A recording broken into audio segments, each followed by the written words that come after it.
now that we're done with that, with looking at all of that, once again, much excitement. Let's go out and start on what we're doing today, which is once again the last of the crafting role quests that we're getting to for Dawntrail. We're going to be doing the first big chunk from 90 to 95 for the Carpenter, Leatherworker, and Weaver role quest. So like I said, we're gonna be doing the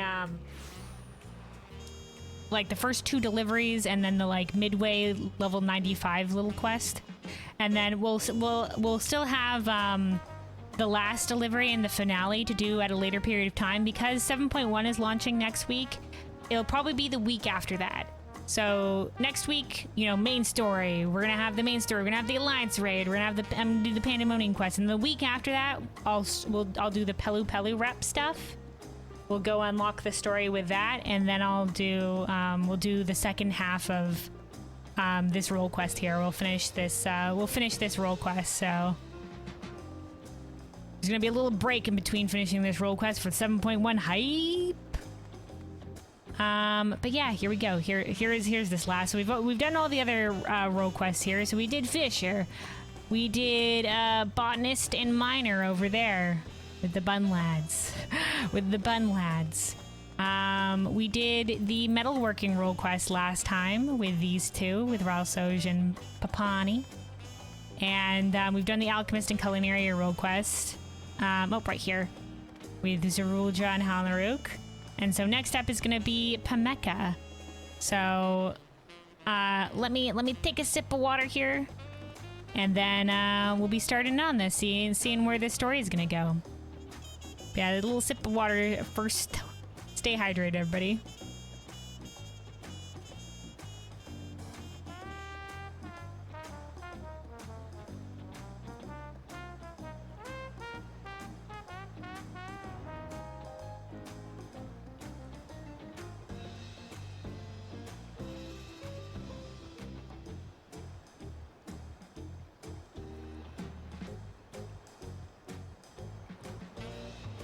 Alrighty, hydration achieved.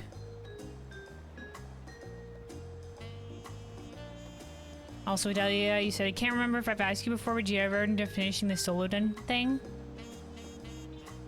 Oh, you mean with the deep dungeons? Like Palace of the Dead and stuff like that? I didn't ever end up getting to the final floor. So no. I did go unlock the other 2 deep dungeons, and I did like the first floors for the story stuff for both of those. So I haven't done much of the other 2 dungeons, but for Palace of the Dead, let me think. I think what Palace of the Dead goes up to like 200 floors, right? So I got to floor 170 was about as high as I got. Yeah, because Heaven on High goes to floor 100. So does the Eureka Orthos. But Palace of the Dead is special, and then it goes up to 200, right? So I got to 170, and I haven't gone back. I haven't gone back. Wow, come on, Luna.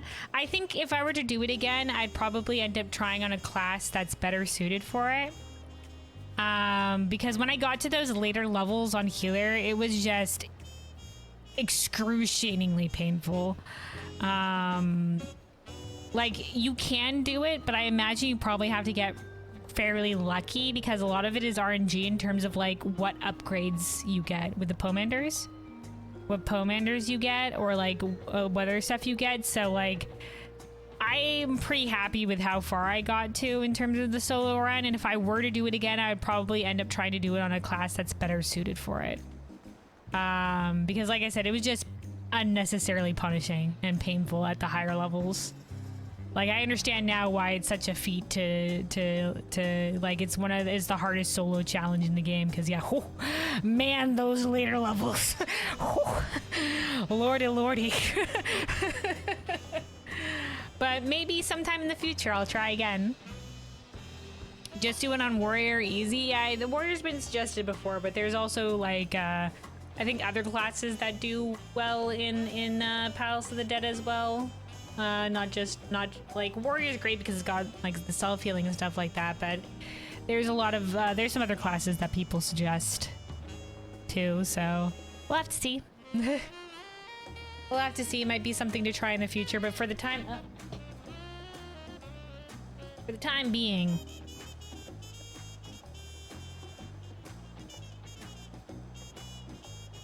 Sorry, I ended up dropping the, you know, the headrest cushion that's on the back of the freaking chairs.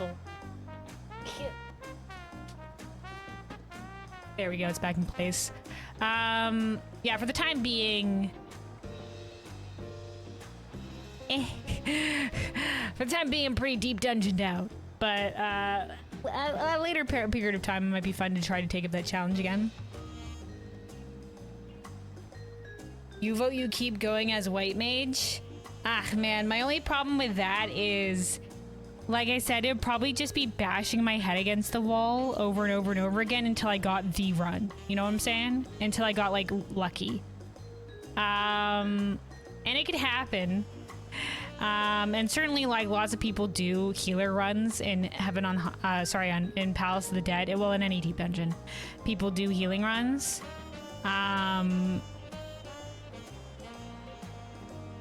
So it's possible. I'm just afraid that I would be once again, you know. Like I said, it's very painful. Oh man, oh. It's hard to do. Maybe I'll start with doing it with a group. Just seeing the end of the dungeon with a group, with a team. And then try again solo and stuff like that. I don't know. But there are a lot of people that you know, solo running Palace of the Dead is their or any other of the deep dungeons is like their thing, their bread and butter. They're always out there doing solo runs and stuff like that, and kudos to them, man, because that shit is tough. But it does go to show that it is very possible, and like I said, it's a fun challenge, but it is very punishing. Very punishing. What the fuck? That's cheating? No, it's not. It was meant to be done in a group, and doing it solo is just just basically doing it in Iron Man challenge mode. Like, yeah, you can do it solo, and the challenge is there if you want to, but it was made to be done in a group. So it's not really cheating. Like, there's achievements for doing it solo and stuff like that, but it's not something that, you know, there's something that you could see with a group. So, you know, I wouldn't be getting the solo, you've done this solo achievement. Because that's his own specific challenge to basically Iron Man it.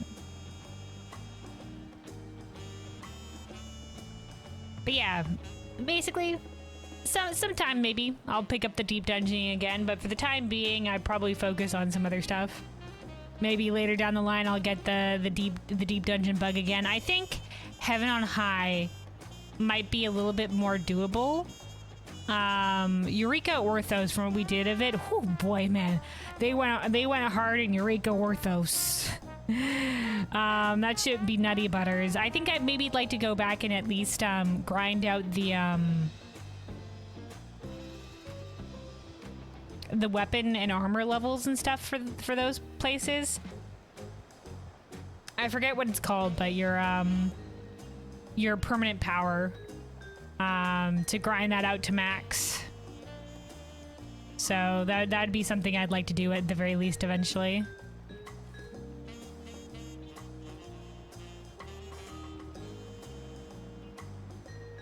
But yeah, for later down the line. But there's a lot of other stuff in this game as well, and I'm pretty happy with my with the run that I did do, where I got up to 170 solo.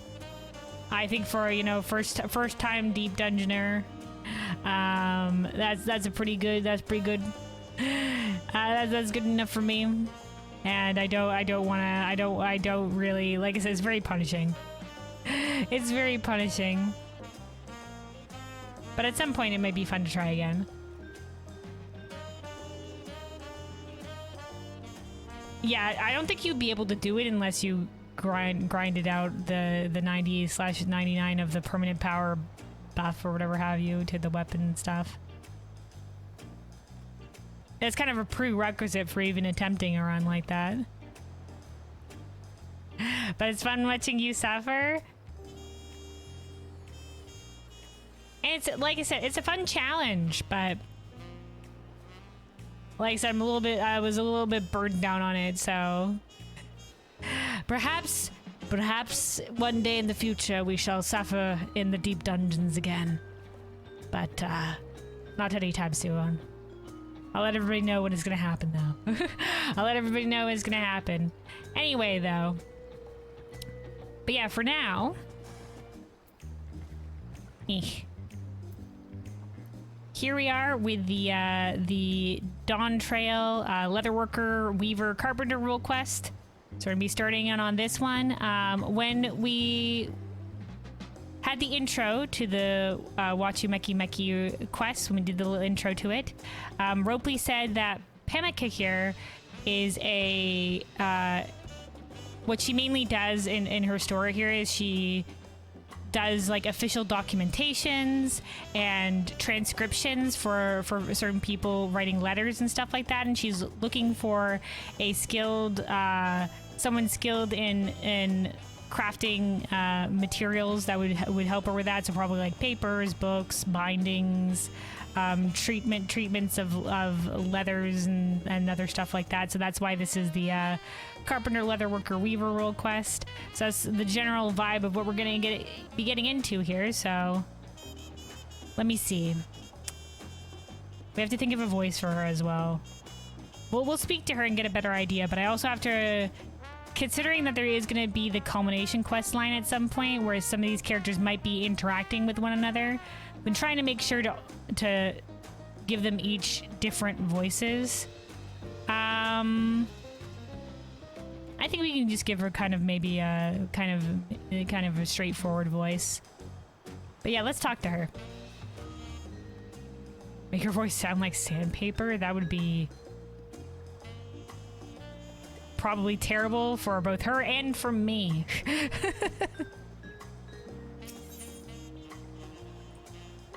All right. Pameka, the scrivener. Oh, yeah, scrivener, a scribe. And it looks like somebody else here. Somebody else in this preview. Pameka's gaze is fixed upon you.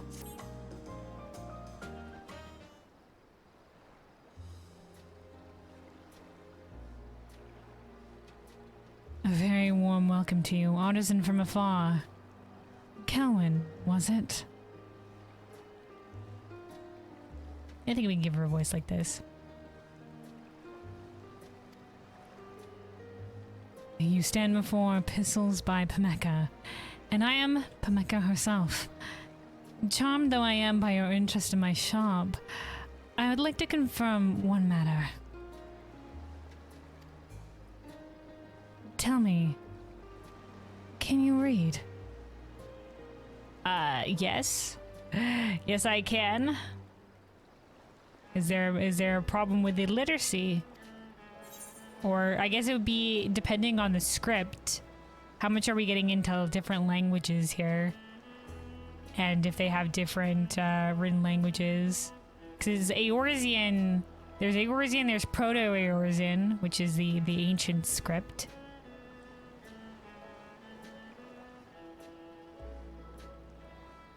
I live for literature, or of course, writing on the other hand, or is this like, yeah, I can read, but writing, nah, man. Or Turali script, I doubt it.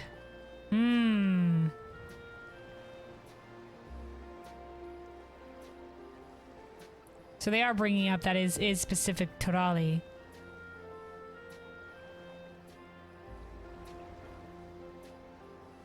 I think I might go with that one if it is Turali, specifically. because we're you know, not from here and we haven't been here very long. So, do they have different script? Who knows?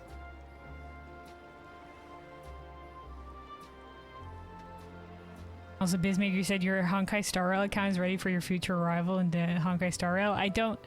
Okay, alright. I don't... Like I said, like, it's on the list to get to eventually, but, you know, like... I ain't making no promises as to when. But alright. Don't know what that means, but okay. Alright, yeah, let's go with this one. Tarali script, I doubt it.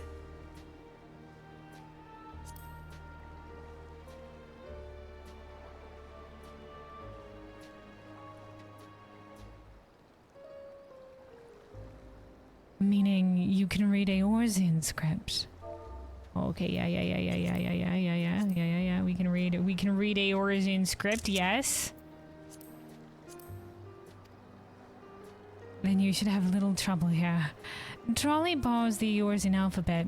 Of course it does. And you will find our languages share numerous similarities.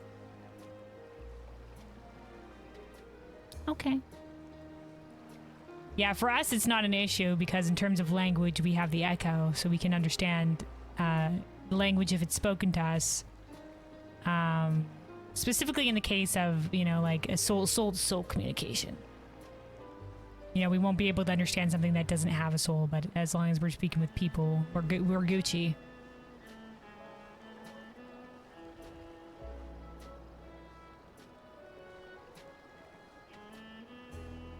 Also, Busy said you leveled up every role character and maxed them up. You can borrow any of my characters. That's something you could do in Honkai Star Rail? I'm sure you mean, like, you know, characters that you have in your party. I mean, if I ever have trouble with anything, with combat or something like that, that could be nice. Also, hey, Uru. Hello, welcome. Hydrate check, stretch check, thank you. I appreciate that. I appreciate the reminder. You know, anybody has been sitting for a while, you know, make sure you stand up, make sure you stay hydrated as well. We'll take another sip of water here. Could use the hydration. I've been doing a lot of talking. So I'll take another sip. Thank you.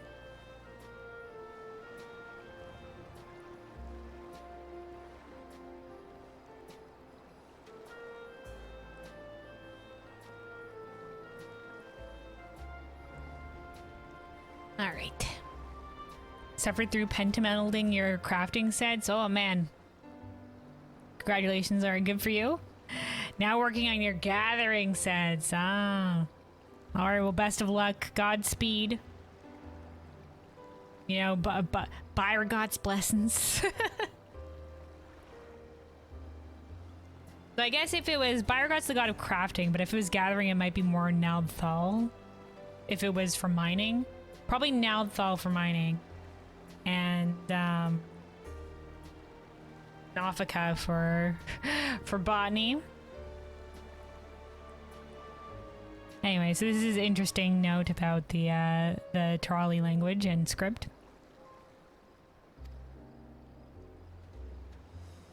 We of Tuliolal speak Tarali with a plum, yet is a comparably young language, as our traditional tongues place emphasis on oral storytelling over the written word. We have a sizable population of citizens who do not read or write. Okay, because, you know, unifying the nations and therefore the language has only fairly historically recently occurred within the past 80 years. So, yeah, I can see that. I do remember in the main story, Wuklamat said that instead of uplifting any one language to be the main language, they decided to make a new one because they didn't want to like uplift one language and therefore uplift one people above another when making this new nation, and so they decided to make something new, which is admirable. My services cater primarily to this clientele. I offer a writing hand when occasion demands, mostly for penning letters or official documents. Okay, okay. So that's mainly, that's why her services are needed. As a scribe. However, I have just recently received a commission for something larger. A book of stories. Oh, okay, a book of stories? Myths? Or like... Okay, okay. Or what kind of stories? What kind of stories?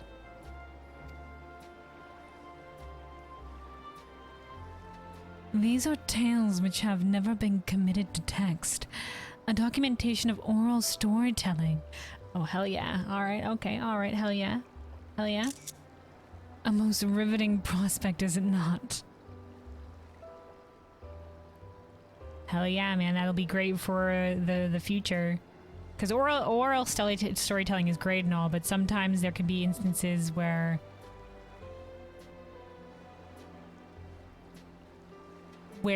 having any sort of backup documentation of it is good. Or like official like written documentation of it that people can go to turn to or look up or something like that.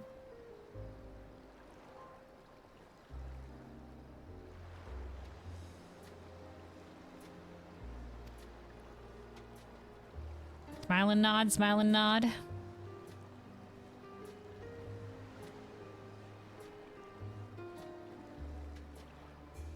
Alas, I find myself ill-prepared. When I possess paper required for simpler documents... I have no experience in binding tomes.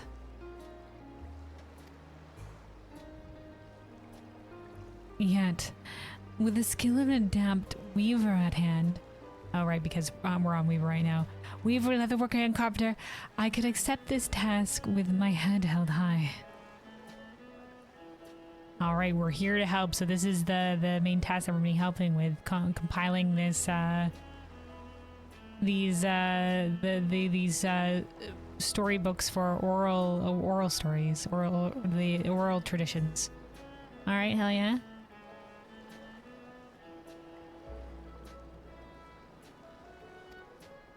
What say you, traveler? Traveler. Salute. Will you help me tie these tales together? Hell yeah. Fear not, I'll cover you. Or, hey, a job's a job. As long as I'm getting paid, that's good enough for me. No, we'll go with the first one. Fear not, I'll cover you. By our strengths combined. I'm much obliged. Then let's report to our client and officially accept his request. Oh, is that gonna be the person in the preview? His name is...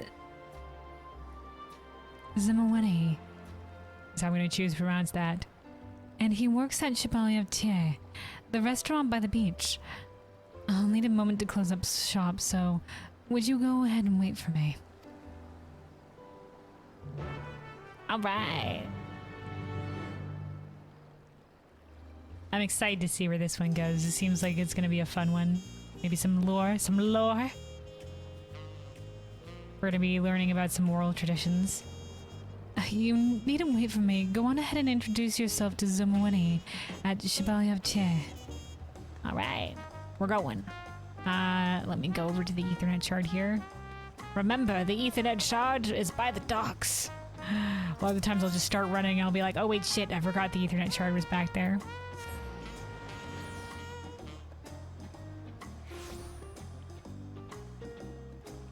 Also, as you said, the first episode of Arcane is already here. Oh hell yeah! Hope it ends up being good. If yours first 3 episodes will be here, oh they're interesting. But they're releasing one now and then they're in okay, and then 2 a little bit later, 2 more.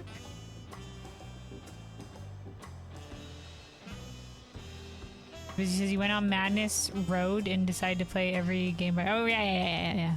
Are you talking Weaveroo? Yeah, good. Godspeed on that, by the way, Biz. Best of luck. Have fun. Have fun on the journey. Certainly quite the thing to tackle.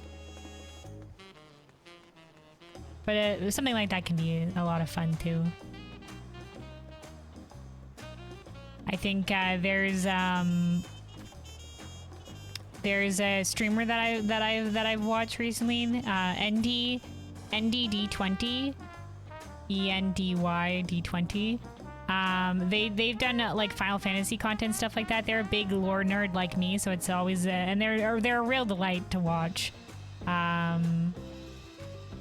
I really enjoyed his Final Fantasy 14 content and stuff like that. And recently he's started tackling. I think he wants to eventually do all the Dragon Age games before playing Dragon Age Veilguard eventually. And he's been I don't know if he's done with it yet, but he's been making his way through Dragon Age Origins. And yeah, that's been a lot of fun to watch. Someone else that's tackling a similar big thing. I'm just like, wow, Godspeed. Anyway, tangent aside.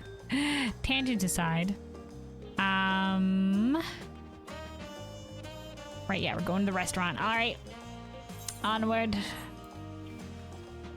Oh, he's here on the upper floor. I wasn't sure if we were gonna go on the lower floor. All right, this is Zomoweni. Atonawan. Oh, I do like the earrings. I've seen these feather. I think I have one of the things with a feather earring. Hold on. I really like these cool, the cool earrings. Whoop! I'm clicking the wrong shit. There we go. I think these ones.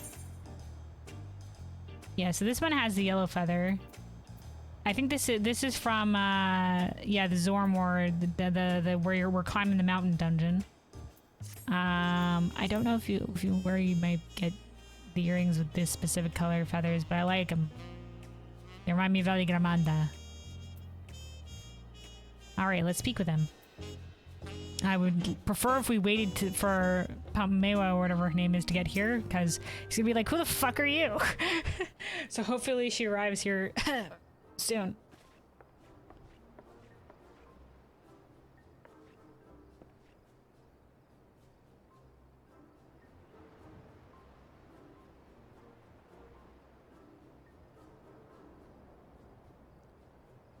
All right, what voice to give this man?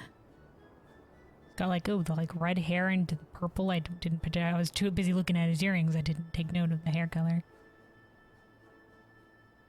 For some reason, he seems smug to me. Maybe just sort of like a, Pameka, welcome.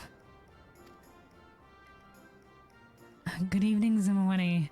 I'm pleased to say that we are ready to undertake your commission. With me, skilled crafter. Kelwyn here will be binding your books, and my intuition tells me that none would be better suited to the endeavor. She's got a good intuition. We are very skilled. That's excellent news. The more the merrier. But where are my manners? My name is Zomoweni. I'm relatively new to Tuliolol, but I've been earning my keep as a waiter here since I arrived. Oh, nice. All right. Hell yeah.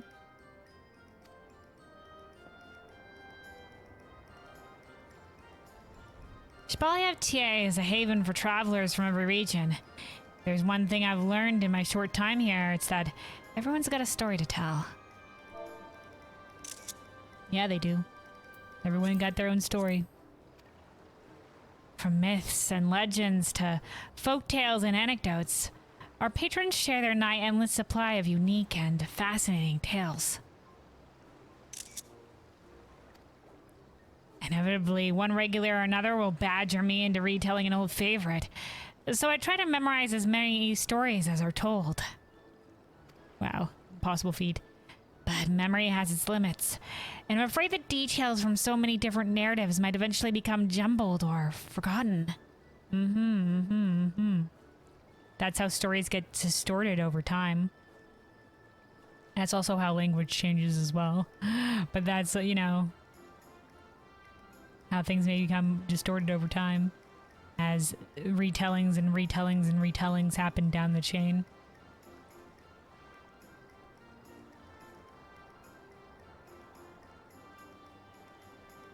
Which is why I thought to record them in a book for all to enjoy. Hell yeah.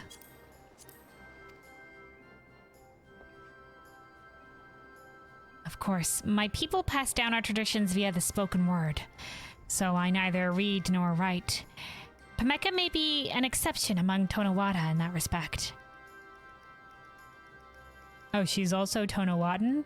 Because there's many different Hyur clans in Thrall.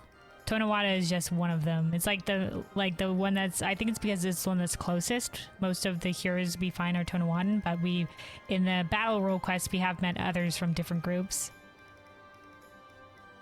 And there's obviously, you know, like the Wallachie from of the Blue Mages.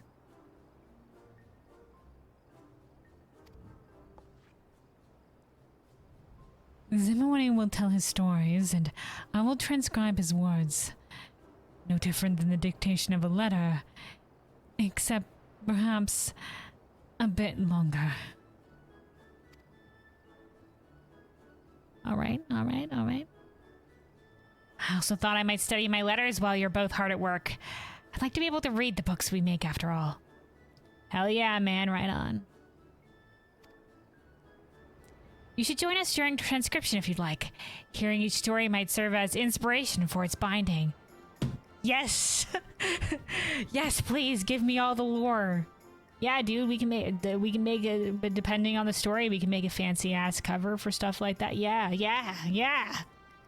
I'm hyped. They're fascinating stories all. I can't wait to see them as books. Alright, to leave it to me, Chesspat. When would you like to begin? My schedule is relatively open right now, so I'm available whenever you please.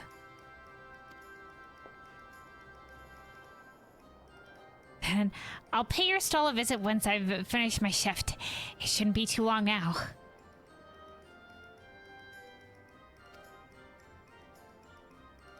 Oh, dude, he's currently on shift, okay.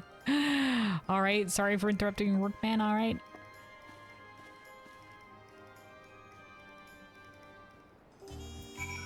Alright, Zimawani, anything else to say? As soon as my shift is over, I'll pay you both a visit at Pemeka's stall. Until then. Alright. Isn't it you said we need a Luna Lorgasm emote? I don't know what specifically something like that would look like. But we do have the lore emote. We have this one.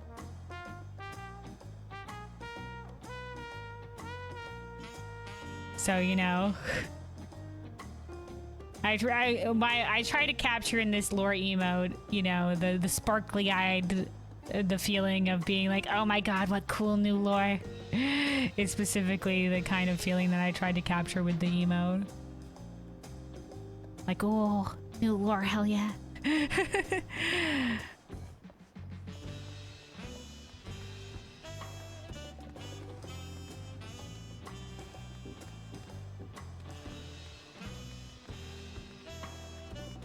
Oh, also that's my first time seeing the 4-year moon. And also I didn't know that. I guess it's because I'm the you know, the channel person or whatever.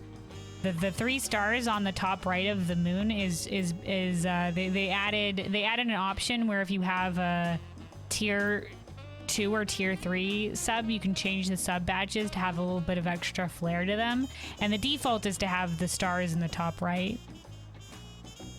So that's a thing for tier 2 and tier 3, and people can customize that now. I don't know when the fuck that was added, but that's a thing now. I noticed it when I was going in to add the 4-year moon badge. I was just like, oh, okay, we'll turn this on. But yeah. Anyway. Let's get back to watching Mickey Mickey.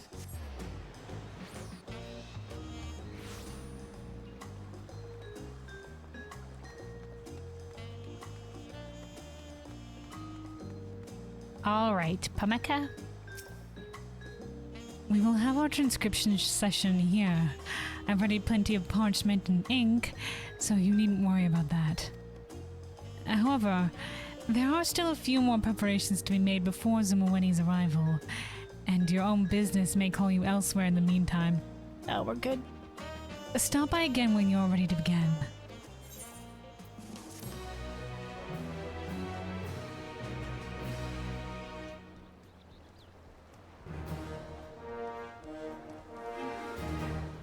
All right.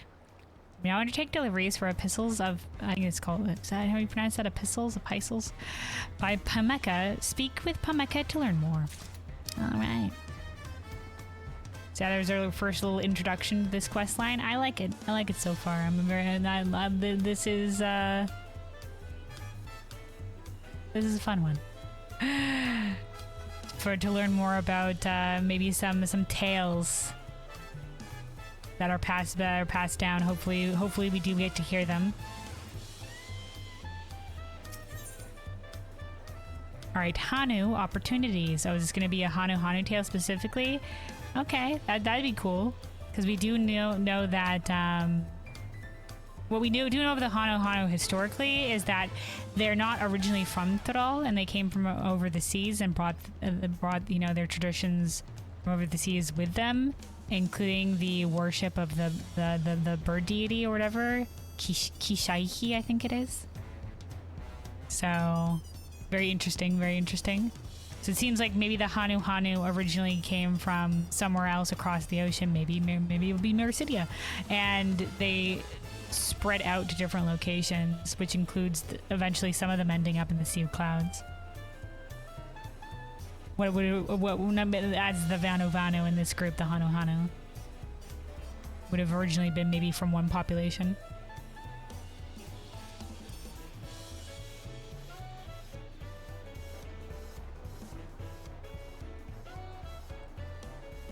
Yeah, I don't like the sound of that emote anyway. I think the little lore emote that we have is already good.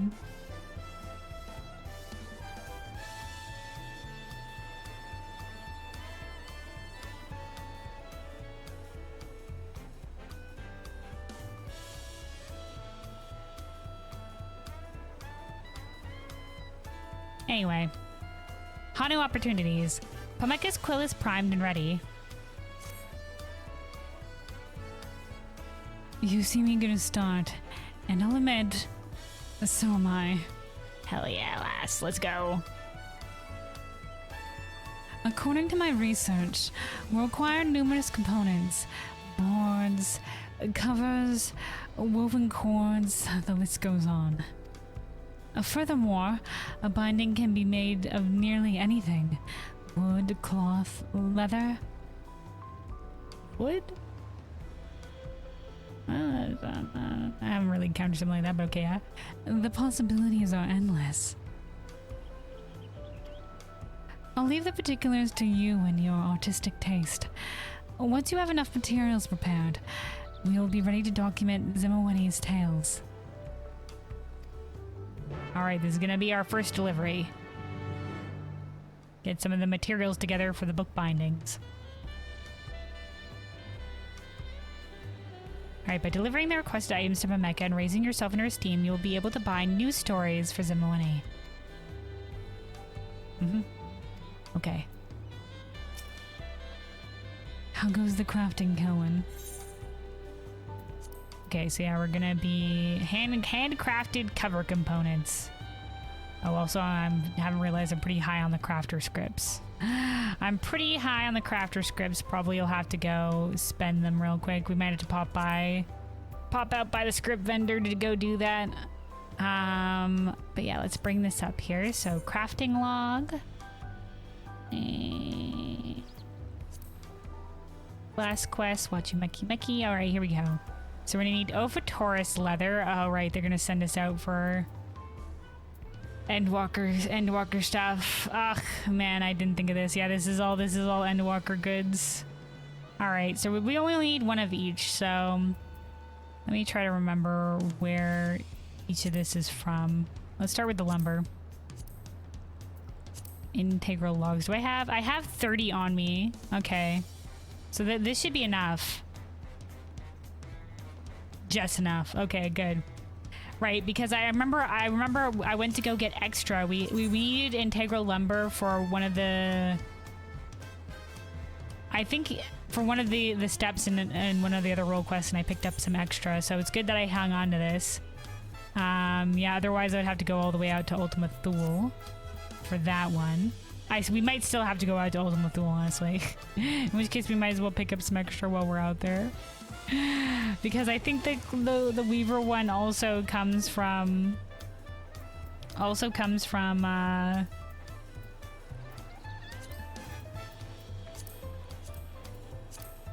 Ultima Thule.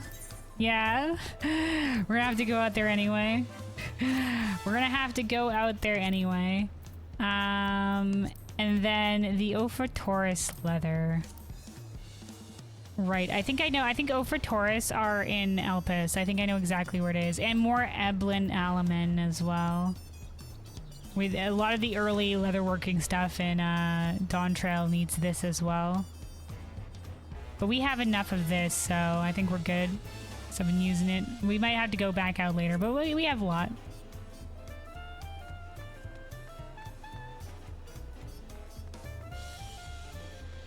All right. So yeah, let's go start on this. I think, let me see. Yeah, we'll probably go out to Ultima Thule first. And then to Elpis.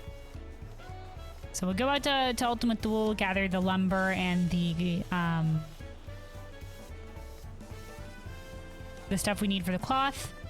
And then a trip out to Elpis for the other stuff that we need. So we said time to go buy materia for pentamelding. Boy, for pentamelding. Man, right now, because I've been focusing on leveling, on leveling all the crafters and gatherers first and going through the role quests, I haven't really, they're currently sitting in level 90 gear. I think I don't even have, yeah, I don't even have a materia. But later down the line, once I'm done leveling, like this is my last of the role quest. Once I'm done with that, I'll probably focus on gearing these guys a little bit better. But yeah, right now they're just kind of like vibing. But eventually I'll focus on gearing these guys, getting them some level 100 gear and probably materiaing them. Maybe not pentamelding, but you know, at least getting some level 100 and materia. Level 100 gear and materia. Also, Busy said Luna buying, she will farm materia herself till the materia won't be useful. Dude, materia farming is a different thing than, because like the only way you get materia is like spirit bonding and stuff like that, right? Or I guess like, or buying it from the vendor with the, well, at least for the battle materia you can buy it with these. I think you can also buy crafting. I don't know if you can buy crafting materia, but you know. So I could do it with those. Probably. But you know, if I need materia, you know, farming materia isn't something you just do. So I'd end up, if I'm doing it for pentamelding, and probably be buying it. You need the same thing, not gonna lie, you bought them materials for one set of cooking tools and alchemy tools. That's it aside from the crafted gear for level 100. That's all you needed. Yeah, I'll probably focus on getting alchemy and culinary up there first as well, because yeah, being able to make pots and make, you know, the raid food is what I would really want to be doing on with my crafters to be able to do that. But like I said, eventually, you know, I'm fine with just buying the materials that I need. Praise be people that craft the shit and put it on the market boards. Salute. But eventually it'd be maybe good to make my own. Anyway, let's get out towards Ultima Thule.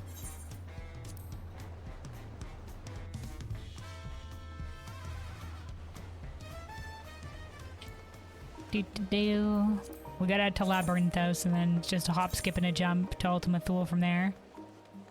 Let me see. Let's get on to Botanist. We're gonna be botanying. You just use your indicators till 100.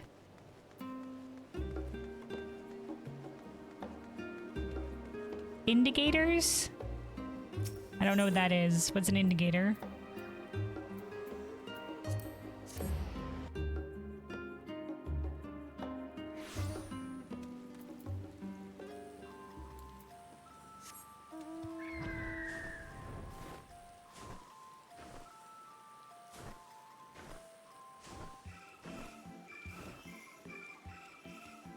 Oh, it was the crafted gear from last expansion. Oh, okay. I thought it might be a set name, but I wasn't entirely sure. Okay. Yeah. That's basically me with my, this is the gear from Scripts. So I'm basically like, good enough. It's been serving me well. And eventually I'll get the gear for the rest of them, but one step at a time. I figure level them up first, see all the role quests, and then you know I can start chipping away, because most of the time that I'm just like, all right, time to work on crafting things, it's mostly been leveling.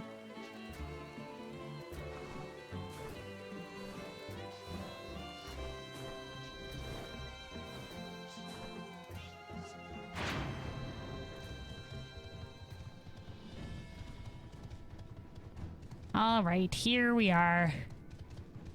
Good old Ragnarok. Send us to the edge of the universe. Oh, brace for music, everybody. Brace, brace. The music is here. Let me see. How much of these do we need for each of them? We might as well pick up some extra while we're here. All right, 5 per, we need 6. There are 30 that we need, and we might as well pick up extra, so we'll just go for it.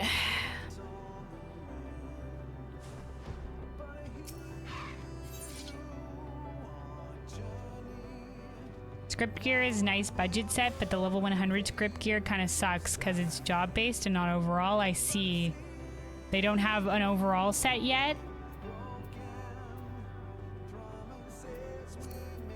That's probably going to come out later down the line, right?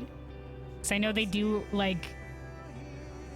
I'm looking at past script stuff like that. Yeah, it starts with the...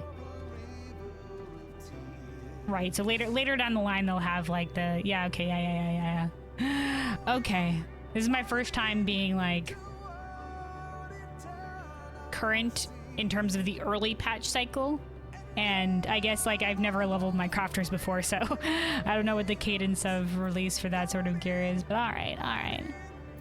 So yeah, it's better off getting the crafted set, yeah. Noted. I haven't actually looked at the, the level 100 script vendor in any capacity. We should probably take a gander at what's on there for the max level scripts.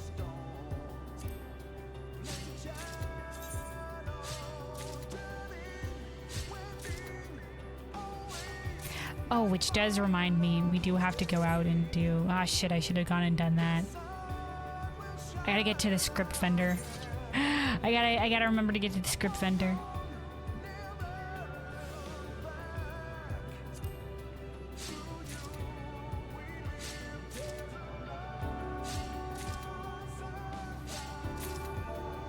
Also because this music can go hard a little bit. We'll turn it down slightly. Slightly.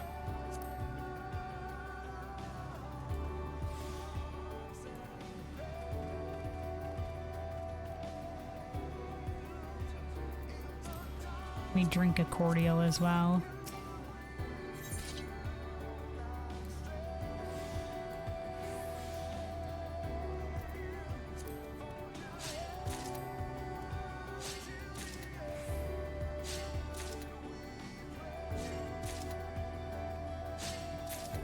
You can do yourself a favor, and it's not much of a big issue, but you can sub the crafted tools for script tools. Okay. Gosh darn, sorry, I was trying to kill a bug. It's these goddamn little fruit fly that's buzzing around. Anyway.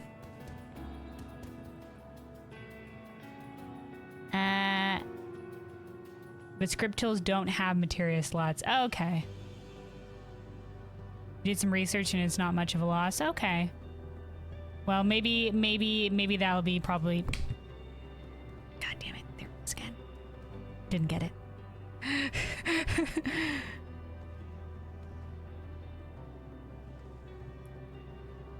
Just buy yourself a frog. Frog will fly easy. Yeah, sure. Well, it's not a fly, like I said. It's just a little, probably like fruit fly or something like that. Just a little guy.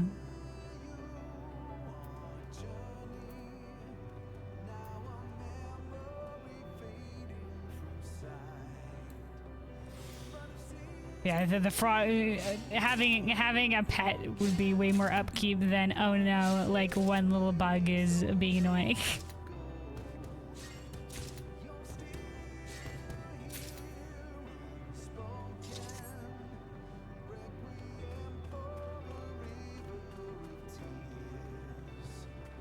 I don't think I've heard of a lot of people keeping frogs as pets. Probably like lizards are more common, probably. They also eat bugs.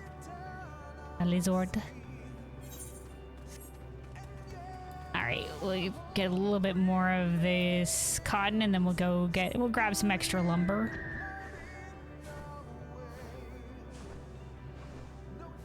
Since we're here anyway.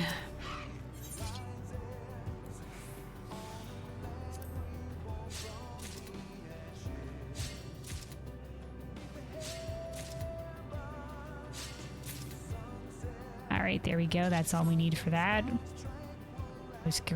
You go take this extra node here and we'll get some crystals. And then out to where the lumber is, a little bit north.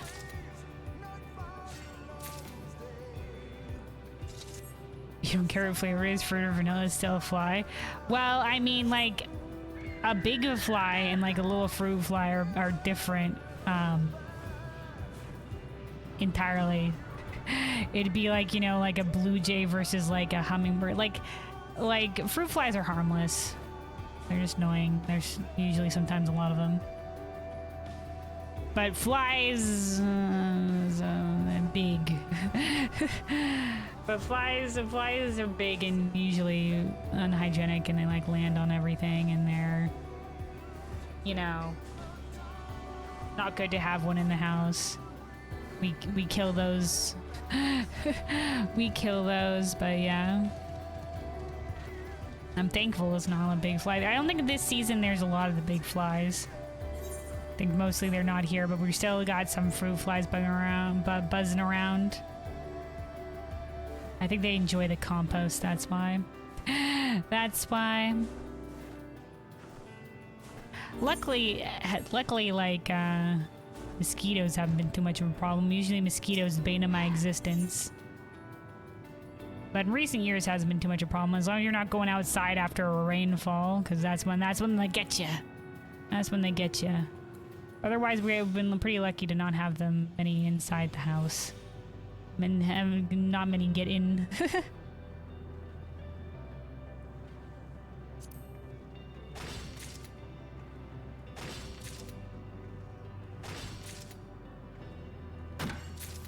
Might end up buying the rest of the crafting tools through scripts after wasting about 100 plus materia to pentameld. Oh wow. Plus putting at least 3 in your culinary and alchemist tools. Yeah, if you don't care too much about the other crafters being like top of the line, 100% the best of the best, then yeah, it would probably just be easier. Mosquitoes are an annoyance, yeah. Man. Like I said, mosquitoes the bane of my existence.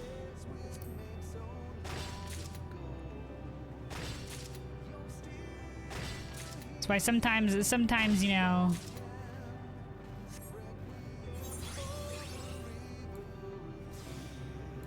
man, my mom's the one that works in the garden the most. And sometimes it'll be like the day after a rainfall, and she'll be like, want to help in a garden, and I'll be like, hell no, I ain't going out there to get fucking eaten alive by mosquitoes. Ain't happening. Not the day after a rainfall, man.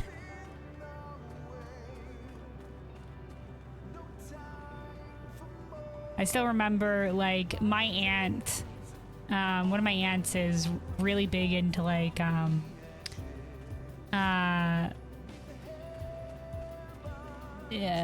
native plants and stuff like that. And there was like a volunteer thing that she was doing, and it was like years and years ago, but I ended up going with her. And it was this specific, it was involved with this particular forested area, and oh boy, was it not the time of year to go out there, because it was like the rainy season, and it was like so many mosquitoes. I was just like, I'm never going out this time of year again. Like that it was hellish. Like it was not a good time. Not a good time to be outside, that's for sure.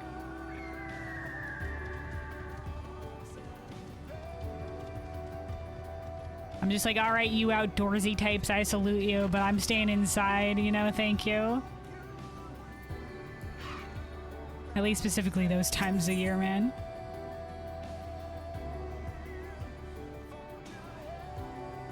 It's so easy to make a fly trap. We're very lucky we haven't had a lot of problems with bugs over the years, so there hasn't been really a need. Like I said, like occasionally with flies, like during the summer, one or two will get into the house, but like I said, we just usually kill them. It's fine. In terms of like the big flies, the only other bug we've really had problems with, like I said, most of the other bugs that you see are that are around the house are harmless. Like the fruit flies, like they're harmless. Overall, like there's these little like moth bugs. But as long as you have things like put away, they're usually fine as well. And, you know, like spiders are a boon because they eat the bugs, so you don't have to worry about spiders. So, you know, centipedes also eat bugs, and they look freaky as fuck looking. But you know, we're lucky we don't have anything like poisonous or too detrimental in the area really that might get into the house.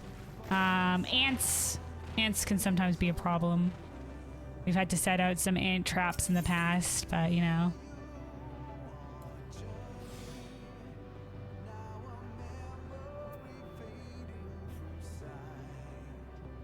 Oh, but maybe I've gone on auto in terms of collecting lumber, and I think we're good. We're more than good on the lumber.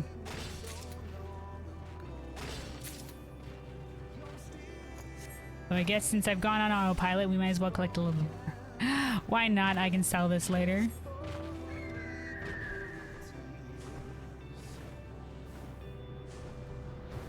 Do you want to make a trap for fruit flies? I imagine there's probably something like that exists.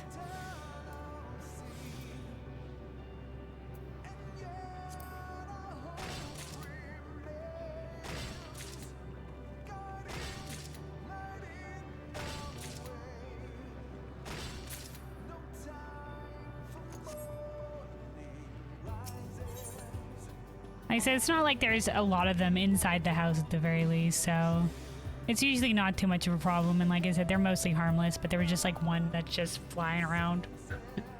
There was one that was just flying around.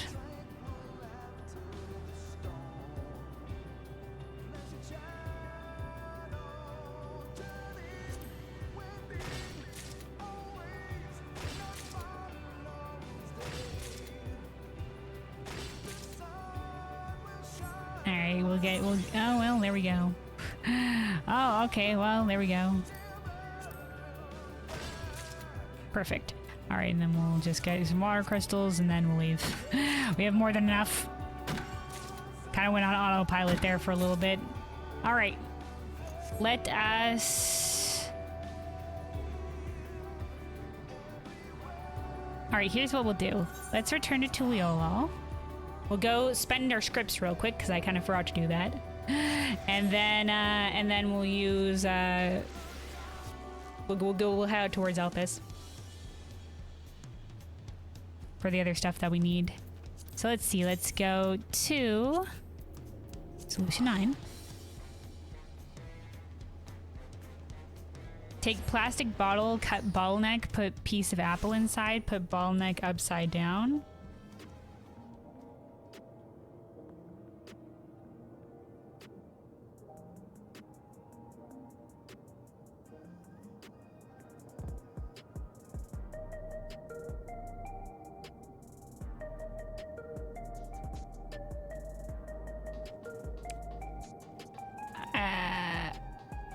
So wait, the apple would be underneath the bottle?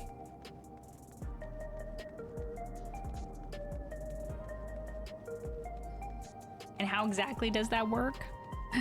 In terms of trapping the fruit flies? Like attracting and then trapping them? Because like if they can get into the bottle to get to the apple, wouldn't they also be able to get out?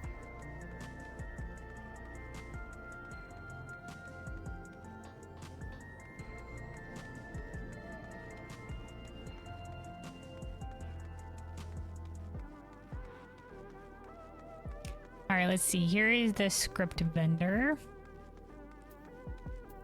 Let me see. So I think, let me see. Crafting scripts. So right, I've been using that. I was buying master demi materia for, to sell. But I think somewhere here, there might be... It's got to be under here somewhere. Yeah, here we go. A blue crafter script token. This can be something that we can exchange as part of the Heavensward relic stuff. Oh, you can buy a lot of these. All right, hold on.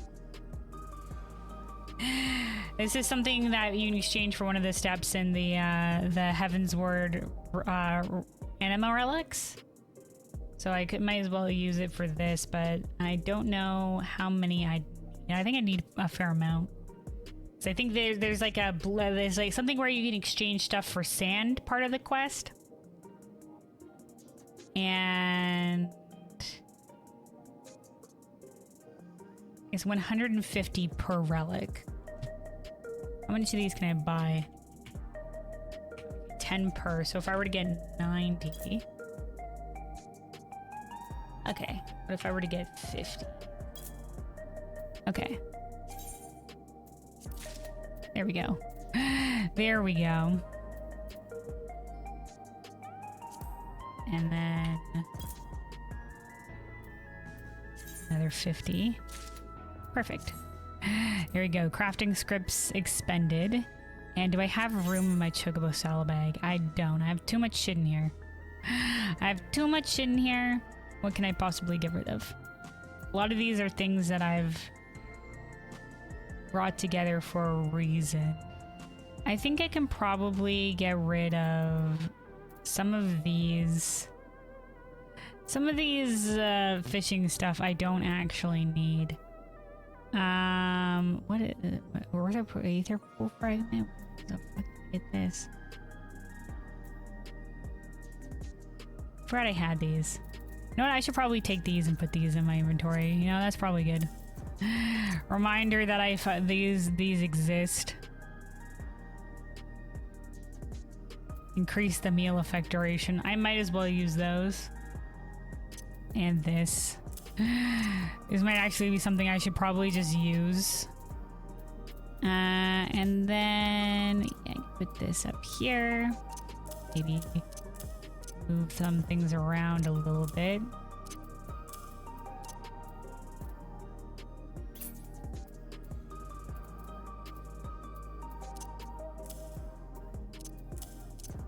All right. Yay, inventory management. A continual an uphill battle. Also basically say they will enter the bottle and they won't use the entrance to leave because they're stupid enough to never fly back the same path. Really? That seems unlikely to me, but okay.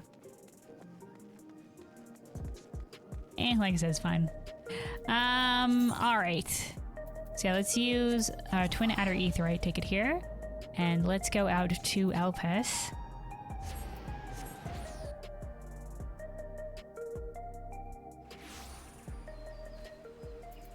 Let's see.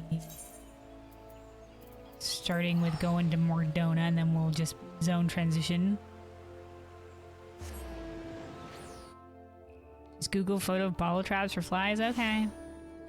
For fruit flies or whatever. Like I said, it's not that much. Like one or two stray fruit flies isn't a problem enough to set out like a trap for them or whatever. But I'll keep that in mind if it gets to be more of a problem.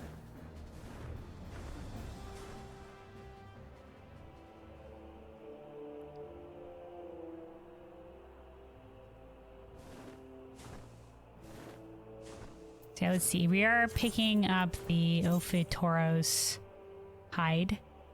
So if we want to, I think we can probably buy them for bicolor gemstones. We'll check the bicolor gemstone vendor, and then we'll go to where I think they are as well. What to do? Travel to the first, then travel to Elpis.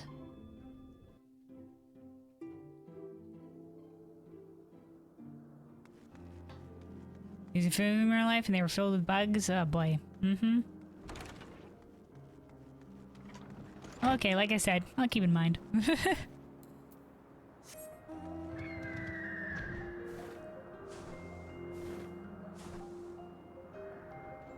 But it's not much of a problem. Like I said, if it's near me, or if there's a bunch of them, I'll probably, you know, then we can deal with it. But you know, if it's near me, I'll probably end up trying to kill it. But otherwise, you know, they're, like I said, they're mostly harmless. So it's a live and let live scenario, unless it becomes more of a problem, or if they're nearby me, then I'd kill them. for the most part.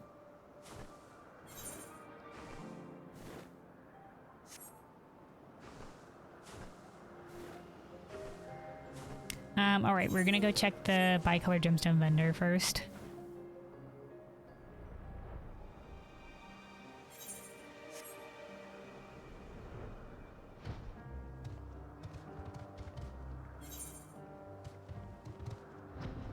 They're over here.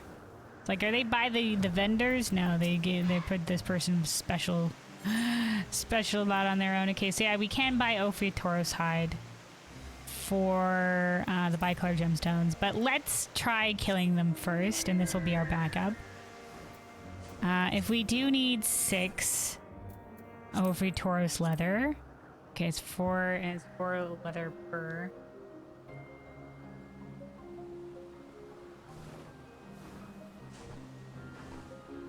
Ah, boy. So that'd be like 24 Ophitoros hides we need.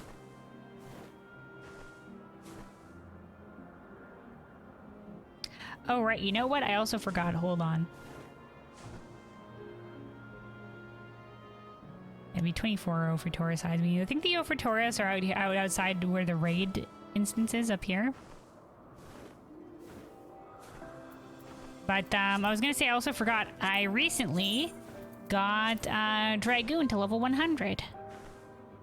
So my last remaining class that I've started leveling up is Monk, which has been interesting. So hold on. So I got, this is the, here we go. This is the Dragoon level 99. This is the Dawntrail class gear for Dragoon. So I know, typical Dragoon kind of look, kind of purpley armor. They gave it like a floofy like ponytail thing at the back. They gave it like little butt wings as well. Pretty classic Dragoon. I don't think it, I guess there's even, it's like double butt wings, honestly. It's like these little butt wings, and then the stuff at the back is, I think, also supposed to mimic wings.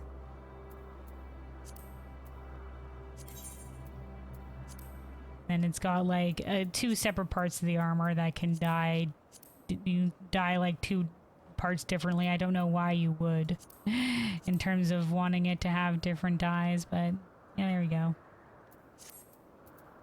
I'm kind of about it.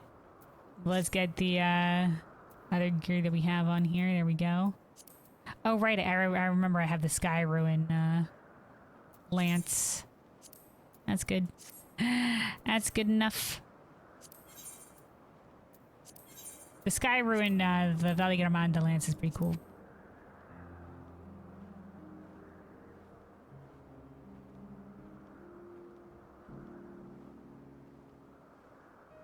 Basically, you for genocide of local bug population more than allowing them to exist near me. Fair enough. Like, as long as, you know, like I said, a lot of bugs can be detrimental, and if they exist in a large population, then yeah, you want to keep that shit under wraps or whatever have you, but, you know, as long as you're not hurting the environment or whatever by, you know, like mass murdering bugs, you know, sometimes it's just better to let shit be. All the Skyrim weapons look amazing. They do all look pretty cool. They do all look pretty cool. My only qualm with some of them is, I think I like most of them, except for maybe the bladed weapons.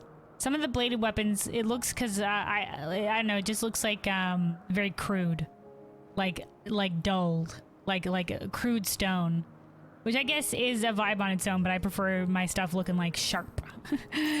Anytime I look at something with like a dulled edge like that, I'm just like, oh, that's not gonna cut well. Oh, that's not gonna cut well. That's gonna be a safety hazard. And then there's also, I think on Black Mage, I feel like the staffs could look cooler. Like this one's okay, but I'm just like, there's nothing really exciting going on. Same thing with the White Mage cane. But otherwise, I do like all the feathers and stuff like that. And like I said, most of them look pretty badass, so. Did you buy any PvP gear yet? Yeah, I bought some PvP gear.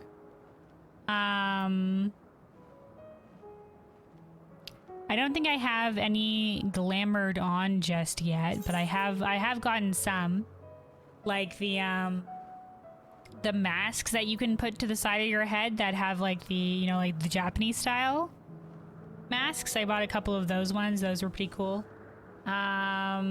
There is a couple of things that I bought in terms of the glams, but I don't think anything that I'm glamored onto currently on any of my sets. I don't think. Trying to remember. Trying to remember.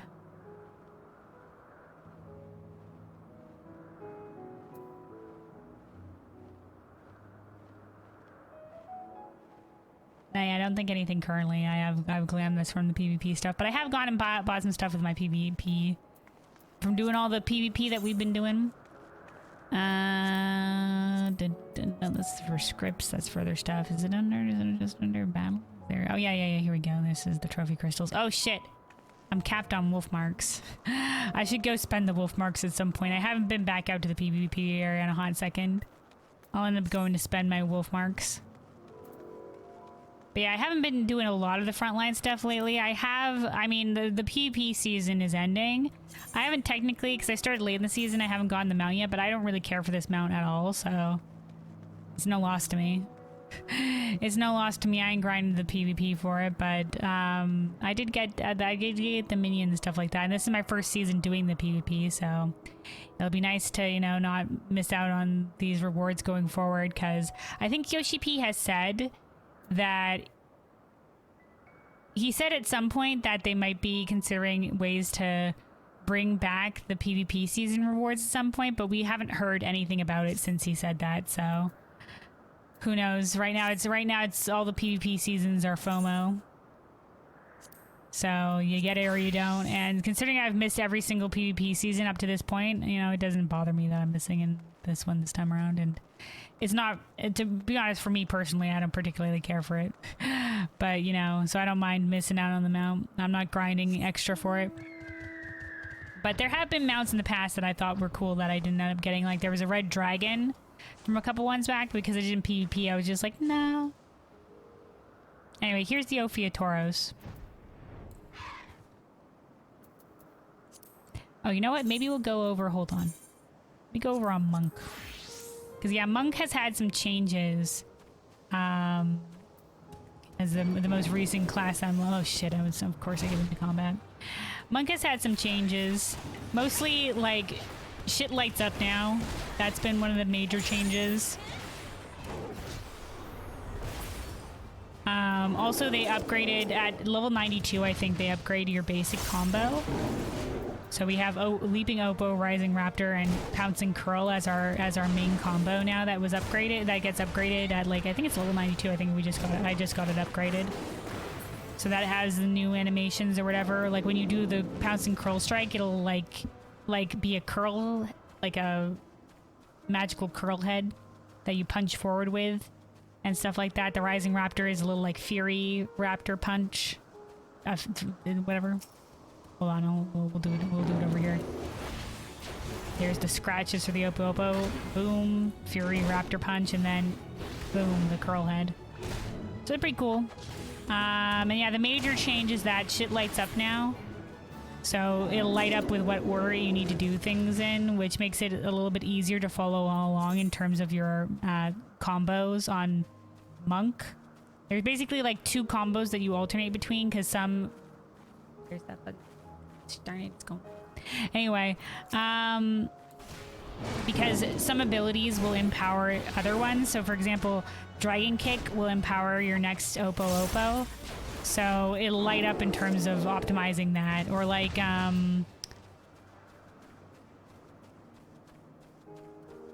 yeah, there's a couple mechanics like that. I forgot what this is. What is this?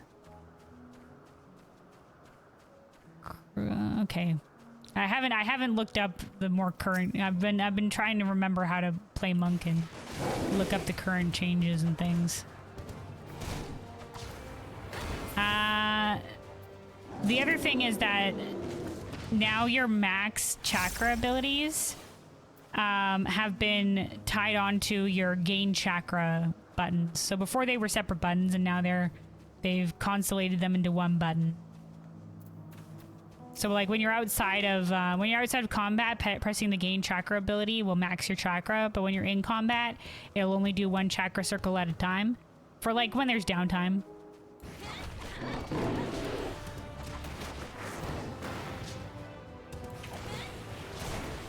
But I think they've kept the solar naughty and lunar naughty thing, but I think they've changed it slightly. It's been a hot second since I played Monk. But yeah, it's like you do alternating Oppo Oppo to gain one of the to gain one beast type each. You'll gain like the lunar naughty, which we usually use the Oppo Oppo combo of Dragon Kick, Leaping Oppo, Dragon Kick, whatever.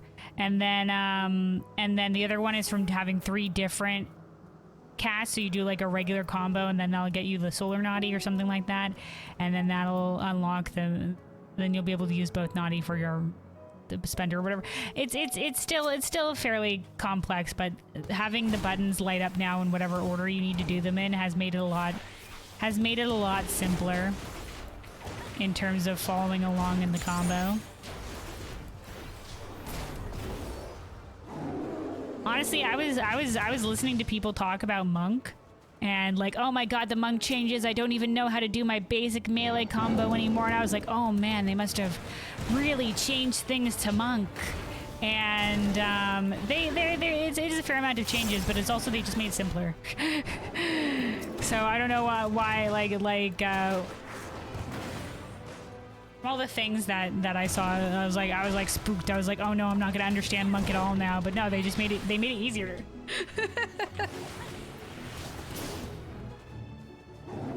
Dragon Kick memes all the way? Hell yeah. I'll Dragon Kick all the time. Just drag your face across the keyboard easy. Yeah, the keyboard roll.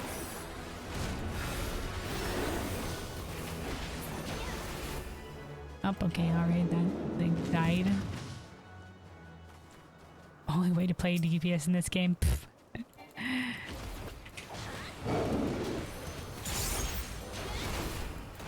Anyway, I think we already have the lunar naughty with that one. Yeah, we don't need to do that one.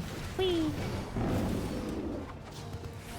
So yeah, it's the lunar naughty solar naughty thing is only when we activate perfect balance though. Perfect balance being when you don't need to be in any form specifically to gain the benefits of being in the form bonus.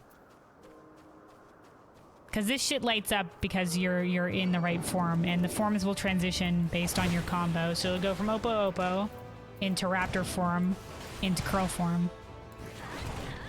But then perfect balance means you can do it in whatever fuck order you want.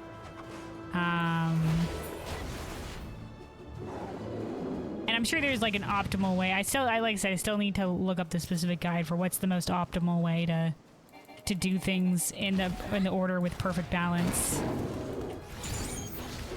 Because there's probably like a DPS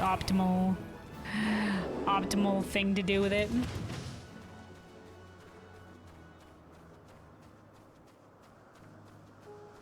Because so far I've done like the main scenario roulette and like one alliance raid, and the alliance raid that I got was good old Crystal Tower. So I've only had some experience with the level 50 rotation, and I haven't looked up the full guide on the monk changes yet. I need to finish one. I watched the early parts of that video because I'm like, all right, speed run the level 50 rotation real quick.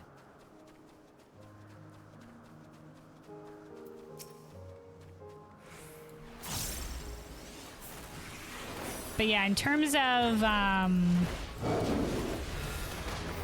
DPS classes, I always found Monk to be the most complicated, and it still does have a lot of complexities to it. But now I think it's a little bit more approachable, I would say.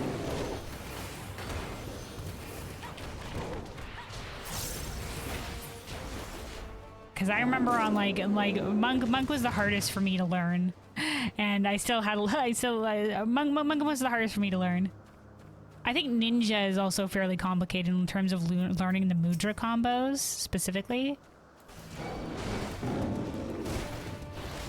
Ninja is also a tough one. But yeah, these changes do make Monk a lot approachable. Okay, how many do we have now? Okay, we have 23. We're gonna need one more.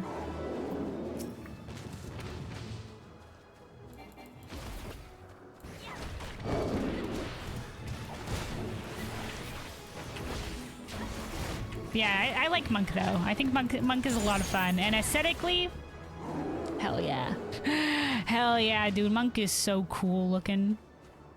Monks are fucking the badasses. I love all the animations with their abilities.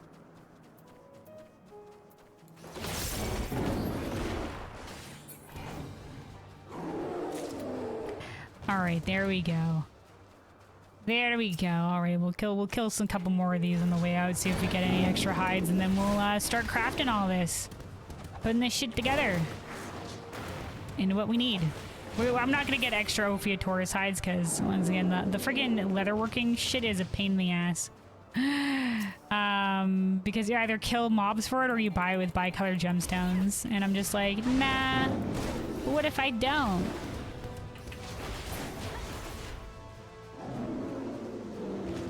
Alright, yeah, we're not gonna have any extra here. That's fine. Alright. Okay, hold on. Give me like 1 second here. give me 1 second, and then we'll start a crafting. But be right back for just a moment here, and then yeah, I'll be crafting away. We'll need to make 6 of the. And we're gonna, oh man, let me pull this up again. Yeah, we need 6 velvet, 6 lumber, and then 6 of the Ophiutorus leather, and then we'll be good to go hand in this first delivery.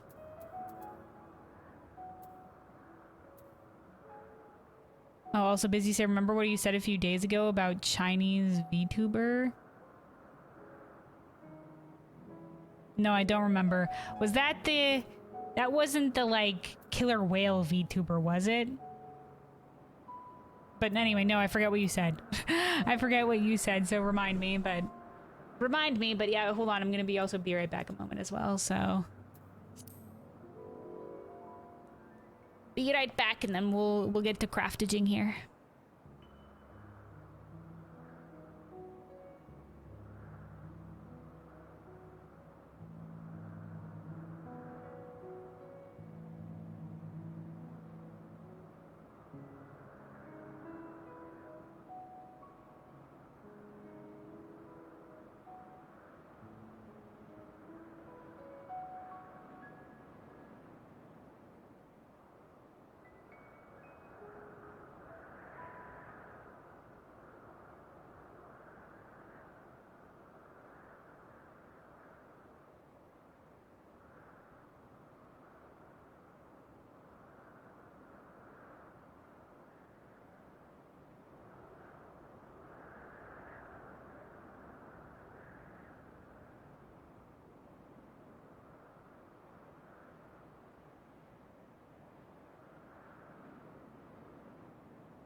Alright, I'm back. Let's see. Bizmaker, you said the fact that YouTube suggests you to watch a Chinese YouTuber sings Russian doomer songs almost perfectly. I don't know what doomer means, but okay. Oh yeah, I remember you saying this, yeah. Now, because if you're convinced anything in this life have a 50/50 to happen.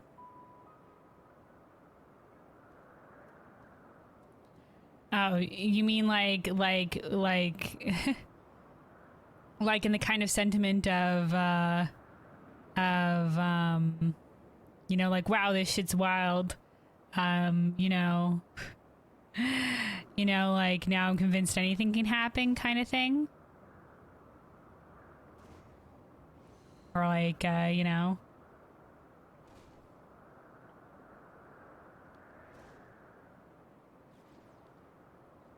I mean, there's like a lot of like, you know, crossover of like cultures everywhere, man. 'Cause people, you know, move about, you know, people have different parentage, or like may live somewhere for a long time for many years and stuff like that. And you get to see all sorts of interesting culture combos. Oh yeah. All right. Let's see. Especially, you know, nowadays as well, with the world being so interconnected as compared to, you know, like historically. Let's see. Yeah, let's start with the Leatherworker here. Might as well eat some food while we're doing this crafting. So we're gonna have to make. Oh, also let me turn up the right side of Ultimate Thule. There we go. Turn up back the music up a little bit. Might as well stay here and enjoy the Elpis vibes while we're crafting. So yeah, we'll be making the Ophiutorus leather. We need 6 of these. Six of each of these things that we need.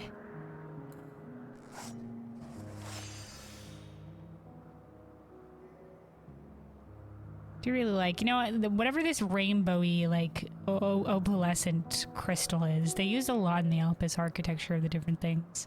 I wonder if that's like made. It's probably a made crystal thing. I mean, obviously most of all this shit's probably made with creation magic crap.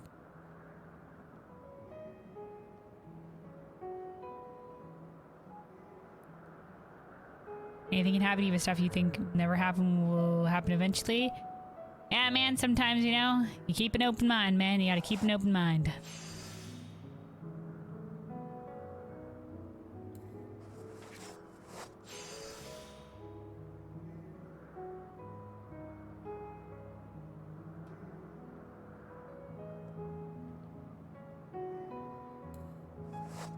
Yeah, sometimes you'll be surprised by what can be possible in terms of many different things in this world.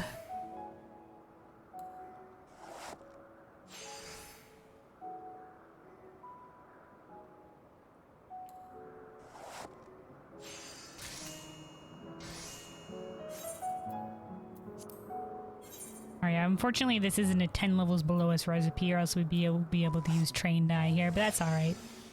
We get this done fast enough.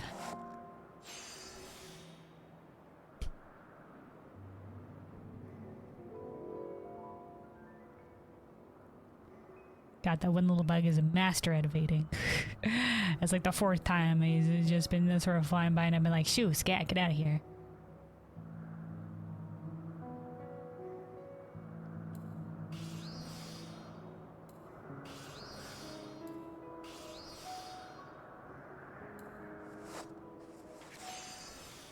Speaking of Russian songs, have you listened to any Vita songs? Doesn't sound familiar, so probably no.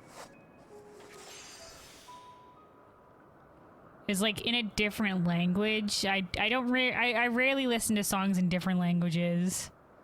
My brother's more of a fan of listening to songs in different languages. Like, he's got like a lot of French songs in his playlist, and you know, all sorts of different songs from all sorts of different languages. There's a few that I have on my playlist that are like I think probably there's so sometimes like from anime I'll have some like Japanese songs and stuff like that, or like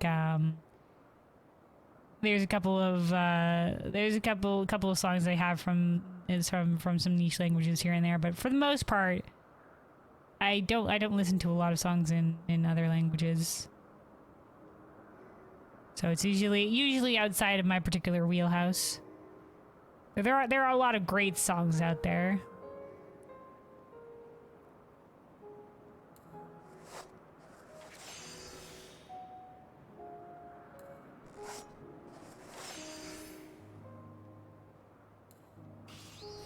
Now let's see, we'll do one delicate synthesis. There we go. Didn't think that would get us all the way on the progress meter, but there we go. Vitas Opera number 2? Is it on YouTube?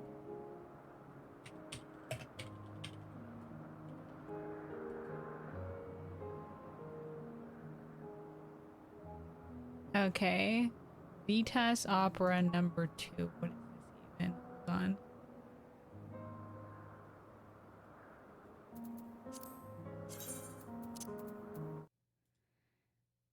Actually, let's just turn off the BGM.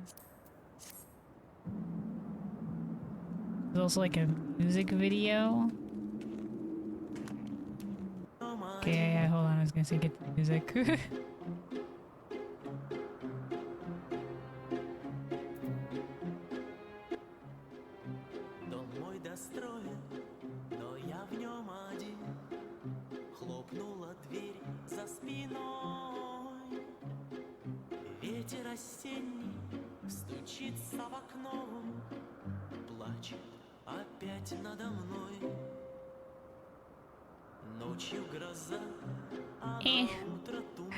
This isn't my particular vibe. This sounds like it would be played in like it's like a musical type of thing.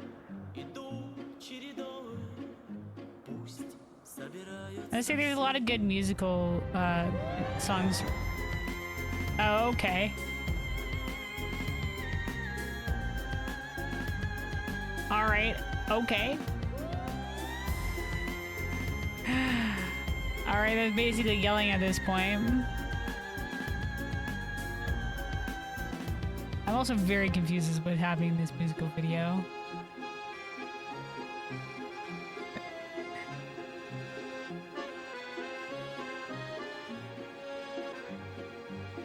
Guy was just walking around, he was looking at some girl, and then he went to go full bathtub, dunked his head in, and grew gills apparently, I don't know.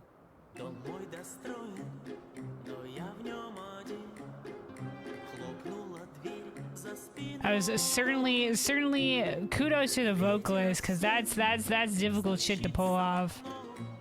But yeah, not my particular vibe.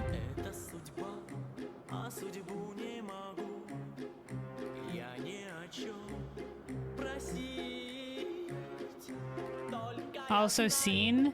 Oh, well, I wasn't gonna particularly show off the music video.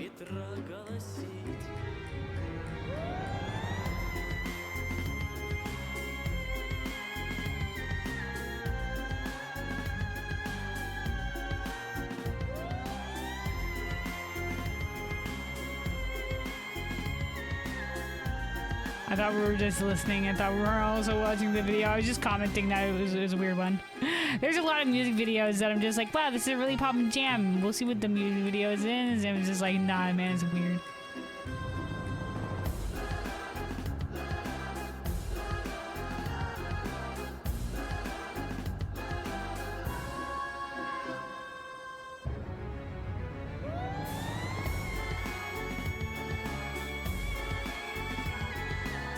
All right.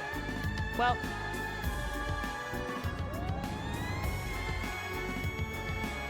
Certainly an experience. Crazy vocals.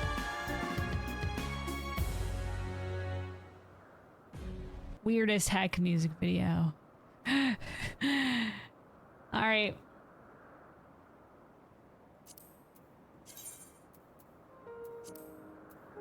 vocally impressive. Not particularly pleasing to my ear, though. Not sure there's a lot of people that can go that high. Yeah. Like I said, really impressive. But, yeah, not for me.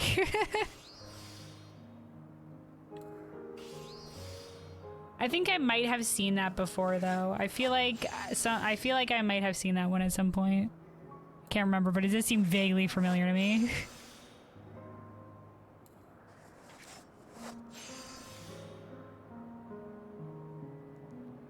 Anyway, that's kind of like, that's in a very similar vein to me to like, obviously it's not the same at all in any capacity, but it's a similar reason why I don't like metal, particularly as a genre, because very similar thing to that one. It's both just kind of screaming. It's just, there's a lot of just screaming, and I'm just like, I don't really like, for me personally, I don't particularly care if music is just screaming. Though that was very high pitched and impressive screaming, and like it's similarly with metal, like you know, like it's, you know, like it's not just screaming in terms of like somebody's just yelling. It is like vocally impressive. You know, it's difficult to perform, but it sounds like just yelling.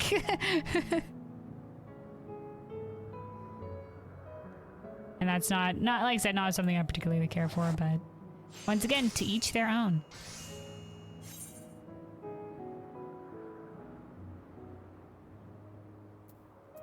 All right, how many of these do we got now? We got 3.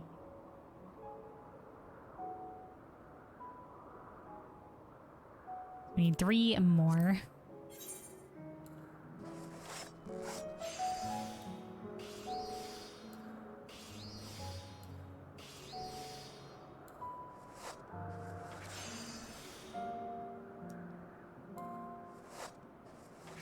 Yeah, a lot of the times when there is like screaming or screaming adjacent stuff in songs, it's supposed to be like obviously emotional, an emotional thing, and yeah, in the music video it's supposed to be like, oh no, inner turmoil, time to scream.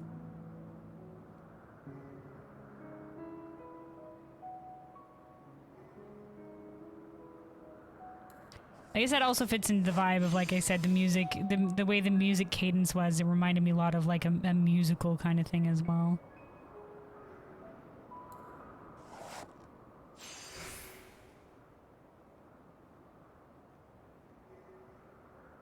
Because MC of Clip is depressed because he doesn't feel himself at home in his own house. Oh, is that supposed to be what that was metaphorically? I see. Interesting representation of that.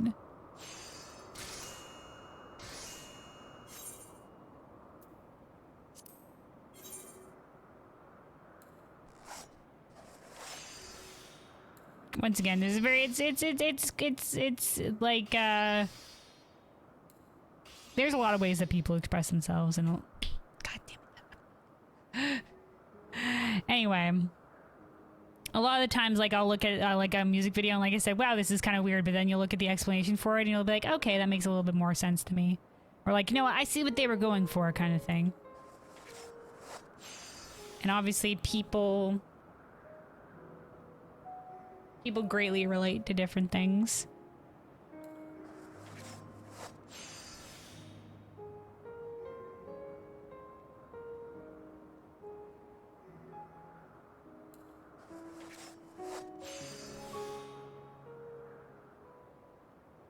Yeah, the real fish out of water experience kind of idea.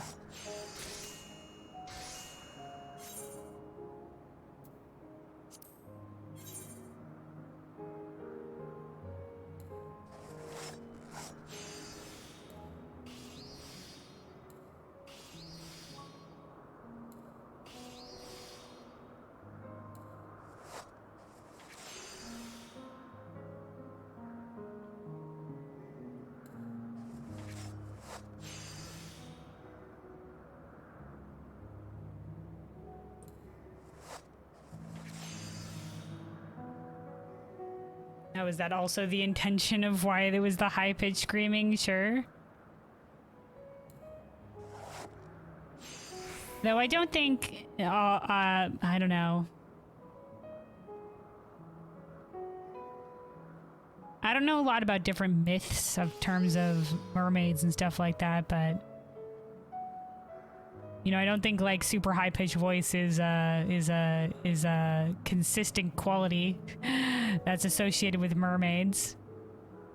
But I mean, singing is, so I can see that in terms of like sirens, mermaids, whatever, etc.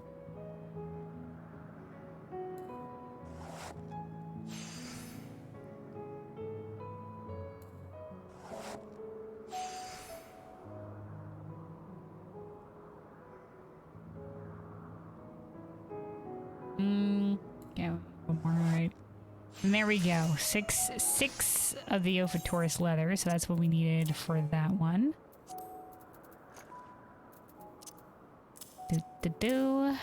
Job's done in that regard. We still need to make the cloth and the wood.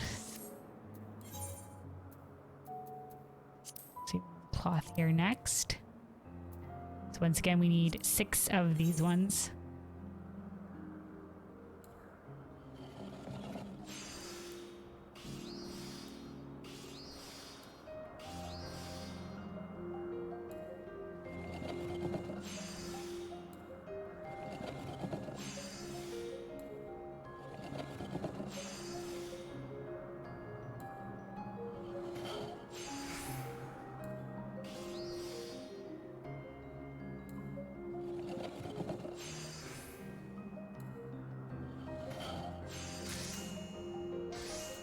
Let me check. How old is that? How old is that? Because, like I said, I swear I've seen it before, but it must have been years and years and years and years ago.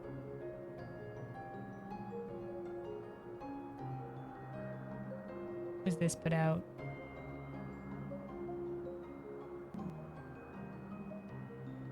Six years ago. Okay.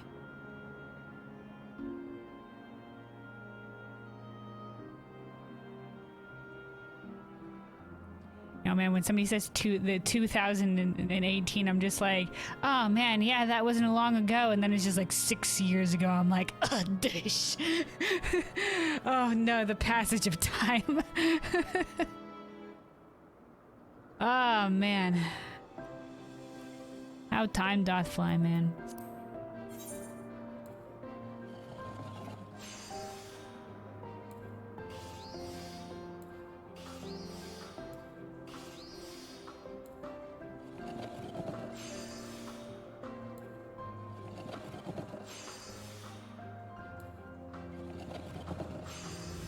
Original is like older than 16 years? Okay.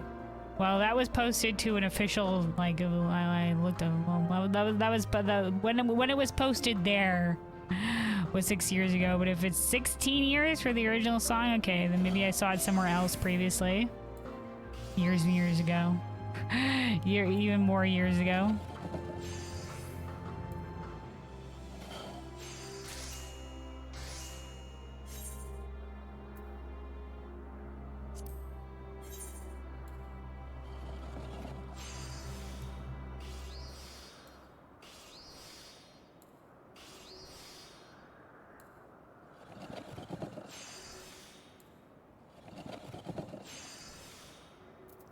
Hold on.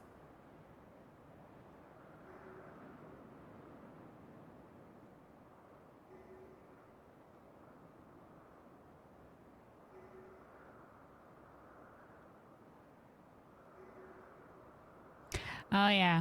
Yeah, it says 2001. I was just looking at when they put out the YouTube or whatever. Or whatever have you, which was 6 years ago, but yeah, it says it was officially released in 2001. So, oh boy, yeah. That's even longer than 16 years ago.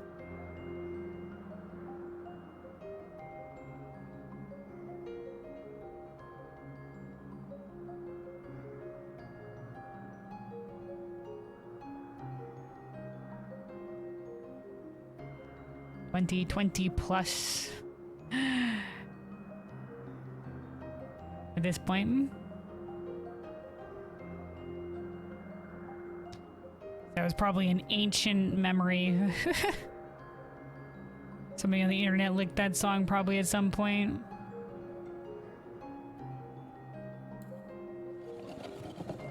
Cross my feed. Yeah, feels old, man, indeed.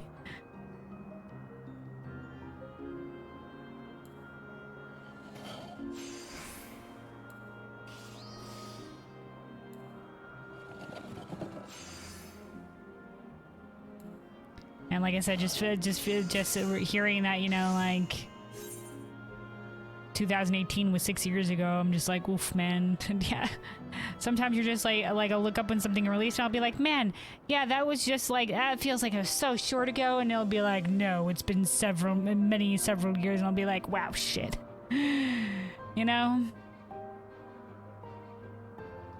Like in terms of like game franchises as well, I'll be like, wow, man, it feels like I just played that game yesterday. I'll be like, it's been 5 or 6 years or something. I'll be like, wow.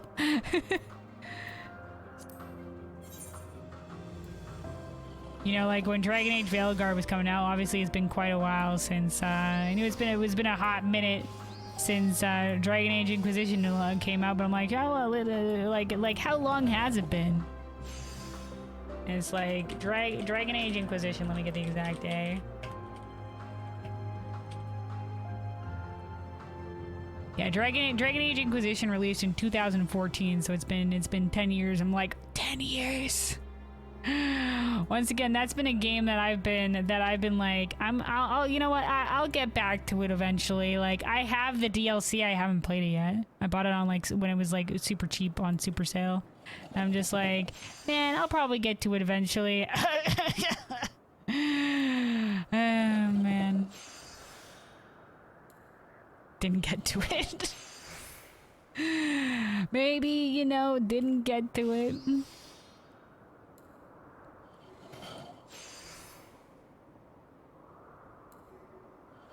But, you know, Dragon Age Inquisition, like, doesn't look too terrible in terms of, you know, how old the game can look. So it might be something I'd go back for eventually. Like I said, I did watch, you know, like, other people. I ended up petering out on the story, like, a decent way in, but at some point, and I watched somebody do the Trespasser DLC. Which is like the one that it's basically like epilogue for the Inquisition and sort of ties a bow on the whole thing and sets up for the next game.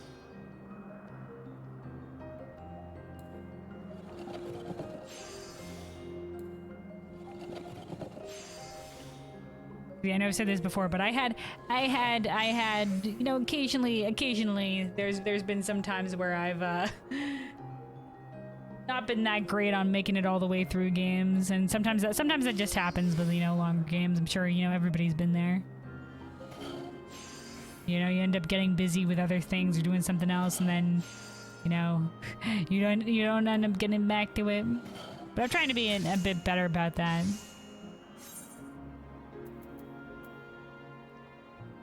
You know, it also helps, you know, sometimes when I stream the games as well, because I'm just like, all right, this is this time, this day, we're sitting down and playing this, you know? Not that I haven't tackled many, like, super long games in terms of the games that we've been playing through, but it's also, you know, it's good to make sure I commit to finishing some things.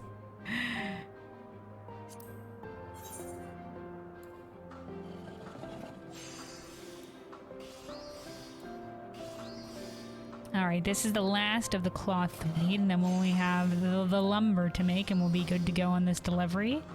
And we can go out and continue the story.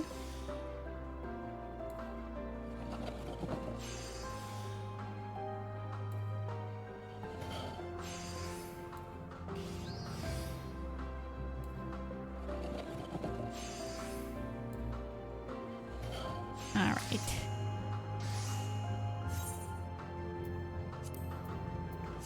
So last thing we need, the lumber.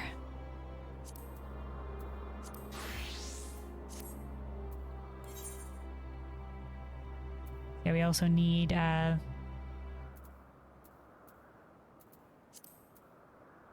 6 of this lumber too.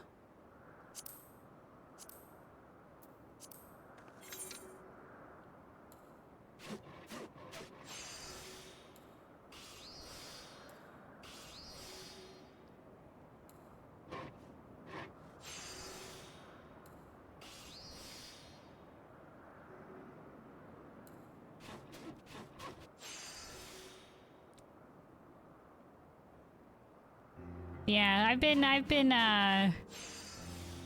know, since I played, sorry, it's a bug again, dude. Once again, he's so evasive. It's just one of the little things, but persistently, because I have some orange set out here, that's probably what's attracting it. Anyway, Dragon Age Inquisition was like my first step into the Dragon Age franchise. Like I said, I think at some point I do own like Dragon Age Origins, like I bought out at Super Sale, but it was a very old game. It was a little bit harder for me to get into, and I think a lot of people would agree. Like, it has not aged entirely super well, but the story is still a fairly great thing, and that's why a lot of people, you know, recommend going through it. And I can definitely see it. Like watching some other people play through it is just like, yeah, dude, the story was good. But Dragon Age Inquisition was my first real time stepping through, and like the lore of Dragon Age is really great. It's a very interesting world in terms of like a fantasy world. And so you know, been watching a little bit of Veilguard. I don't mind if I get spoiled on like some of the early sections and stuff like that. You know, seeing people making their dialogue choices and seeing what kind of dialogue choices they make, you know. Seeing some of the different characters.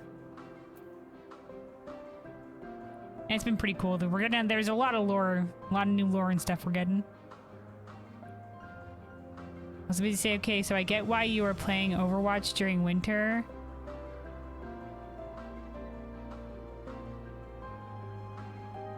What?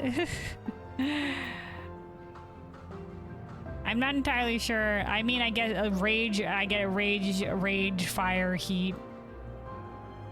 Warms the blood, I guess.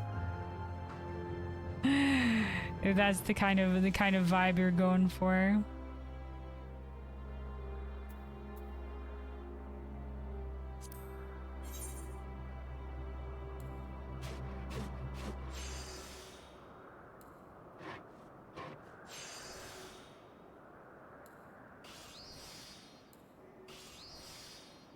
Is it a saying? I don't think it's a saying recently. Is it slang recently to be like you're ice cold? I think cold is usually learned when used when people are like distant or stuff like that. Most of the time people are like I'm on fire. But I remember I think one person that we encountered in one of the Overwatch things kept on using it like I'm cold or I'm ice cold or whatever have you as like I'm like kind of like a fire terminology.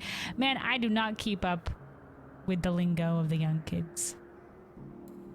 Like eventually sometimes it'll pass me on the internet what sometimes the young kids are saying, but I'm usually out of the loop, man. I'm usually out of the loop. Yeah, ice cold. But usually when somebody says like, "Oh man, you're ice cold," they mean like, you know, like you're harsh. You're like, "Oh man, that's ice cold," you know?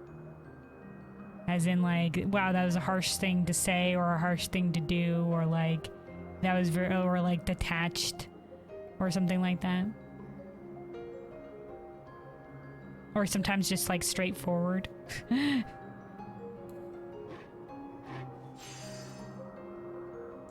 Yeah. No, I don't. I know what it means in terms of like what I just said, but I don't know if people are using it in a new way.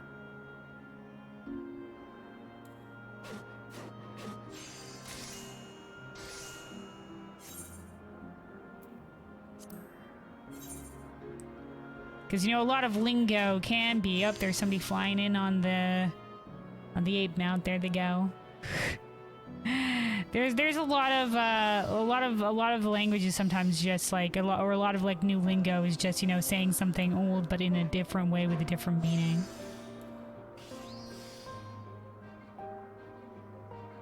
Nah, same thing. Okay.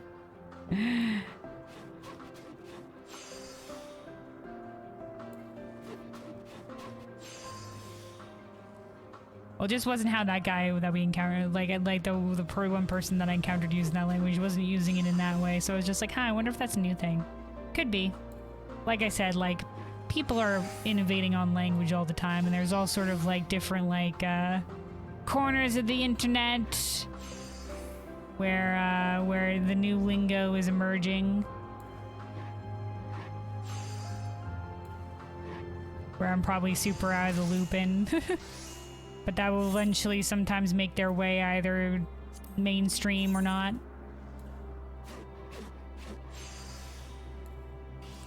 Like a lot of times when you look up the new lingo and, you know, see where its origins are, I'm just like, huh, I didn't even know this was a thing, but apparently it's something that was maybe like wildly popular.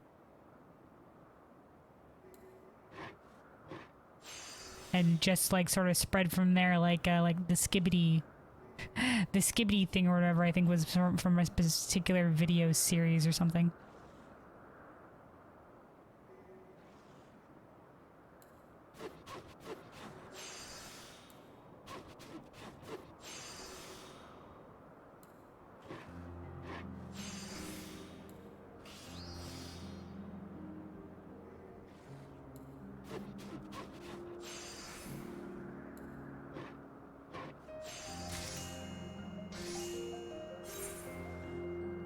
You know, this is also how language evolves over time because you know, like some memes, you know, will pass, and you know, like, but some things stick in your vocabulary.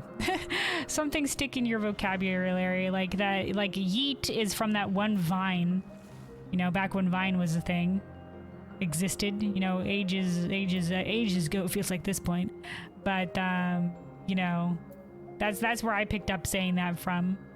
Where the girl tosses the candles like, this bitch empty, yeet. You know, I still say yeet all the time. As another way of saying, like, tossed or got tossed.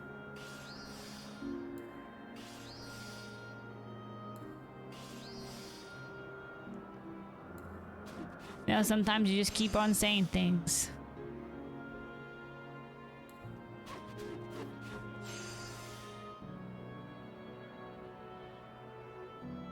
Or like slay is something that still gets used a lot for different things too. Now some of it is also like, you know, some stuff gets adopted from like and becomes common language or lingo, but it actually originates in like from a different like dialect.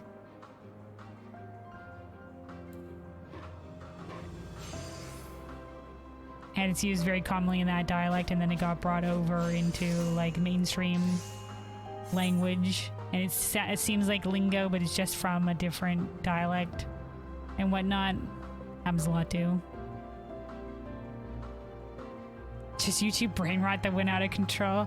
Well, it's just some video getting really popular, and then people, you know, joking and memeing. I mean, that's what the whole thing is.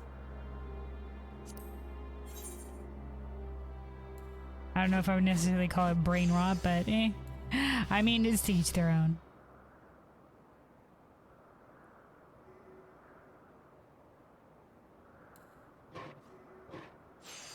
One person's fun times is another person's brain rot.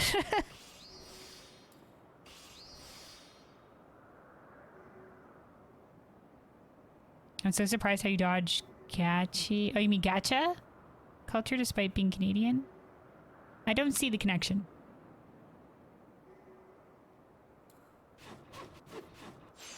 Is it you're talking about gacha, right? Gachi isn't some other thing, right? Isn't gacha mostly not gacha, gachi? What the fuck is gachi?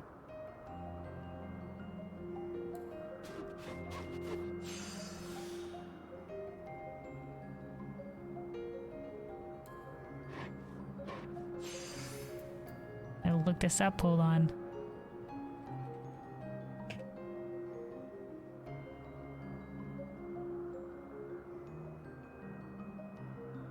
Japanese slang. So if something is seriously X, it's gachi. Gachi is a way to strengthen an opinion that you already have by saying that something is way X or super X. Is it Japanese slang? Gachi is a short form of gachinko and is used as a prefix often with the particle de.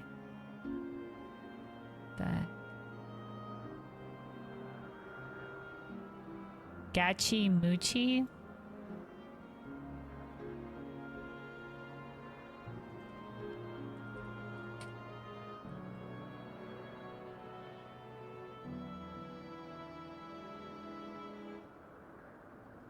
Gachi Muchi Pants Wrestling is the name given to subculture remixes and edits of adult films. Oh, right. You were talking about this before, weren't you? Yeah.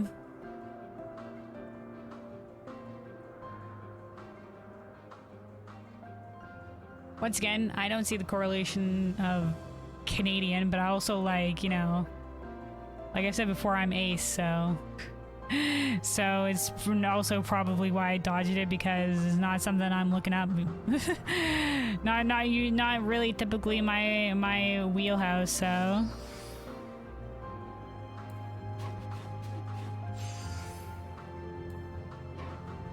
I mean, I know some things are, you know, a thing.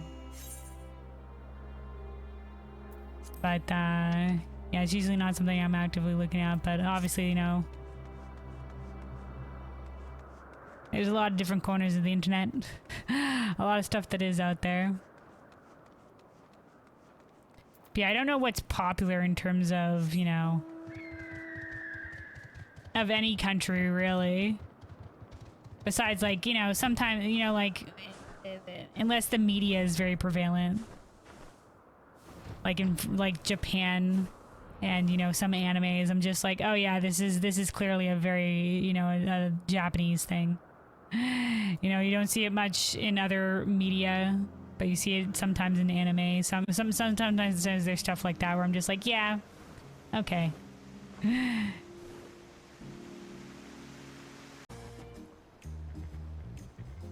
So yeah, we're back here with the role quest. We have everything that we need for the delivery, so let us hand these in. Let me see, what's our experience level looking right now on these guys? Yeah, I feel like Weaver's a bit low. Yeah, we'll probably just go 2-2-2 across the board for these deliveries to split the experience evenly. Oh wait, fuck. Gosh darn it, I forgot. We have all the things that we need, and I was just like, okay, yeah, we're good to go. Gosh darn it. Guys, we have more crafting to do. I have to actually make these things into the thing. Heck, alright. Hold on. I was like, okay, yeah, we have the materials. Hand these in. Fuck. Do-do-do. This shouldn't take a second.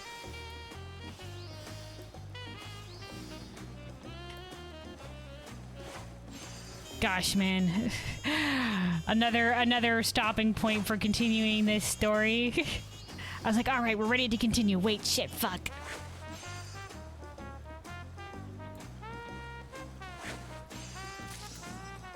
We have to actually put it together into the class, the role quest item. Ah, boy.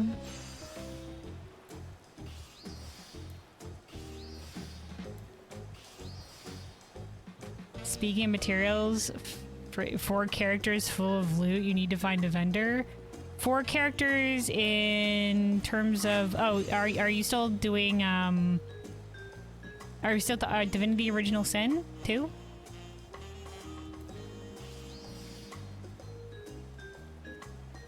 Okay, yeah. Alright, well, best of luck. Inventory management, the eternal struggle. In any game, really, where you loot anything. 600 pounds of loot, man. Wow, alright. Alright, well.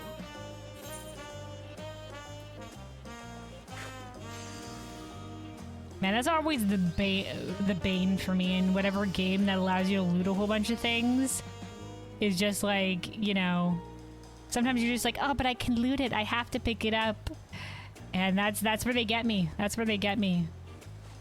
My inventory becomes way too full of shit.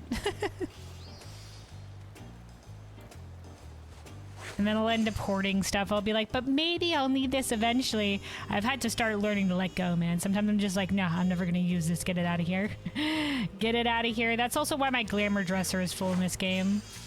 Why I'm always constantly trying to find room for glamours, because I'm just like, oh, but it's kind of a nice piece. I could probably use it in some glamour in the future at some point. It's just like, no, I gotta be hard line about this. Okay, that was 3. All right, we need 3 more still. We need 3 more still.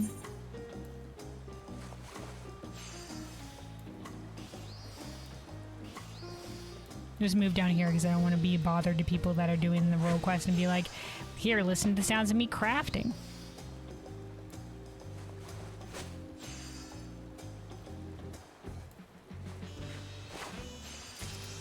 $40 golden spoons. Some bones as well. Well, you know, if they sell well.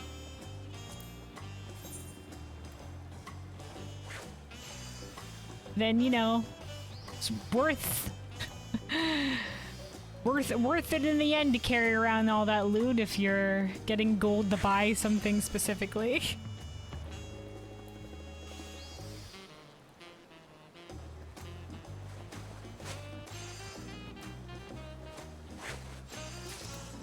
All right, this is the last one. This is the last one, guys. We finally made it.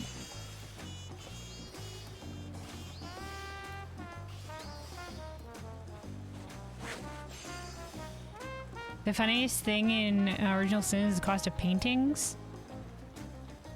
In terms of selling the paintings, or is there a reason to have paintings? Is there like some like housing or something in?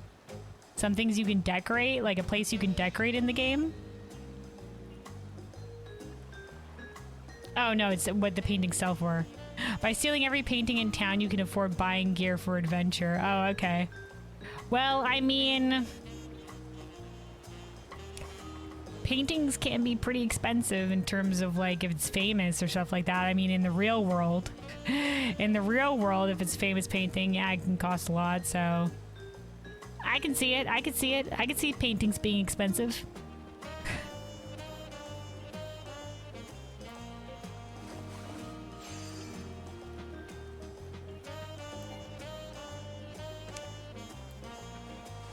Oh, hold on.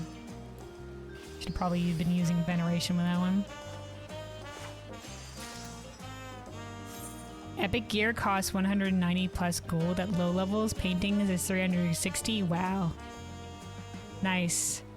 Paintings, the real cash money. Forget gold and other stuff like that. Paintings is where it's at.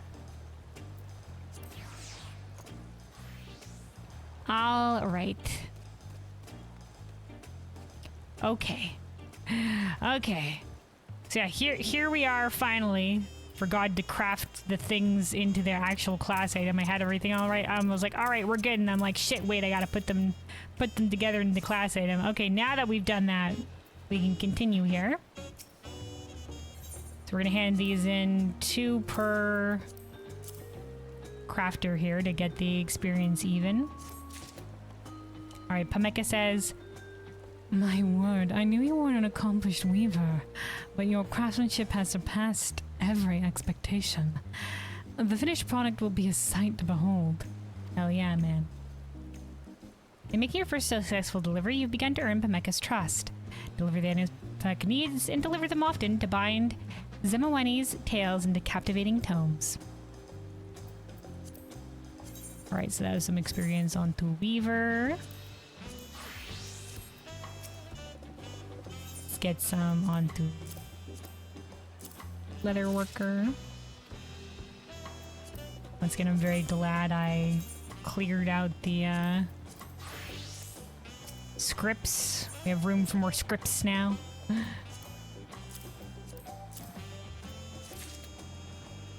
All right, there we go.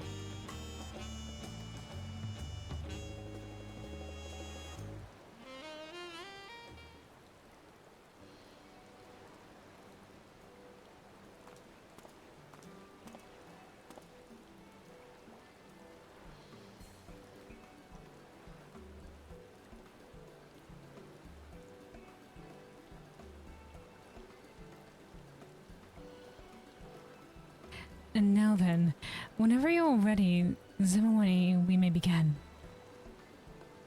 Alright, so we've busted out some tools here. The really unfortunate weather conditions we have right now, but just pretend it's sunny. Pretend it's sunny. Alright, so Zimmerwani is gonna be narrating the tales. Alright.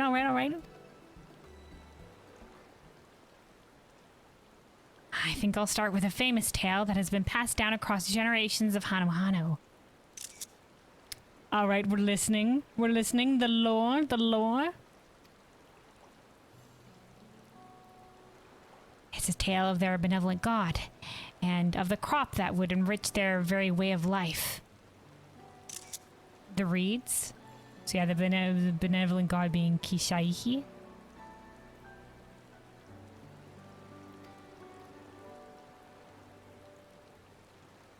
Beautiful blue feathered quill.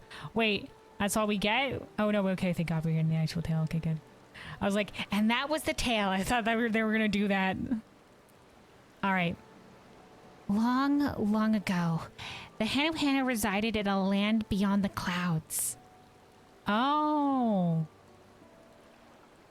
Though their heavenly home was frigid, their enemies were few, and they whiled away their days dancing in the pale warmth of the sun. Interesting. So never mind, the Vanu, the Hanu originated with the Vanu. So this is like an offshoot group from them. I thought maybe they came from one group and they split. Okay. But one day, a great storm ravaged these clear blue skies. The wind and rains raged upon those lands so fiercely, it sent a pair of Hanu tumbling down to the waters below. This reminds me of like the origin myth with the Mughals from the Twelveswood and the King Mogulmog myth. And you know, when we go to the Churning Mists, we learn of sort of like the origins of that myth. How the myth had sort of taken on its own mythology, but how it originated was slightly different. Also, Bizmaker, you said Original Sin 1 it's a house on the edge of the universe, and Original Sin 2 it's a ship. Oh, okay. So you do have like a little base. That's cool.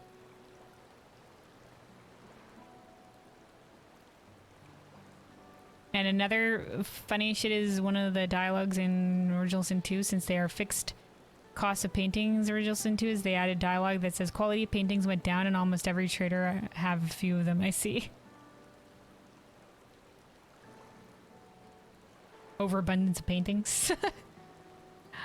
All right. Yeah, this is interesting lore of the Hanu, but it does very much remind me of the Mughals myth. The Vanu of the Sea of Clouds also have their own origin tale. That Bismarck, the great whale, sort of was like a great white whale, and they were born as a different color to the rest of the whales, and that sort of like shunned them from the rest of the whales, and eventually like the gods like took pity on him or whatever, and then lifted him up into the sky. And then later down the line, Bismarck saw the Vanu, and they were also being bullied or something in some capacity, and uplifted islands for the Vanu to live on, and that's their sort of origin mythology.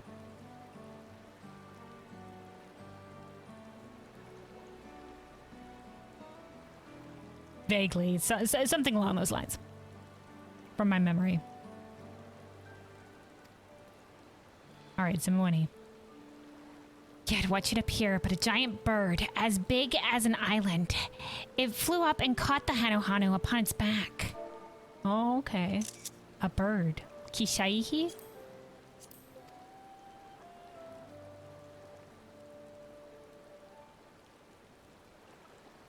Wow. Origin myth for the Hanu.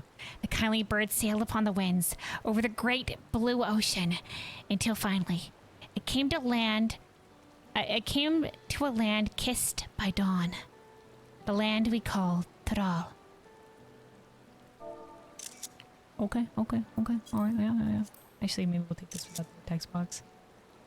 Mmm. A land kissed by dawn. Dawntrail. The couple was grateful to stand on solid ground again, but their journey had exhausted them, and their energies were spent. They searched high and low for something to fill their empty bellies, and it was there that they found the great bird once again, feasting upon verdant reeds.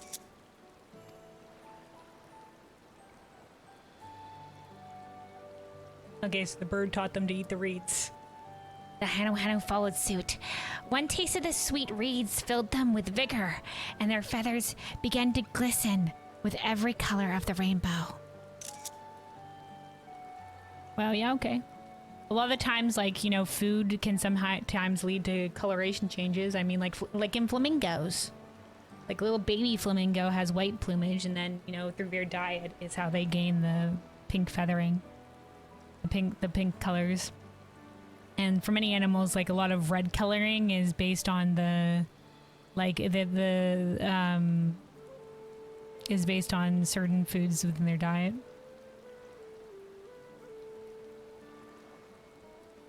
Anyway, fascinating.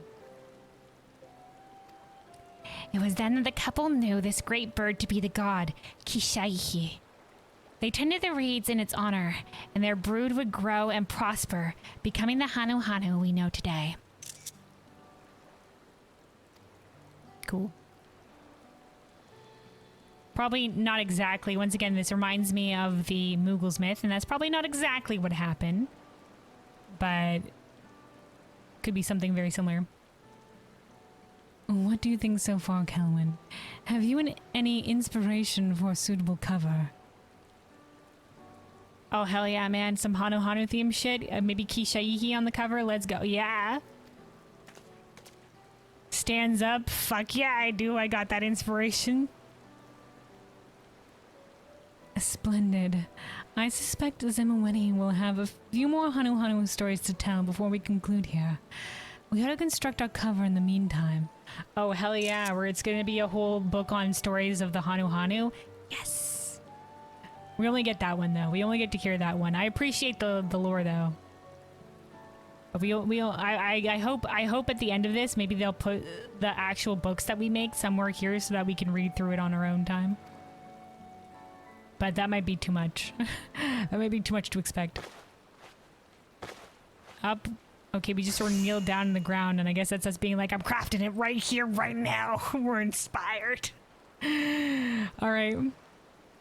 With your painstakingly prepared materials, highest quality.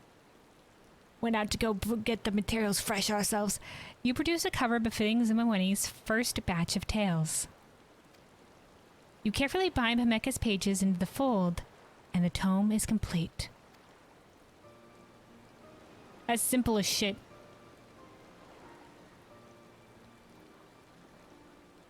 Where's my cool design on the cover? What is this? Kelwyn, I'm disappointed. Well, man, it's probably just so they could have done something for the cover. I mean, we have the Heavens War book with the dragon on it. At least put a bird on it. Oh well. We couldn't have expected individual props for this. We should be glad we have props at all. It's a real book. I may not be able to read it yet, but just looking at it fills me with joy. Oh, good job, Himeka, for narrating the entire thing. Books are remarkable things indeed. Stories told in speech alone will disappear with their tellers. But what is written is promised to survive.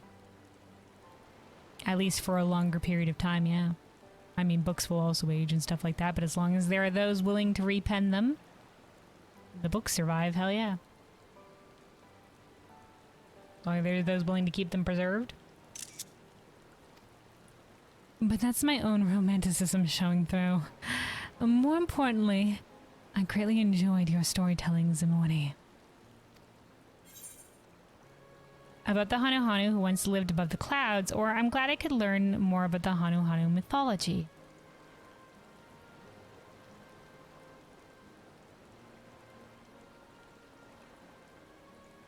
Ooh. Would be cool to ask more specific questions, or just like, wow, man, that was cool. Let's ask the first one. Could it be like the Vanu Vanu that we know? Are we saying that? A people called the Vanu Vanu, you say? From your description, they do sound like they might share common roots with Tyrell's Hanu Hanu. Maybe there's different floating islands that they both originated from, or floating islands nearby, or something like that. But it seems they both did originate in the clouds. If you enjoyed those tales, I know plenty more like them. Hell yeah. Hell yeah, man. For example, the ones I heard the other day from a Pelu Pelu patron were fascinating. Theirs is a people with a talent for words. I'll have to practice ahead of time if I'm to do them any justice. Hell yeah, man. You know, storytelling in and of itself is an art. You know, there's anybody can maybe relay a story, but you know, there's some talent to be had in telling a story well.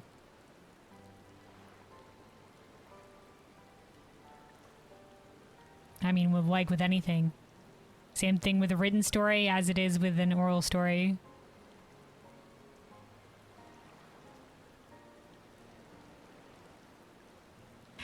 Please do. We'll be happy to hear them whenever you're ready. Or whenever you feel ready.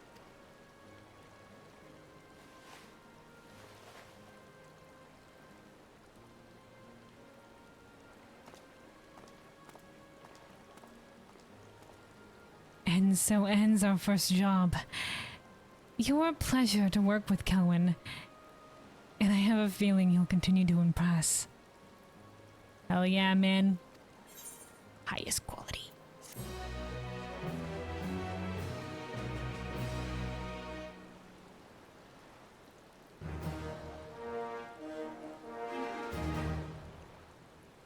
Alright, Pameka is pleased with your efforts. She now considers you a cover collaborator. The alliteration. The alliteration continues. Whoever makes these loves the alliteration. Alright. Biz, you said you still don't understand how those bird people evolved. Why are they so chunk? Good question. I mean, it's probably because above the clouds is probably a pretty chilly environment. It's probably pretty cold. So, might be chunk because insulation. But it also might be chunk in terms of, like, they're not, like, particularly big. It's just a lot of feathers. They're just, like, a lot of feathers insulated. Because, like, if you look at some real-life bird species, like owls in particular, that might live in some more northern region, like, a lot of their body is, you know, like they seem very big and poofy, but a lot of it is just the feathers.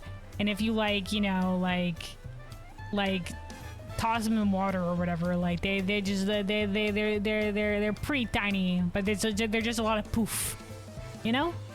Same thing with like some like you know, like poofy cats as well, like very fluffy cats. Like a lot of it is just fluff.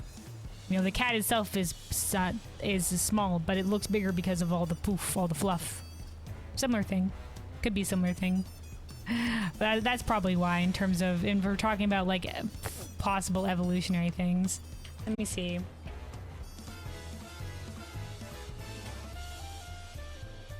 Yeah, I know that for you would certainly be helpful.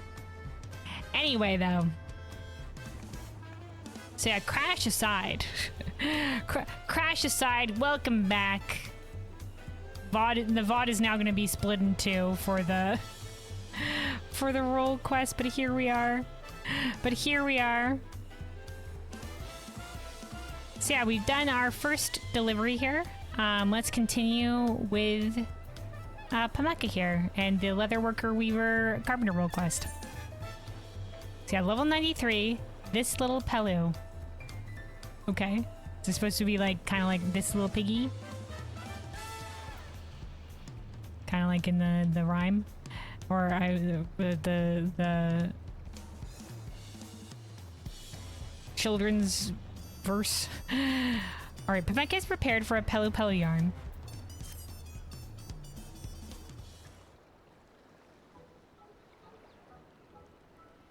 Greetings, Kelwyn. If you're ready to proceed with our next cover, I have an idea I'd like to share. Zimmerwenny said he had Pelu Pelu tales to tell us next. Correct? Yep. In which case, I thought using materials sourced from the Pelu Pelu's ancestral home of Urkopacha might give our cover an authentic touch. Sure. A book about any given people should look at home amongst them, or so I think. Yeah, right on, sure. Stoic nod, stoic nod. Then it's settled. I trust you'll know just what local materials we need. Yeah, we've been about. All right, fist punch, let's do it. All right, start going straight into the second delivery. Yep, all right. We'll require local materials from Urkopacha for our Pelu Pelu's tales. Did you find anything? For the Pelu Pelu tales. All right. It says a collection of colorful components from Urkopacha, ideal for binding a book of Pelu Pelu tales. Oh, I didn't read the description on the first one. It says a varied assortment of boards, covers, and cords necessary. Oh no, we did read this. To bind a book of local folklore. All right, let's see what we need for the Pelu Pelu cover components. All right, snow, cotton, cloth. I already have some of this. I think I have enough to make more. Because I was using it. I was handing a lot of this shit in for leaf quests for leveling. Then hammerhead, crocodile leather. Okay, and Saba lumber. Okay, let's see if I have. No, I don't have any snow cotton on me. Never mind, I don't have more to make more, but we're already halfway for what we need on that one. And then the Saba lumber. Okay, I have some on me.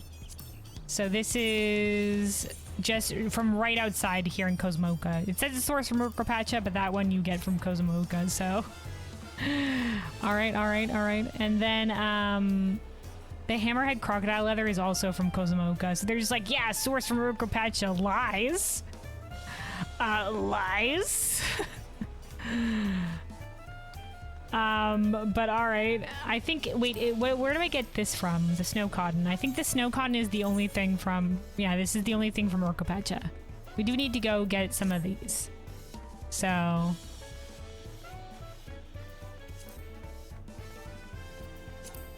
And then let me see. Yeah, this is Eblin Alaman once again, and then hammerhead crocodile skin.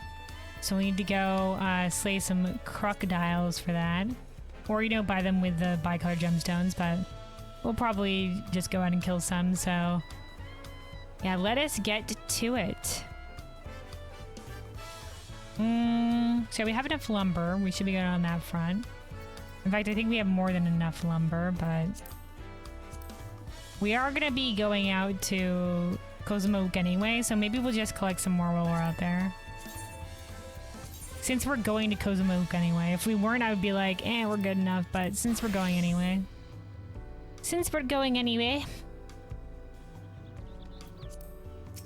Might as well pick up a little bit more just in casies. Also, Biz, you said... Your bet is that problem is in RAM, and you can see why it's like that, since sometimes memory refreshes fast enough to survive entire streams, sometimes don't. Yeah. Like, usually it's fine. It's only rather rarely, I think, that we have crashes. But, Your bet is new RAM and CPU and motherboard. Do you have patch cord installed directly into your PC? What do you mean by patch cord?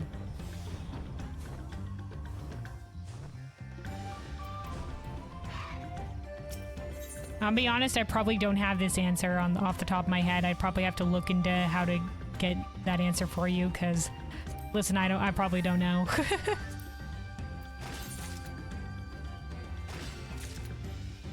Once again, like, my PC was built a while back. We set everything up, but like, years ago at this point, and I don't really think much about my PC.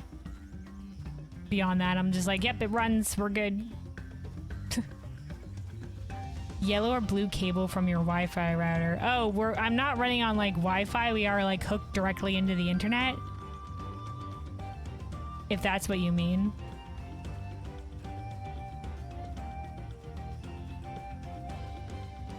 Like I am wired in.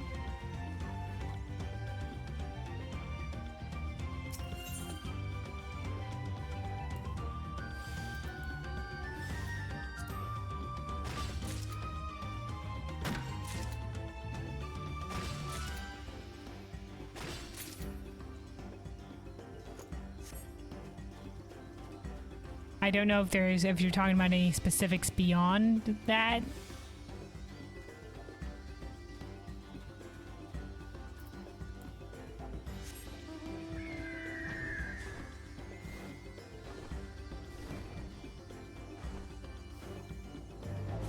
I mean, yeah, we have an internet router.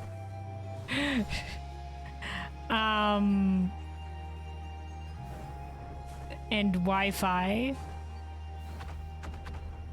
But we've made sure most of our computers are connected directly in and not running just off of the, not wired in Wi-Fi.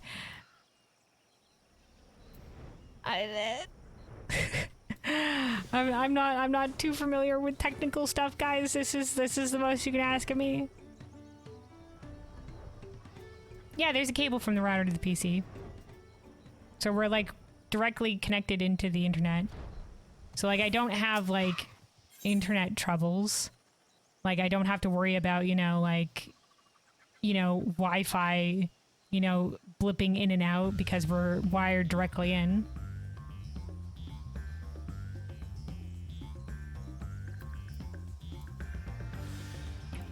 That's a thing that me and my brothers have made sure to do for our computers in the house. Okay, that's cable. That cable is patch cord? Okay. Alright, let's get one more log to get an even 60 on this one, and then we'll go slay some hammerheads.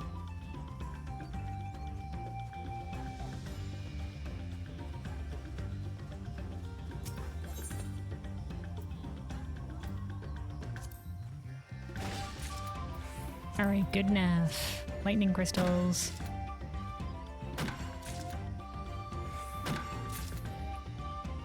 Alright. So let's switch on to Picto. Been enjoying Picto for the most part for slaying stuff. And then we'll go kill the hammerheads. So we'll pick up 6. Like I said, the leather is a pain in the ass to farm, so we'll just go for what we need. So to make 6, we will need 24 hammerhead skins.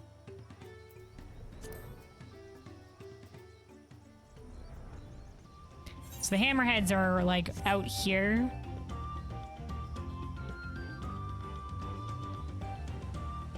They're the crocodile adjacent looking things. Yeah, these guys.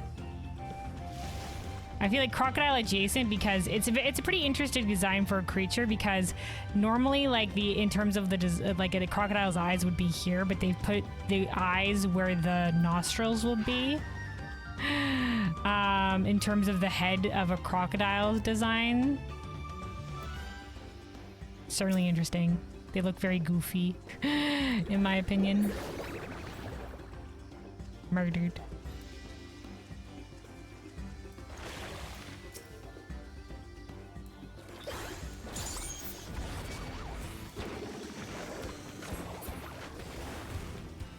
So you're not using motherboard with Wi-Fi. That's good. Yeah.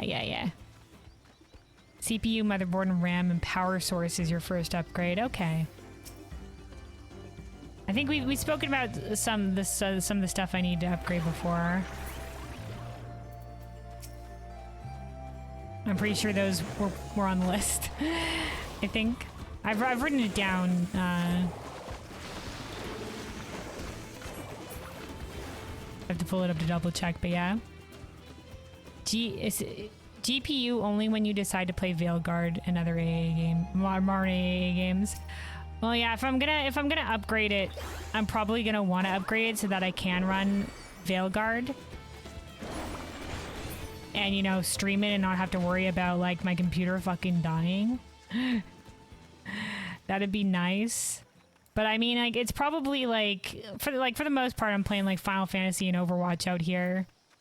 And, you know, like, less modern, less graphically demanding games, I should say. So for the most part, my computer's been good enough, and it's probably rare that I'll have, like, the Veilguard is just, like, it's got a lot of fancy shit with it. The game does look very pretty, but also I can see how it's pretty demanding graphically. Don't buy Intel CPU, only Ryzen. Let me see what I've written down here real quick.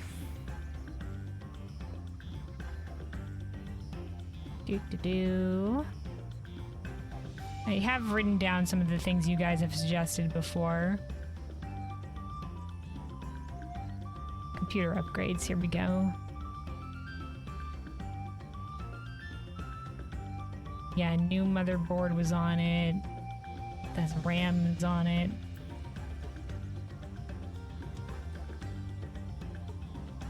Okay, we've already done the well, I've already, we'll keep, I've already got a new SSD, so I don't think I'd probably need this one. I can probably delete it. The SSD suggestion, since I have it. Right.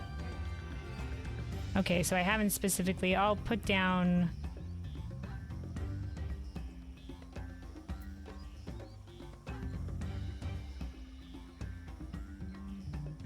to look into Ryzen.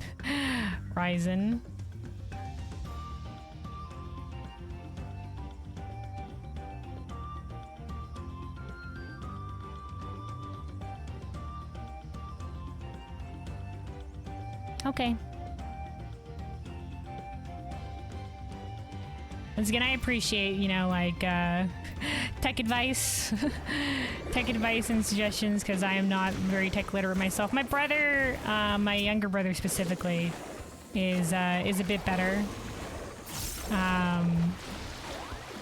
Like, I wouldn't say he's no expert either, but he's a little bit more savvy about this stuff than me. So he's usually the one that I turn to for advice, but like I said, he's not a super real big expert on computer shit either, so it's nice to hear, you know, nice to somebody who maybe knows a little bit more what they're talking about. Because otherwise we'd probably just be doing our own research, so it's nice to have second opinions. Yeah, the only thing is, you know, like, you know, upgrading your computer on paper, yeah, great, yay. Upgrading computer, perfect. Buying the shit you need to upgrade your computer, oof, ouch. Oof, ouch, the wallet. Computer do be expensive.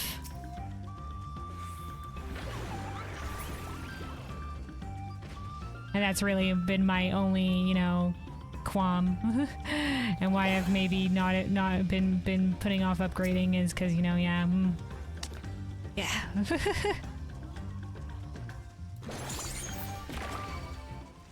But, you know, at a certain point,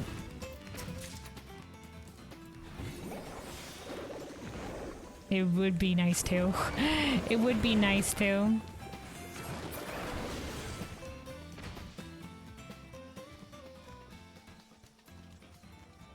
Alright, hold on. Let me write this down. Cheapest yet strongest enough for the next few years choice for you. Okay.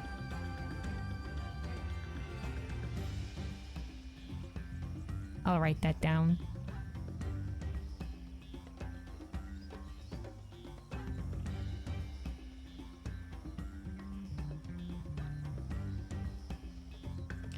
See, I know a lot of the times in terms of like when we are buying computer parts, like what ends up happening a lot is like there'll be like the top of the line shit that's like, oh yeah, this is the newest shit on the house or whatever, but it'll be like super expensive. And if you just buy like the version previous to it, I mean, this is with most tech stuff, but if you buy the version previous to it, it's like basically the same thing, but like way cheaper because no longer like the newest hotness.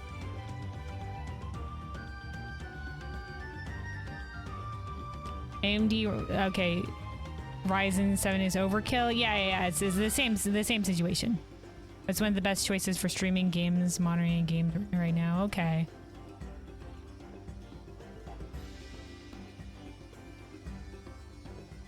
All right. Overkill version.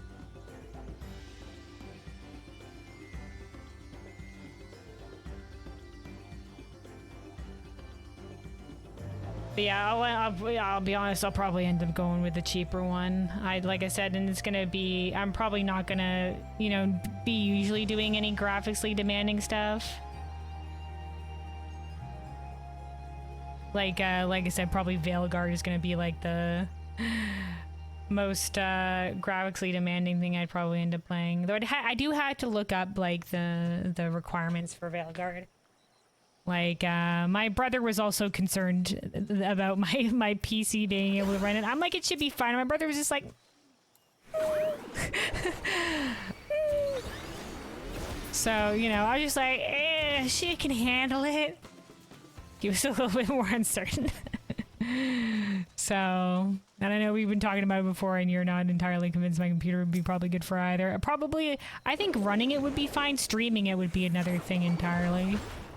Because that's where my computer probably encounters, you know, and most computers would encounter the problem of, you know, like, you know, streaming and running something, you know, is pretty demanding.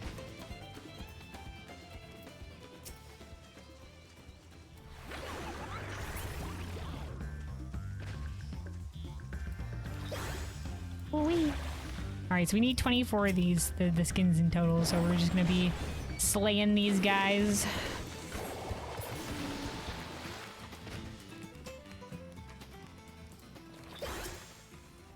Like I said, we could buy these with bicolor gemstones, but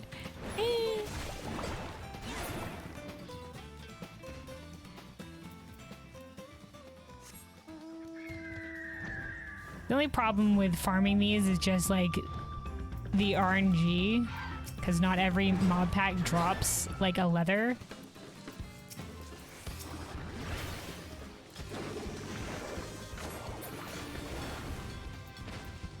So that's where that's where it usually gets pretty frustrating, is just like, you know, sometimes you get on an unlucky streak.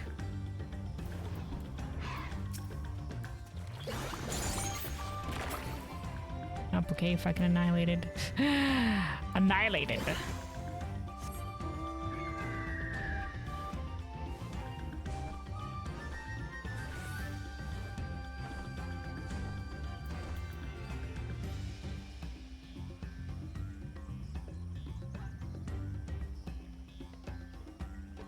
Anyway. GPU is just any new NVIDIA 70 or 80? Okay. Series depends on your wallet. Obviously 3080 is better than 2080. Same for 3070 and 2070, but you suggest 3070, it's cheap enough, strong enough, not overkill? Okay. Yeah, for the most part in terms of my wallet, like I don't want to spend a lot of money, but at the same time, I want to make sure that it's good and it'll last.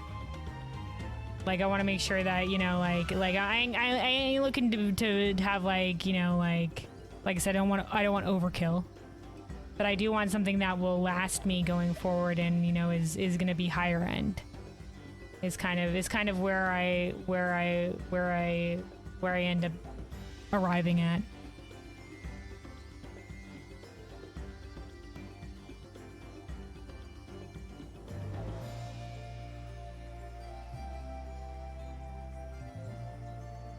Well, I'm writing this down though.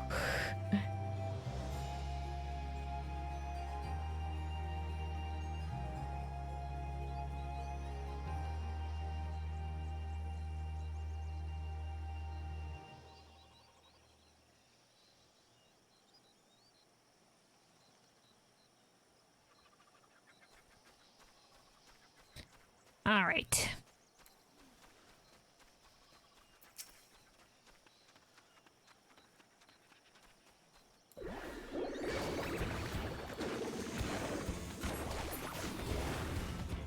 Because like I said, when we built my PC originally, and it's been years now. it's been several years now. She's had a couple upgrades, you know, since I originally built her. Like, I think at some point my graphics card petered out. So the graphics card is probably the most recently upgraded of the things. Otherwise, most of it's stayed the same since I built her. And I can't remember when exactly I built her. Hold on.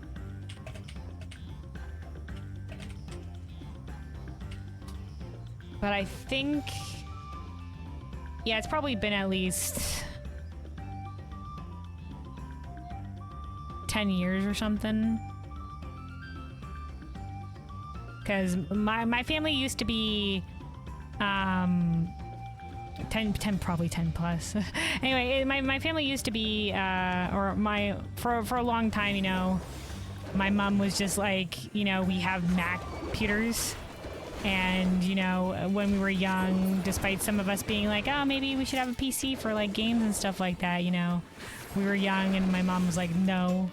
But then, you know, we got older, we can make our own choices, so we ended up, you know, a lot of us ended up getting PCs from, you know, Macs that we were playing on. You know, like, used to play World of Warcraft on Macs and whatever. Used to lament when a game wasn't available on Mac and just PC and stuff like that. But so yeah, the first PC that I got from getting off of the Mac was this one. And like I said, with only upgrading the graphics card. So it's been a while. It's been a while. Like I said, at least the graphics card was updated somewhere along the line. Like I said, somewhere along the line it happened, but besides that, it's been a hot minute. So that's where, you know, upgrades could be starting to be a priority.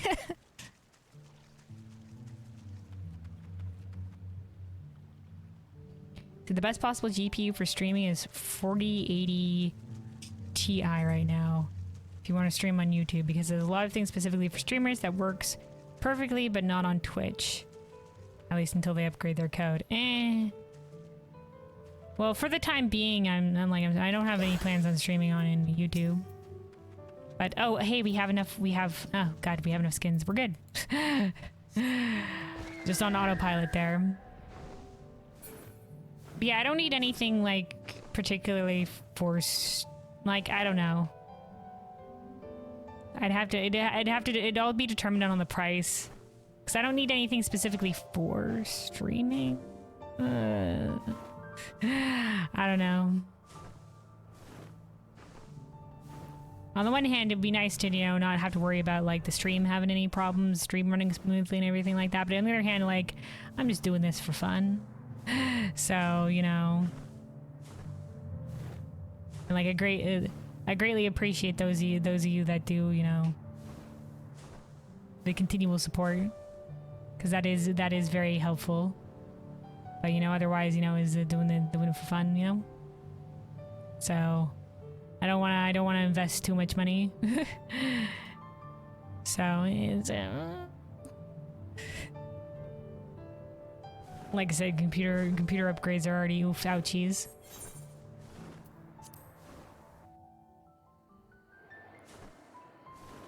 So it's good to be Canadian when it comes to prices. When next GPU will release, cost of all GPU will go down. Yeah. Like I said, that's how it usually works.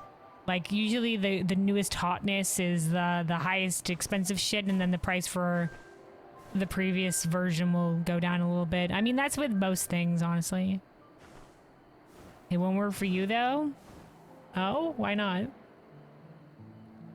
I thought that was just like a market thing.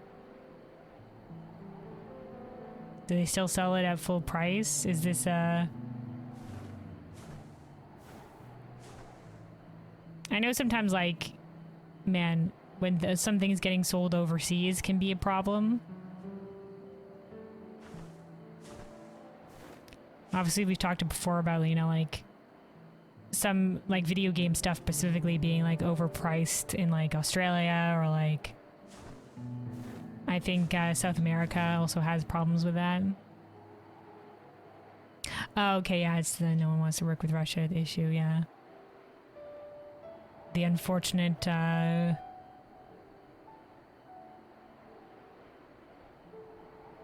political climate.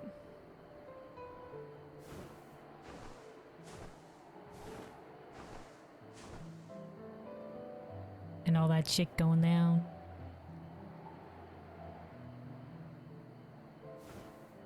Yeah, it's a shame it's affecting stuff like that for you. Anyway, though.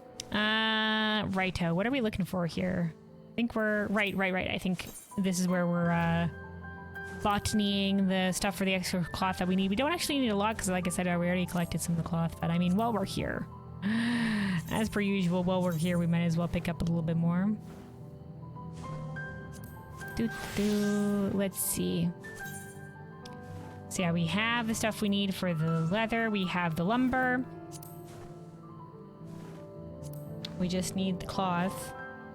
We already have 3.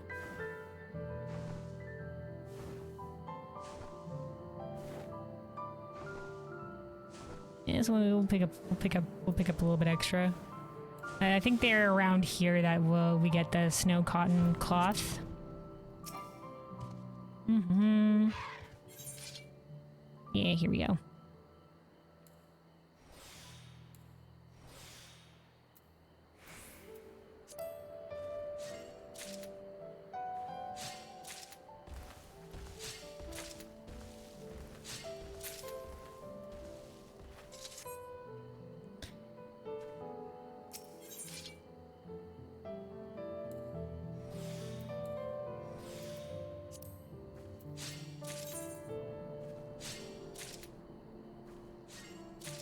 Correct me if I'm wrong, Wizmaker. Didn't you say you were looking into maybe like moving? Is that something that you're still looking into? How's that been going for you? I think I remember at some point we were talking about you looking for jobs in other countries or something like that. So let me drink a cordial here. Always was and still am, alright. Well, once again, best of luck to you in that regard.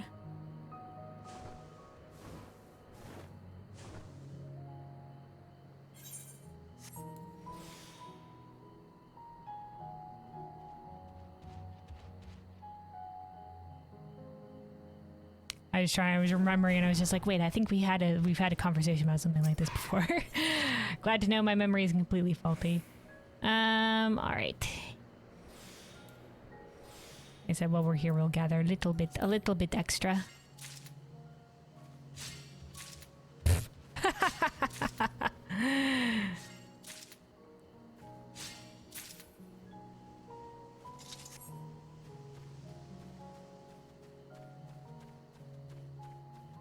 Yeah, the green card in, the green card in.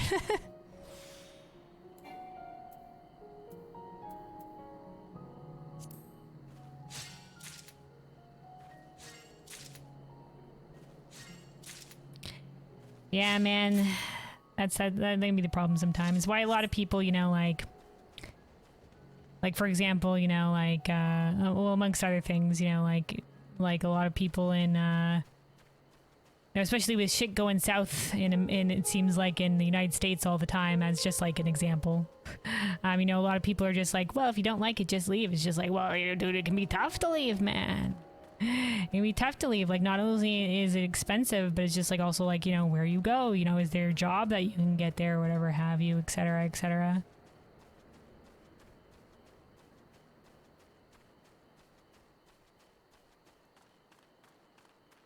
You know, we have a cousin that's currently living in the United States, and obviously we're always very worried about her. We're always very worried about her, but you know, she's doing good. But she always has the option, you know, like because she was born here in Canada. She always has the option to come back. So that's always good as well.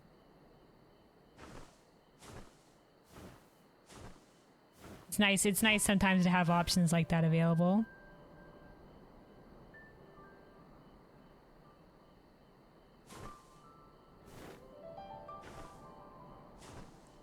You thought about Bali? Hold on.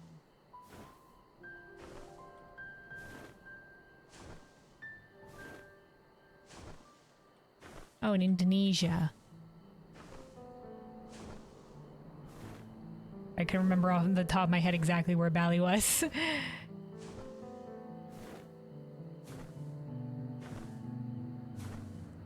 that could be cool. I don't know. I don't know much about Indonesia, but I think there's a couple people on the internet that I vaguely know that do live there. From the images, it seems like a very beautiful place. From the brief Google searching.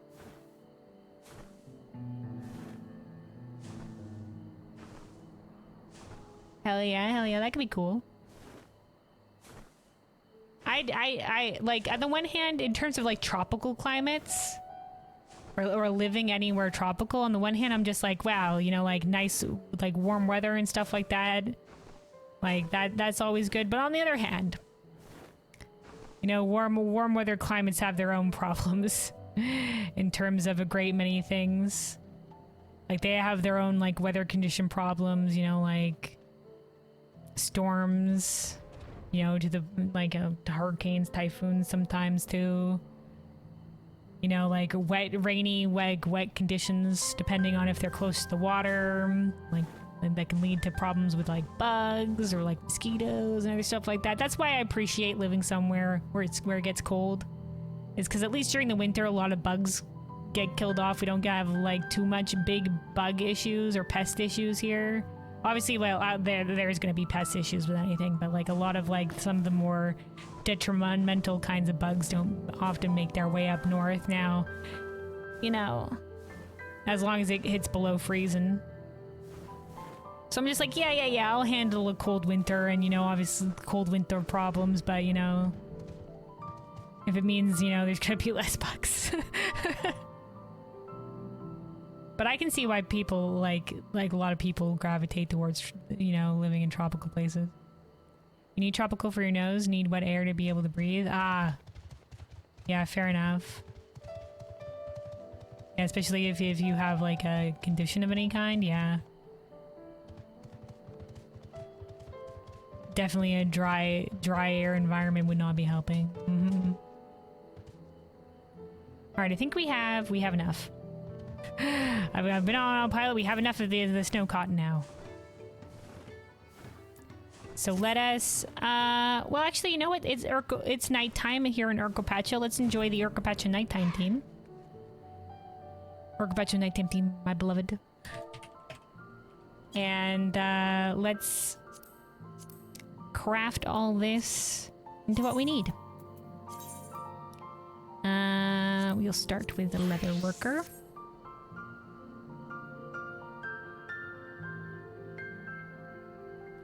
But he says, problem is if you will consider moving from Russia, stay in one country for the rest of your life. Bali isn't the best place to find a wife. Since I see. Since I hate people who smoke, and people in Bali start smoking like 5. I mean, I don't know if that's a cultural thing. I don't know. But I'm sure there would be people, but okay. Yeah, smoke. Yeah, smoking is definitely an issue because it really like permeates. If you live with someone who smokes, like the first of all, secondhand smoke, and then like the smell, it really gets into everything.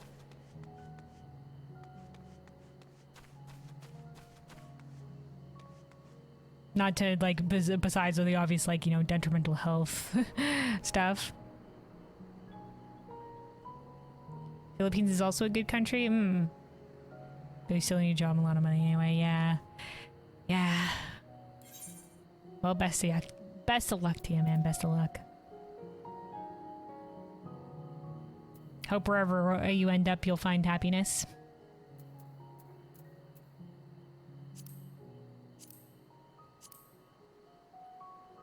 May the fates treat you well. Let's see. Hold on, why am I in... No, it's in this category, isn't it? Here we go. Let's eat some food as well.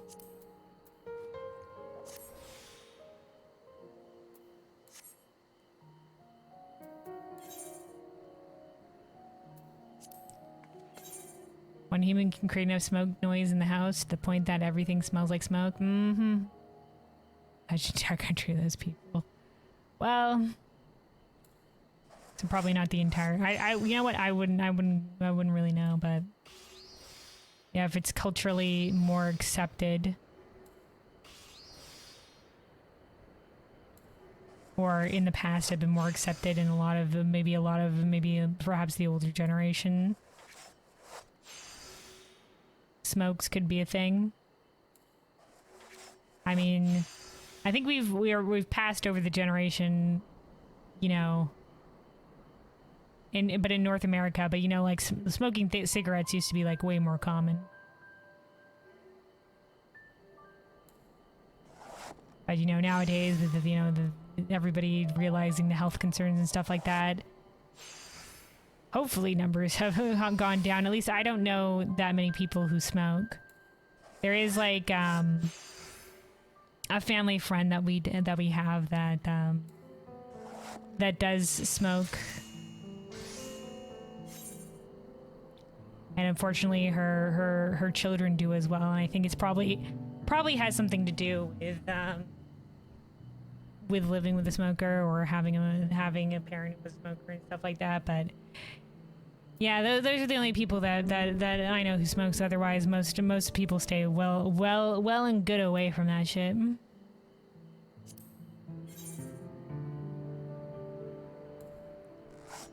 But you know, there can be like, I know there's like cultural significance or like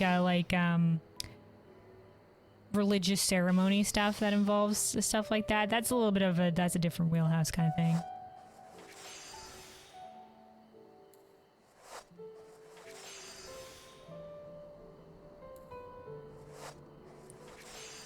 Sometimes, you know, like, well,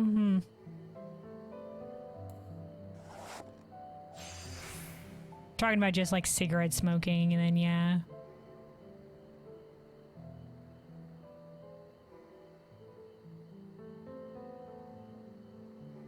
New Zealand is also a good country. Oh yeah, I've heard great things about New Zealand. My one of my brothers thinks that would be a pretty cool place to live. I don't know a lot about it though. Besides, it would be maybe cool to visit one day.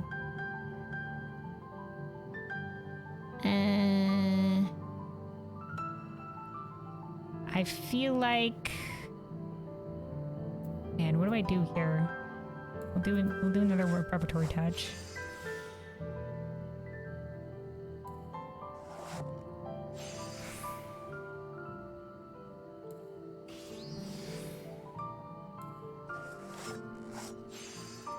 Like I got distracted there and I lost where I was in terms of that crafting, but it's alright, it's worked out. It worked out.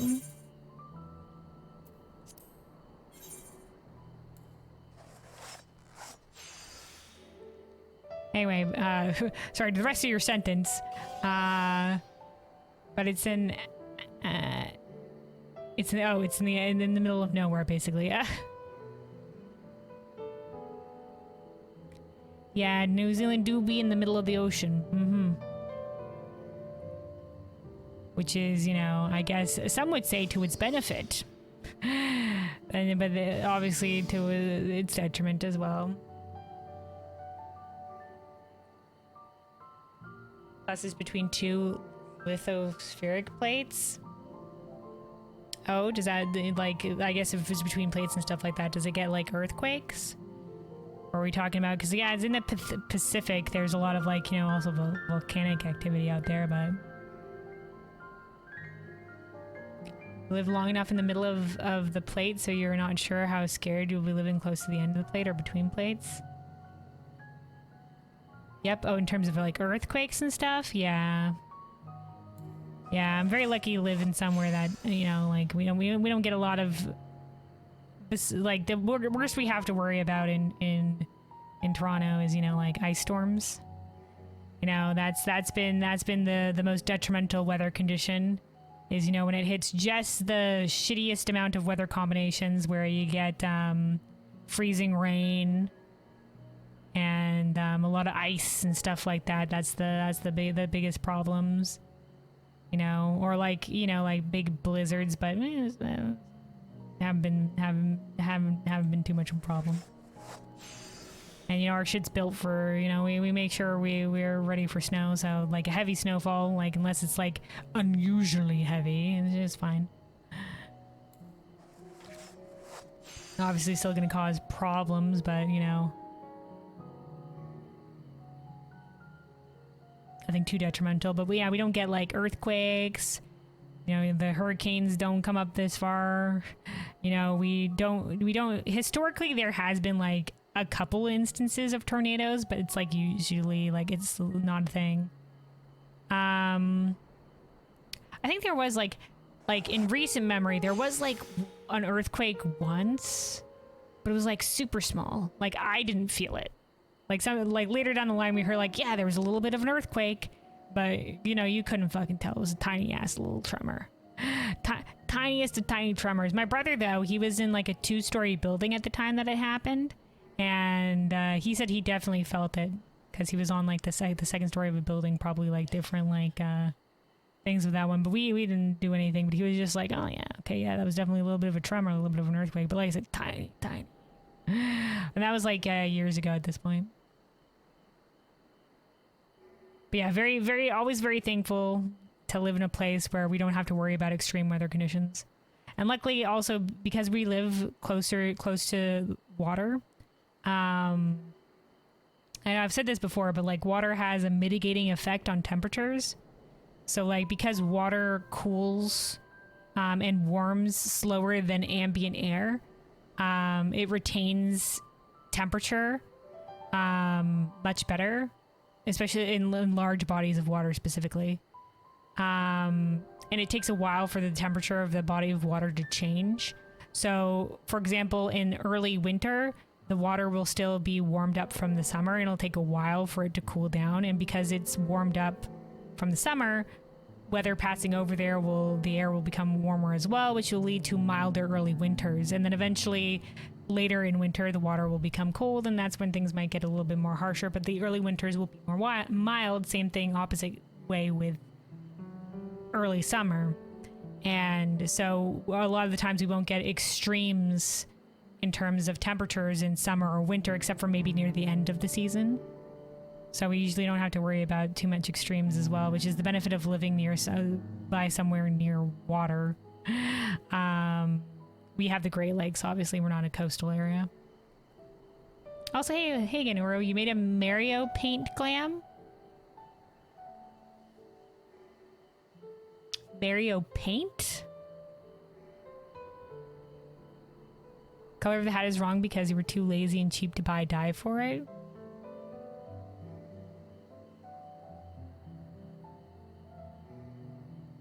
Too lazy and cheap. Is it an expensive kind of dye?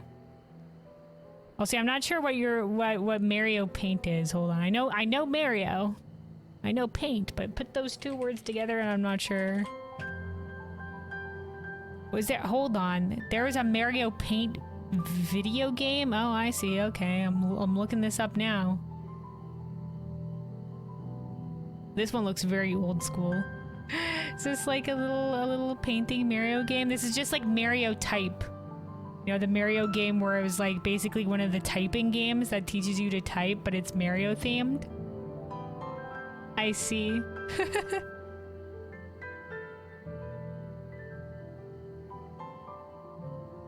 For the Super Nintendo, man.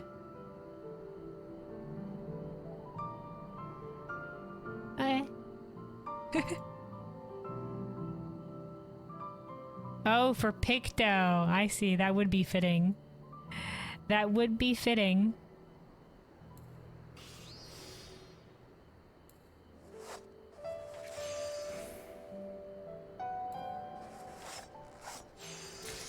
Oh, also. Sorry, I missed you. I missed you in the middle of all that. Misizu. Welcome, welcome. All right, you said you want to be called Izu. Izu. I'm remembering that. Remembering that now. Izu, welcome.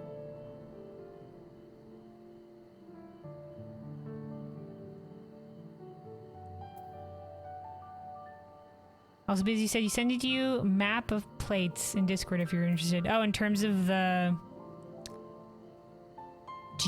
geography, geology, whatever heckaroonies. Let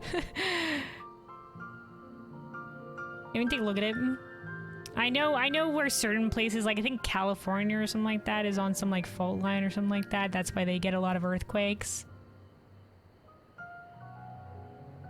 That's how it's, that's, you know, that's the tectonic plates, geological activity. Hold on, let me zoom out on that.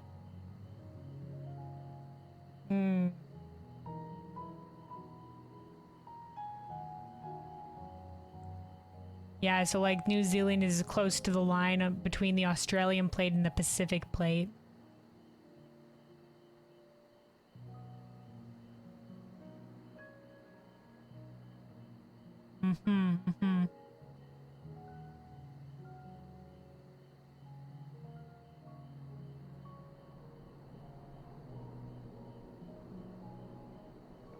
Oh, hey, Squidden.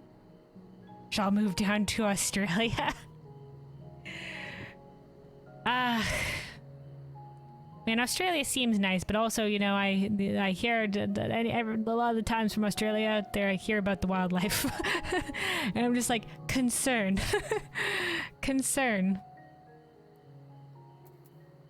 But you know, I have some like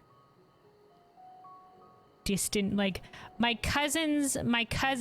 have one uncle who married into the family who has family out in Australia, so. There's a connection. My cousins who are the children of that uncle have been to Australia themselves and stayed there for a little bit, so. And they greatly enjoyed it. Living there, though.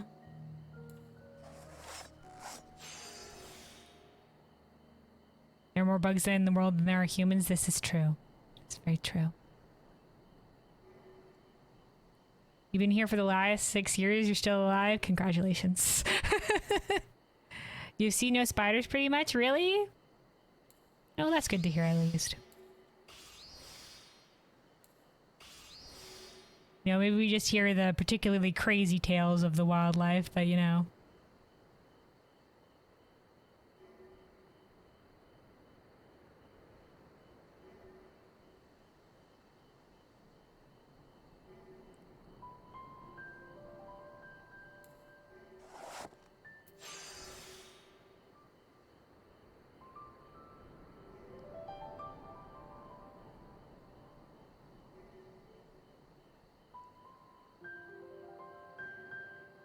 Try to scroll and make sure I haven't missed anything in the chat.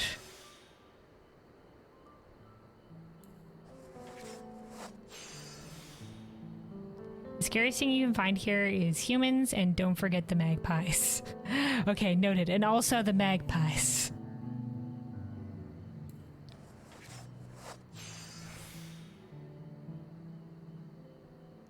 Magpies are a very pretty bird, but yeah, I guess they like magpies are fairly intelligent, I think, because they're in the corvid family like crows, so I can see how they could be a pest.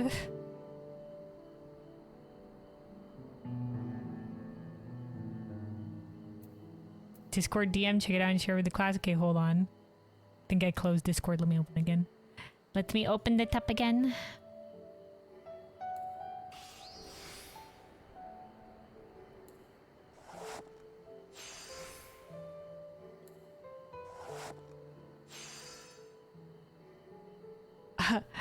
Aussie Man reviews magpies. Okay, okay, okay. Once again, very pretty bird. We'll get you apparently though. Hold on.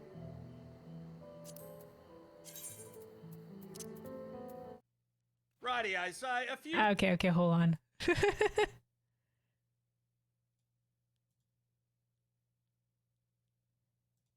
Hold on a second, Rooney here.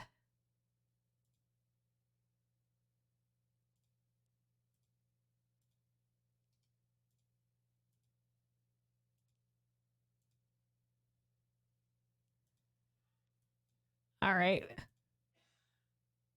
Weeks back, I said the domestic cat was nature's asshole, but you know what? I was wrong. Well, cats are dodgy, but they're nowhere near as bad as The a cat. swooping fucking magpie.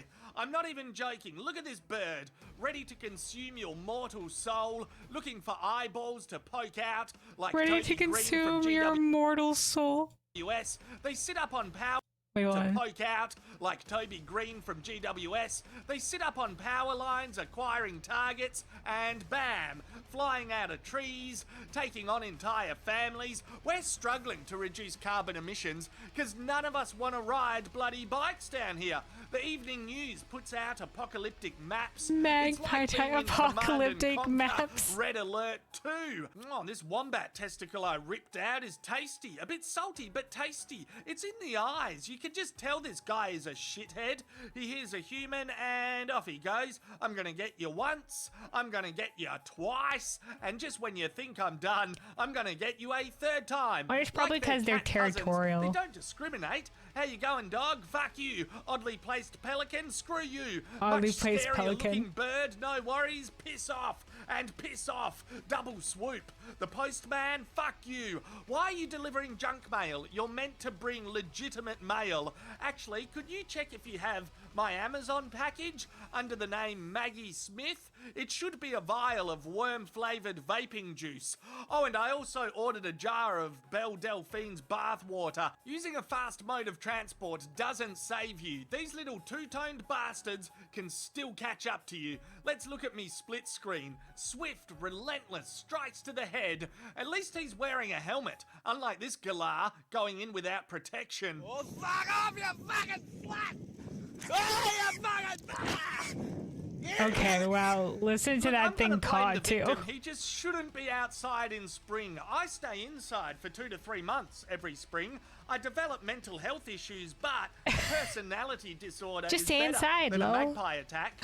This Sheila is onto something quiet, crafty, using a piece of tree as a prevention method. It looks like it works. From the, Oh, being no, from the it Crow doesn't. family as The well, they fucking probably have magpie is they probably gonna have be good extra memories. angry Like crows can now. actually The recognize piece of individuals crap and stuff like camouflage that. So has if you fallen piss off The like a Maggie is crow, like, "You think you probably can be the trick same me?" for a magpie. That They'll tactic remember you. might work on a drop bear, but it's not going to work on me, lady. You're a goner. Look at this one. Lulling a puppy into a false sense of security. Oi, mate, I'm your buddy. You've got a friend in me. Nah, I'm not scratching and biting your face and body. Yum, this peg is tasty. I was just Hey, playing. what are you doing? Me? Nothing. I'm definitely not sizing up your lower intestine, imagining it decorating the nest in which I'll raise my brood into the next generation of merciless killers. Nah, not doing that. Wait, I hear something. Cunt bird away. Now again, I'm not trying to Bird paint away? in broad strokes. Hashtag not all magpies. I'm sure some are being naturally defensive of their homes. They're not inherently evil. Okay,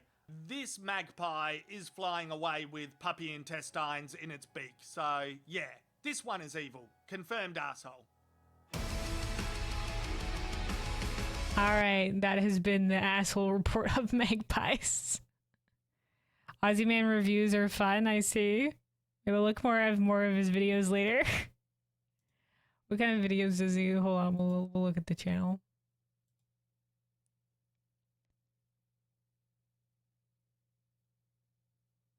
Why not he celebrate Halloween, living with okay, yep.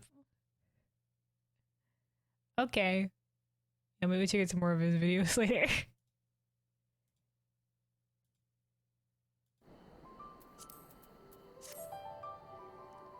But yeah, probably just overly territorial in terms of the birds, yeah. Unfortunate.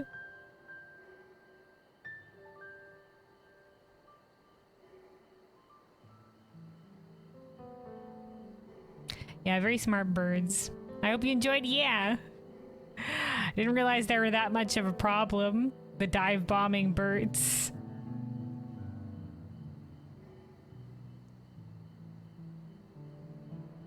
I think I've heard complaints about birds dive bombing and stuff like that before, but yeah.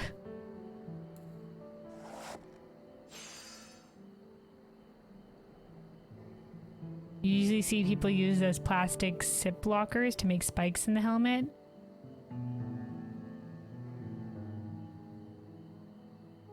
Oh, it makes spikes in the helmet to ward off the magpies. Interesting strategy, interesting strategy. I feel like there must be a better way. Difficult to tell though. I think it'd probably be getting down to like what the issue, the magpie, like what the underlying behavioral thing is from the magpie there. Obviously that video didn't get into it, but it's probably a territorial thing. Either that or like it's like a defensive thing, like I got too close to my nest, fuck off. You know, that kind of thing.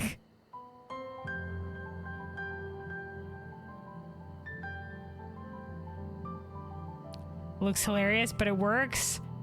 I mean, if it, you know what? As long as it works, there you go.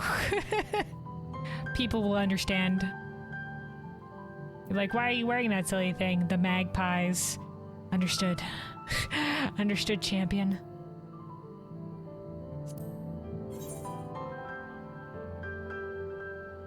Yeah, the get off my lawn vibes from the magpies. Yeah, that's in one of the classifications of you know, animals that you don't want to fuck with. You know, some animals they'll get you, man. They will have no qualms about fighting you. They'll be like, you're bigger than me, don't care. You know, you're stronger than me, don't care. They're looking to throw down.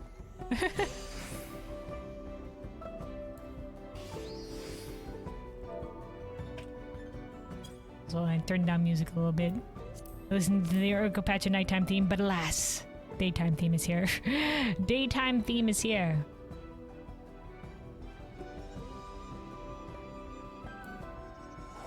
Anyway, we need 2 more of these.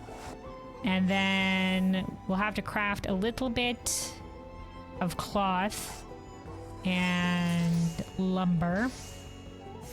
And then we'll have what we need.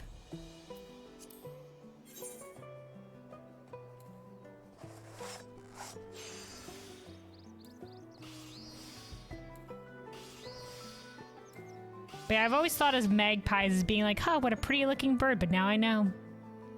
Now I know, pretty looking bird, but also an asshole. But also an asshole.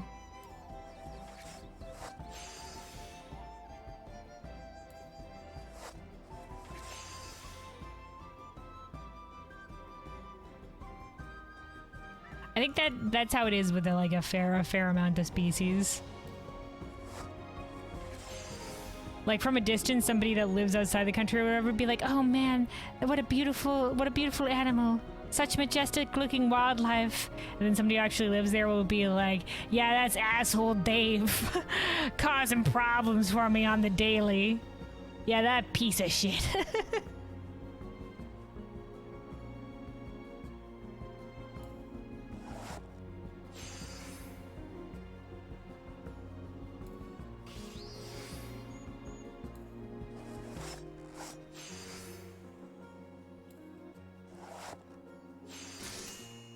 Though a lot of people sometimes are overly harsh to wildlife. Like there's a lot of people who are just like, ugh, wildlife, get it away from me. Ugh, animals, ew, gross. Or the heckaroo is like that and the animal's just vibing. The animal's just doing his thing, but people are just like, oh no. Like for the most part, like obviously like they can cause problems like squirrels, they'll try to get into your attic, you know. You know, I understand why people have problems with them because they're just like, oh yeah, they're just causing problems out there. You know, raccoons or whatever could tip over your trash can or whatever, but for the most part, they're fine. You know, skunks, obviously, you know, doggos pick fights with skunks, you know, sprayed in the face or whatever, problemos. Obviously, you want to be wary of skunks for a heck like that, but they're harmless. We're personally usually really excited when we see wildlife in our yard. We're just like, hell yeah. Seeing some possums. Some possums are really cool. Possums are great. They also have a lot of benefits in terms of the ecosystem. I think possums is probably the rare mammals that we see in the vicinity. Like occasionally you might get like a stray fox passing through, but we live too close to the city, so only very rarely. Like the foxes, and we're just like, fox, you shouldn't be here. Skedaddle. As for the most part, you know, because we were close to the city, we just have like, you know, we don't get a lot of the maybe wider variety of wildlife. A lot of birds, though. We do get a lot of birds passing through. You know, like every year without fail, we'll get, you know, ducks along their migratory path.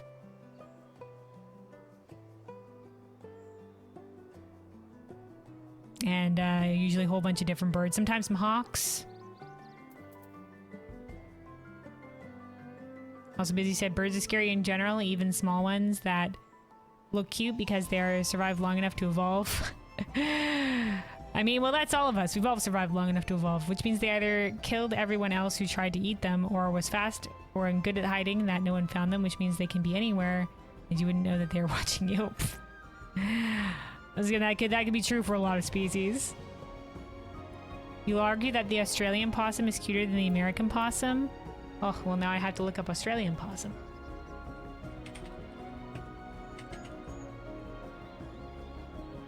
Oh, common brush-tail possum. Okay, hold on. We'll do side by side. Oh man, it looks really cute being held. Hold on. There's a good picture of it. Hold on. This is like the difference between a European and North American badger. But hold on, so this is the North American possum, aka the opossum. A lot of these shots they have a little bit looking a little bit crazy or whatever have you, but they're relatively cute. This is kind of probably what how you see them looking like, whatever. Maybe a little bit frazzly or whatever have you. This is apparently the Australian possum. Is the right one? Common brush-tail possum. That one seems to be lights on, I imagine fairly nocturnal. This one seems to have the thinner tail. That's a fairly cute. That's pretty adorable. I think ours have the certain charm. Have a certain charm as well. You can tell they're much more poofy. They're ready to survive the winter.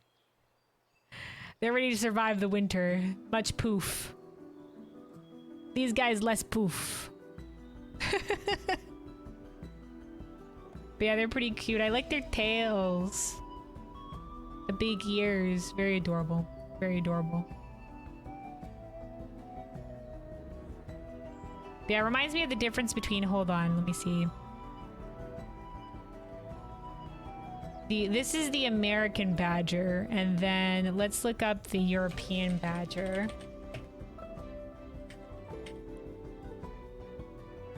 So yes, this is the European badger, just a dapper fellow.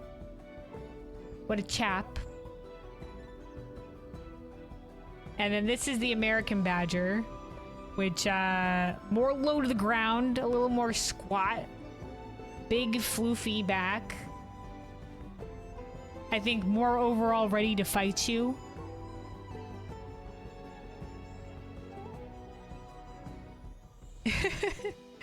So very much a difference there.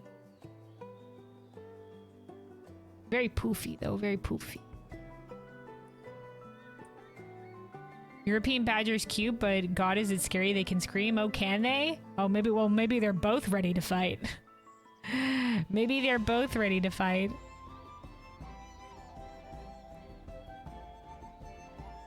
Eyes are too big for that small body. Also, if you want to see something cute, search the quokka. Oh yeah, man, I've seen the quokka before.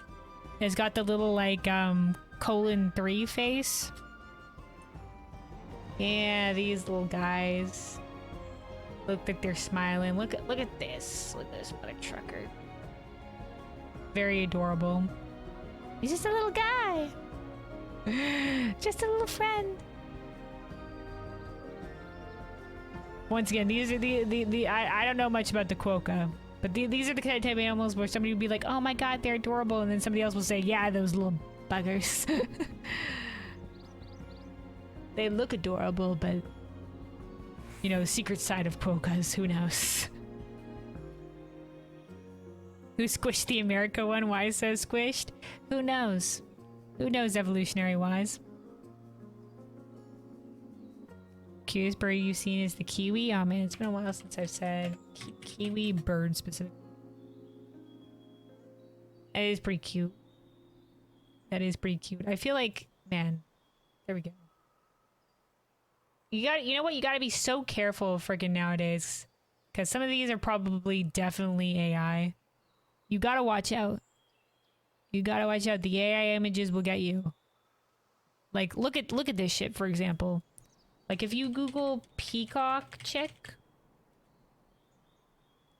you know, every single thing here where it shows adult male coloring, this is all AI generated. AI. You gotta watch out. These are what actual baby peacocks look like.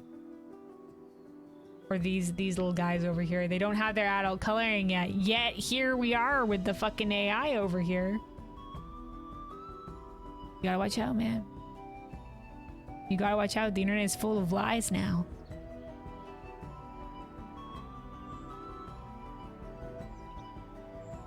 There's some other animals where people will look up the animal and it's not the right kind of animal either. Like, it'll have like the wrong features on it for the animal. Like, if you look up certain like cat species or whatever, like big cat species,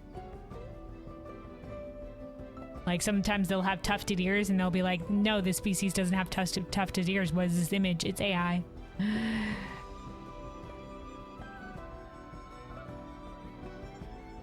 Seen a kiwi on the side of the road when you visited New Zealand? Oh, hell yeah. They are cute, but like deer, they run to the road. Oh no. Oh man, unfortunate. The problem of many a species.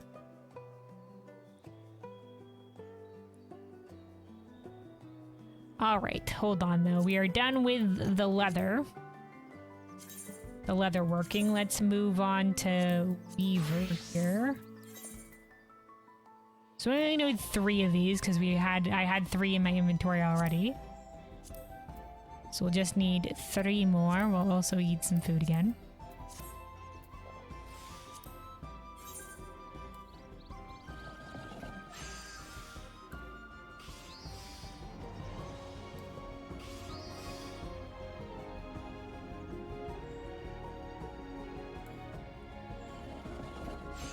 So basically said quokkas live in a place where no one is trying to eat them, which means they usually will approach you without any problems. I see.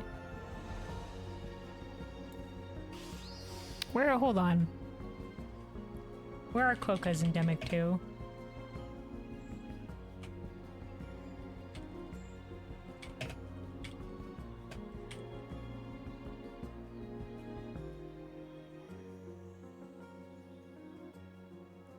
Oh, Western Australia. Okay, they are an Australian species. Just making sure we weren't talking about different animals from somewhere else. On the mainland as well as Rottnest Island. Or the ones that the island that are very approachable. A lot of the times island species are like that because they've just like never seen a person before, so they're known to be afraid of humans. So a lot of animals that, you know, have evolved on an island will be like, you know, no fear. They'll know no fear because they've never encountered, you know, some mainland species or whatever have you, which can, you know, is obviously like cool for people that, you know, want to get pictures or whatever of the wildlife and stuff like that because they won't just bolt. But at the same time can be to their detriment as well.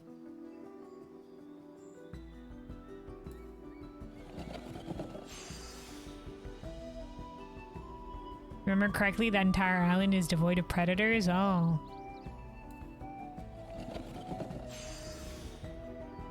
Yeah, that'd be another thing of maybe why they're so friendly as well, because they just haven't learned to fear. Haven't learned to fear.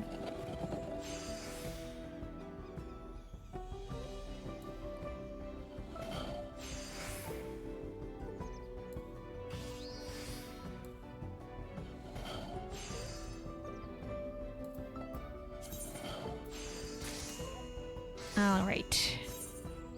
So there's 2 more of these cloths, and then we have to make the lumber, and then we'll be good to go for the second delivery here of the role quest.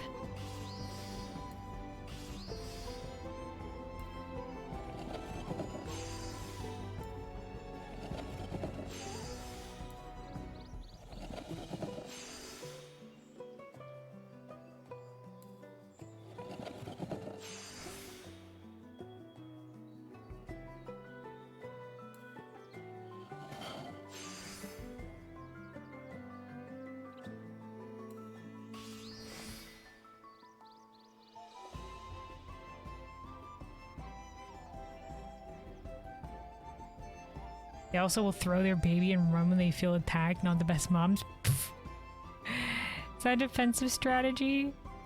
Well, if they feel attacked, like, I don't nope. I wonder how evolutionary-wise that would be a beneficial thing. Maybe it's that the baby will hide, and whatever it is will chase the moving target. That could be a thing, because evolutionary-wise, there has to be some reason for some behavior. Like, usually, like, sometimes it doesn't always end up working out, and sometimes some behavior isn't good in certain situations.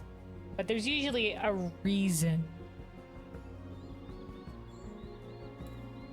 Evolutionary-wise for certain behavior. Sometimes, for the most part. Sometimes some behaviors can be just a consequence of a different evolutionary thing.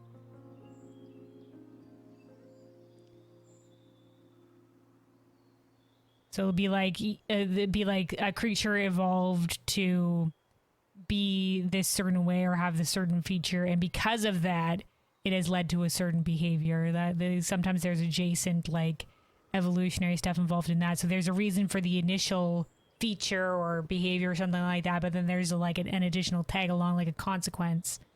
So just like, yeah, this behavior is because it's good for this environment, but there is this an unintended consequence or side effect or whatever have you. Evolution is fascinating. As again, I studied biology and took some evolutionary classes and stuff like that in university.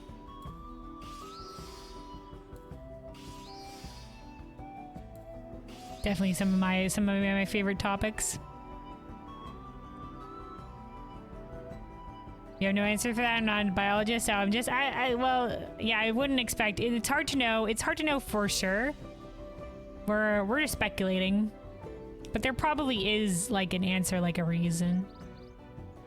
But this is why biologists go out and study this shit, because they want to know. And sometimes you think, oh man, they probably do this because of these reasons, right? And then you end up being completely wrong when you look into it a little bit more.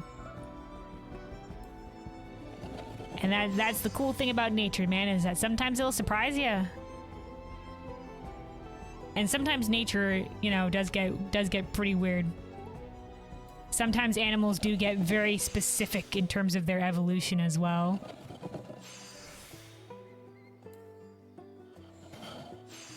Because once again, evolution is not like slowly becoming better over time. It's not like objectively better. It's just slowly over time becoming more suited to your environment and to be able to live in your environment. And sometimes that means shit gets weird.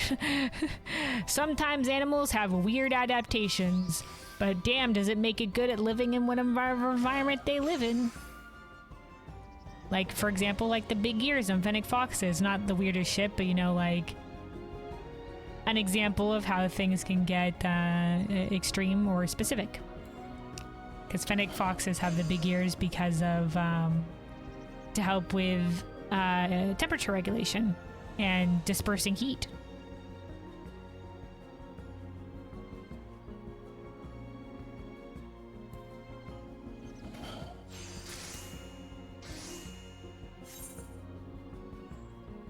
The coolest thing in evolution is how animals or bugs learn to mimic themselves to their surroundings.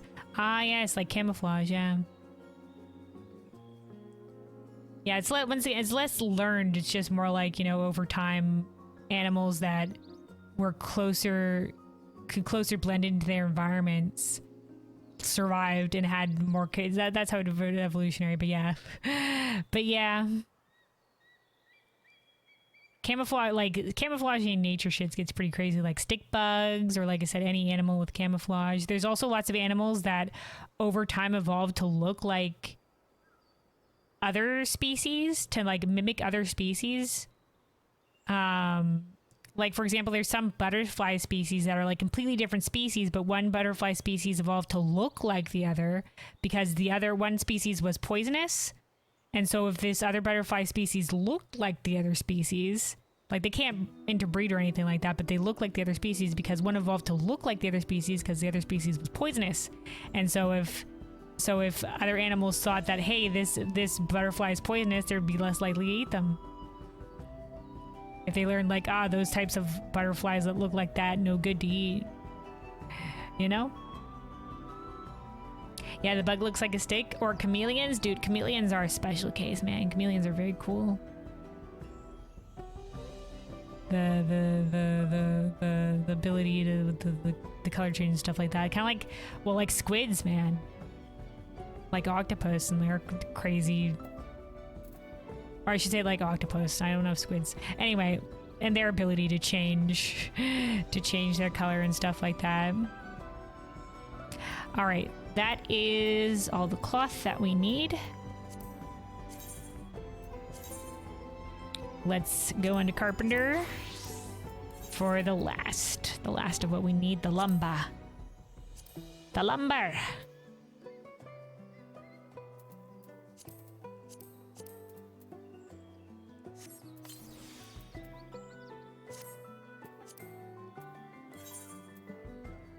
Yeah, those are instances where, you know, I guess very specific evolution it leads into something like very cool. Very, very cool. So many different kinds of animals on this planet. And a lot of them are pretty badass. A lot of them are also particularly terrible, but also a lot of them that are very cool.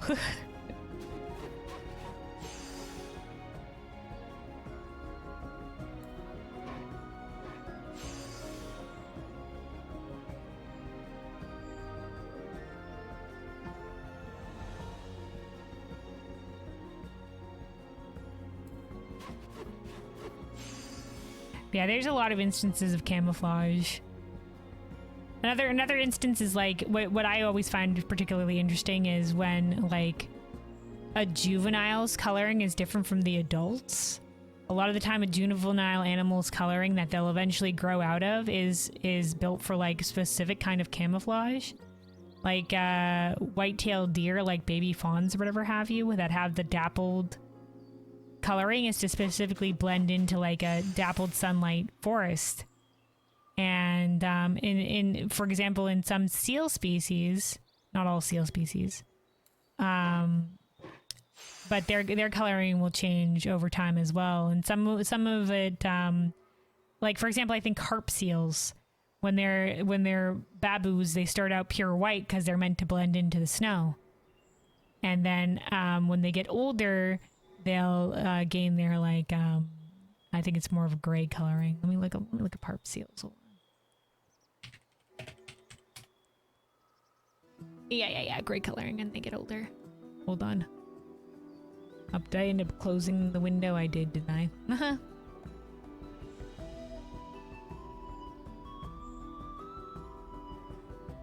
Yeah, so little baboos are white. And then when they get older, it's sort of like a gray-black coloring.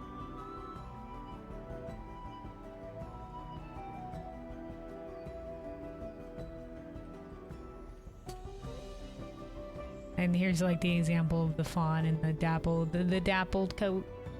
And the adult loses that spotting over time. And then there's some instances that I think where like I think the juveniles eventually grow out of a pelt, but it's not necessarily for camouflage. It's more like an evolutionary, like last over, like stay over. Like for example, like baby lions.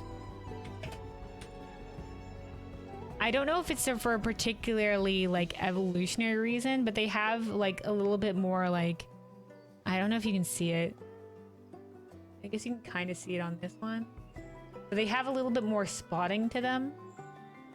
That eventually like they lose that when they get older.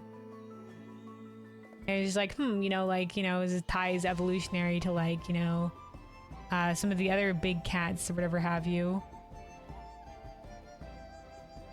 I think that's less of like an evolutionary camouflage benefit, more of it's like a stay over from, you know, their evolutionary path.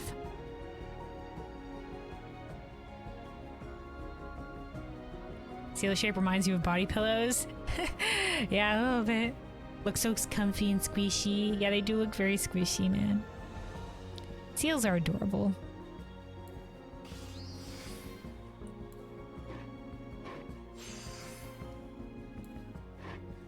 Seals definitely the doggos of the sea.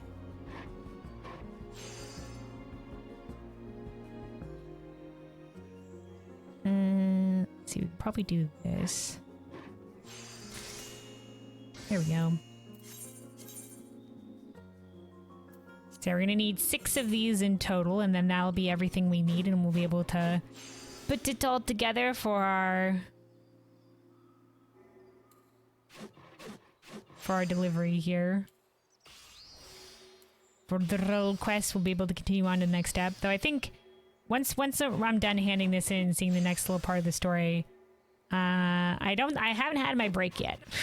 So that might be a good time to have a little bit of a break before we get into what I think the next part's going to be is the level 95 midway point of the role quest, where we'll have like the little bit of additional story, and then it'll be like, here, craft this, tosses you the shit you need to craft it, that little part of it.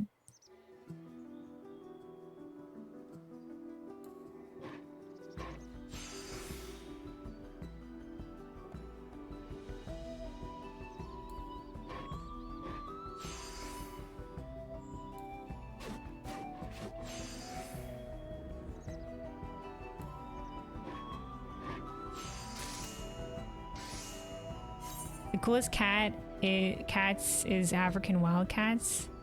They look like they judge you 24/7. Just like wildcat species in general. We're talking about specific. Oh, okay, yeah. Yeah. The like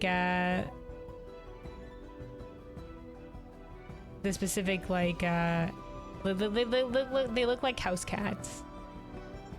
We're talking about, no wait, the African, yeah, the African wildcat. Hold on. Man, I should just keep this window open if we're gonna keep on going over here. Hold on. There we go.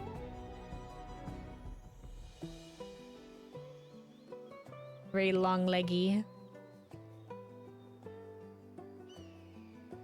Yeah, there's a lot of like if somebody showed you just a picture of this on their own, you would think it's just a regular house cat, and then you're just like, nah, that's a straight up wild animal right there.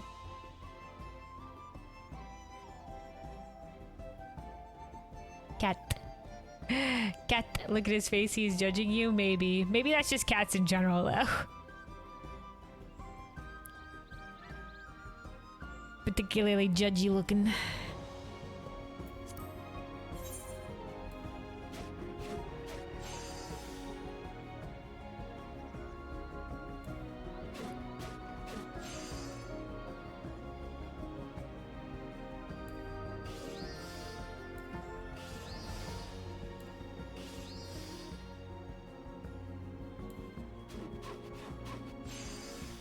Yeah, man, I could talk about animals I could harp on about animals for quite a while. I mean, there's a reason that I ended up studying biology in university. It's because I really enjoyed the topic. Of course, I haven't really like ended up like you know, like enjoying the study of a topic and, you know, information, stuff like that is you know, a different thing entirely than wanting to find a job in the field. So I kind of like got my degree and then I was just like, all right, what do I do with this? And you know, now we're kind of like, now here we are. Now here we are, but you know, still the possibility in the future to find a job in that field. Because their eyes, since they live in areas that have a lot of dust and winds, oh, because they're squinty, is that what you're saying?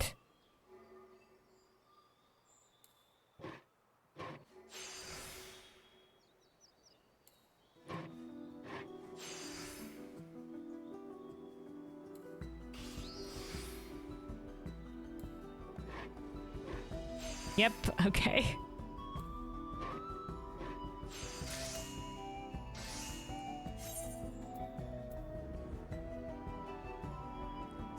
All right, 3 more of these to go.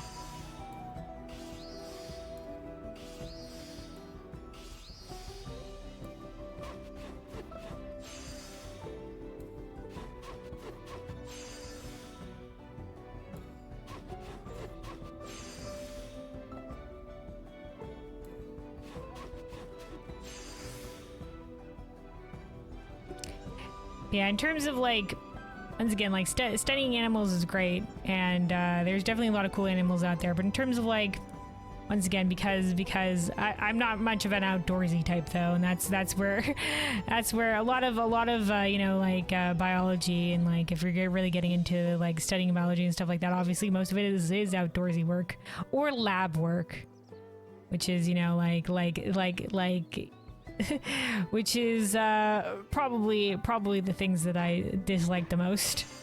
Go the actual nitty-gritty of the biology, I'm just like, you know, it's whatever. But that's where that shit gets done. That's where you get all these information points out there, is, you know, studying the field and doing shit in the lab.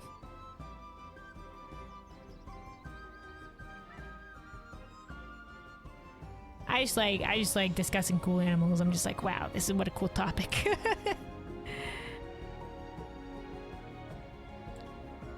Yeah, let's see. Let's use Byregot's Blessing here.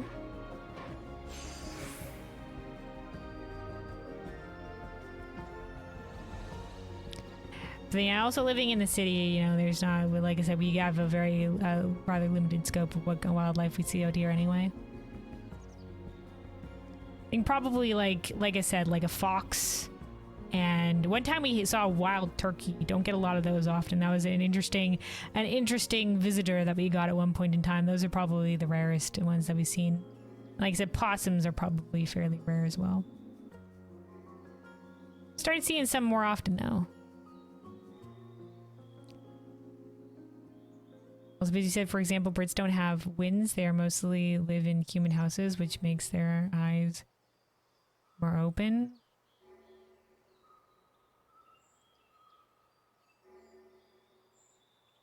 In terms of cats?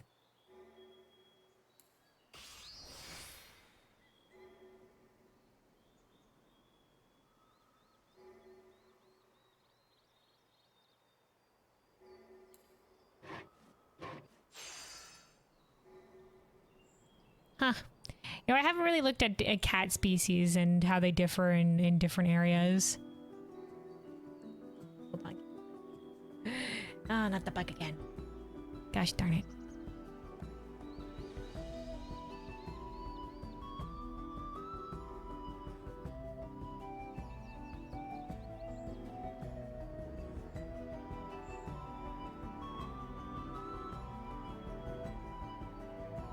Oh, I got it.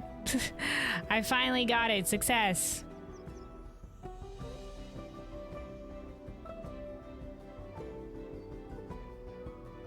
All right. So once again, it's probably attracted by the I have some mandarin orange here that I'm munching on. Anyway, hold on 1 second. Gotta dispose of the body. I'll be back.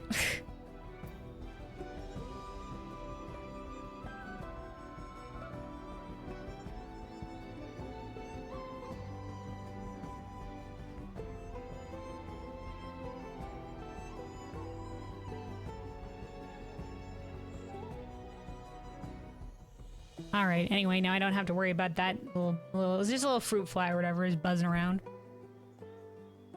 Drive me nuts because it kept on buzzing in front of the monitor. All right.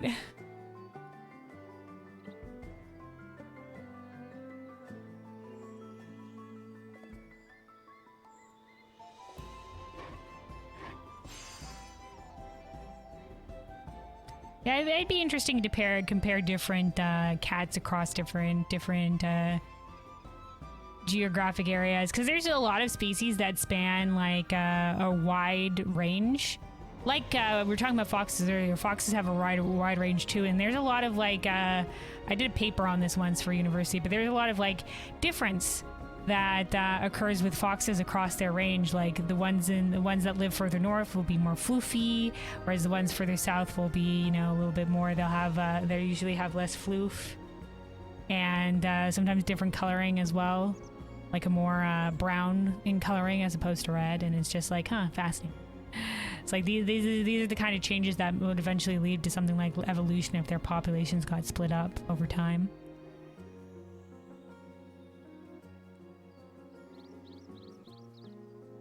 Also, speaking of turkey, I have a few pounds of it, but weather is bad for barbecue. Oh, unfortunate. Unfortunate. Hopefully it'll clear up soon, you know, the barbecue. Also said, Lynx is your favorite cats. Oh man, Lynx are pretty cool. The difference in their eyes and skin and how they walk and run is so different from one place to another. Oh, is it? Don't know much about the individual places of the individual populations of lynxes. You spent a few weeks of your life reading about them? Oh, nice. Hell yeah.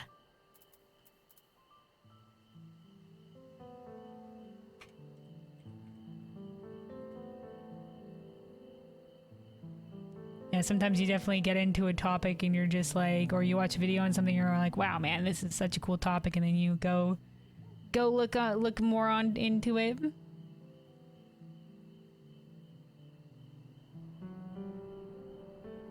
There is certainly a lot to be known in this world. It's always cool talking with other people, and they'll have their own particular stories or interests or, you know, expertises. Always something new to learn.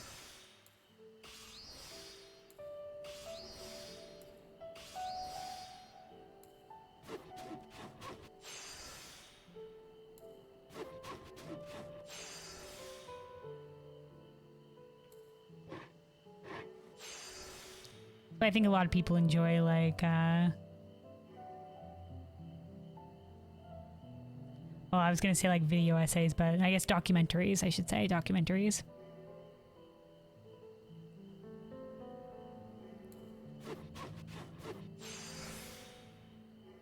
been a while since I've watched any, because like I said, there's always so many things to watch. But I do enjoy like watching the nature documentaries. Are usually a lot of fun. And I always feel like I watch one of them and I learn a little bit something new.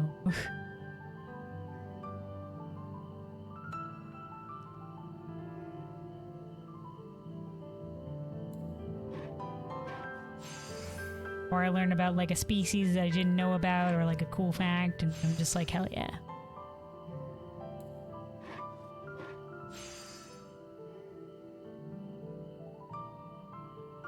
Let's see, let's use delicate synthesis. And then we need one more. We're at the finish line. And also we're back on the Urkapacha nighttime theme. Hell yeah. Urkapacha nighttime theme, my beloved. Alright. Last one, and then we just have to make the class, the quest item itself. Put it all together into the quest item. And we'll be good to go.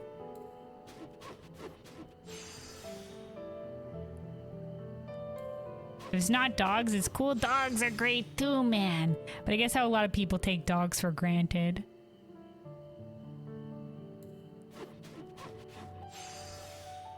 Some people take dogs for granted, but yeah, there are obviously many dog lovers out there. Many people who love their doggos find it very cool.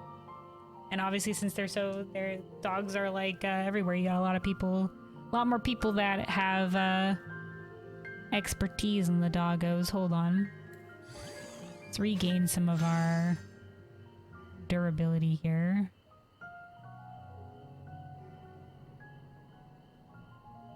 Via using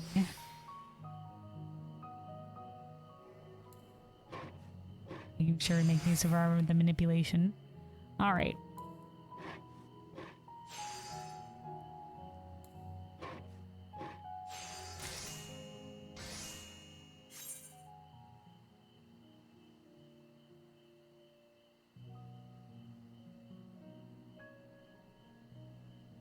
Plus, like I said, a lot of people take doggos for granted. There's a lot to know about doggos, and I think a lot of people, you know, they start owning a dog and they're a little bit underprepared. You know, they think like, you know, owning a dog is, you know, it'll be easy, and like there's to a certain degree sometimes, but there's a lot of responsibility with doggo, you know, and like different species of doggos have different like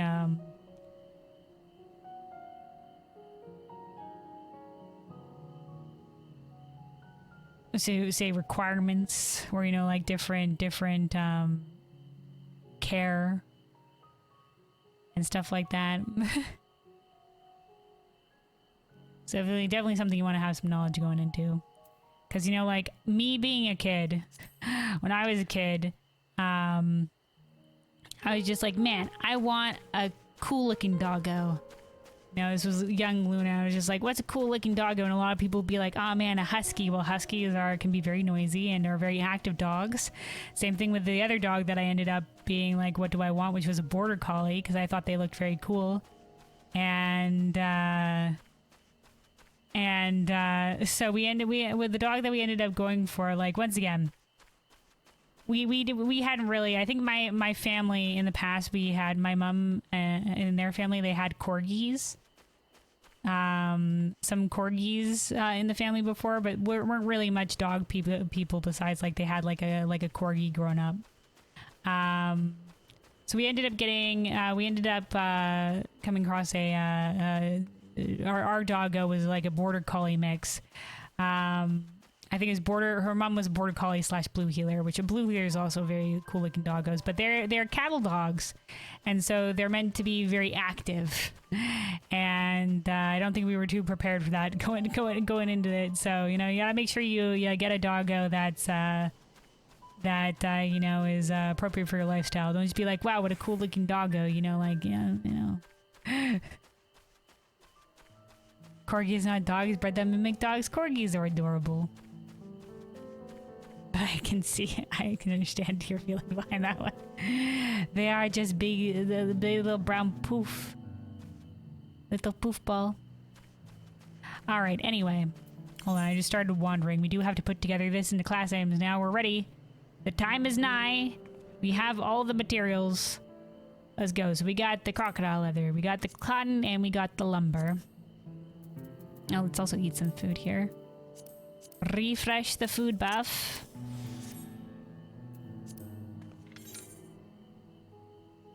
Oh wait, hold on.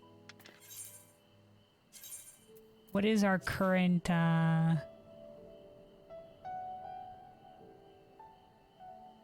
Okay, I was just making sure none of the classes were wildly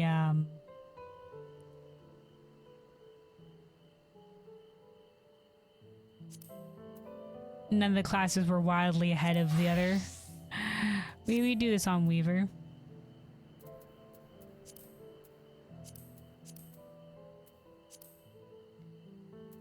Wildly ahead of the other, I should say, in terms of experience.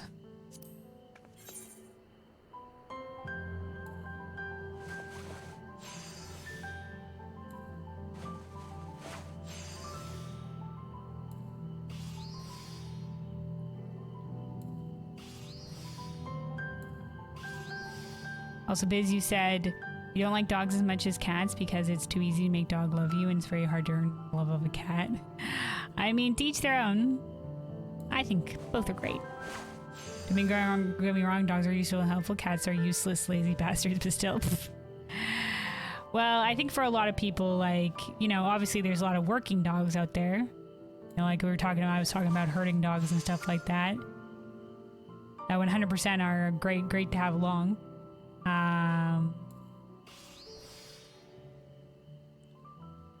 But, you know, a lot of cats are also kept around and they, like, you know, as mousers or stuff like that to keep out pests and whatever have you. But I think for the most part, for most people, it's, you know, they're not necessarily looking for a working dog. It's more like companionship. In which case, both greatly fill those roles. Like I said, we had cats growing up as well, and the cat's great, the dog's great. Love them dearly. Love them both dearly.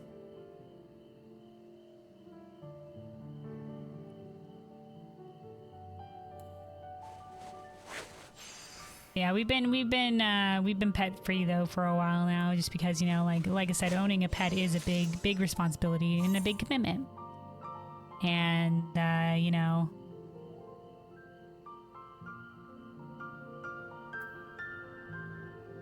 well, it's great to have the companionship as well. It's also, you know,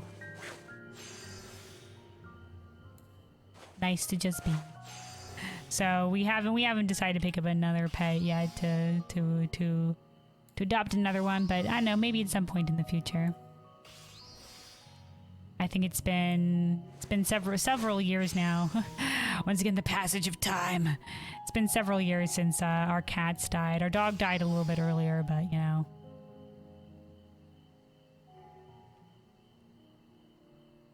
I think we probably, if we were to end up getting a pet, cats would probably be the way to go. But the dog, like I said, dogs are also nice. Dogs are also nice as well. Like I said, we liked both. The only reason I say cat's probably the way to go is for us, for our particular lifestyle.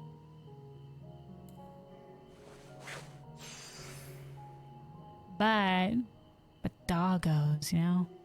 But this is the same reason, dude, why a lot of the times we're just like, oh, well, if you don't want to like fully commit to like you know, owning an animal, but you still want animal companionship, why don't you foster? And it's just like, man, we couldn't, the only reason we couldn't foster animals is because we'd get too attached. We'd be like, well, they're ours now, you know. That'd be basically like adopting the animal. Like we're all freaking saps over here. We can't just be like, oh yeah, we'll temporarily house this animal. No, that animal's ours now. I'm sorry, you know, it belongs to us. You know, that's how it would go for sure. But I do like pet sitting. We pet sit for a couple family members as well, and that's been nice. Because we know that doggo belongs to somebody else, so no keeping the doggo. But it's good.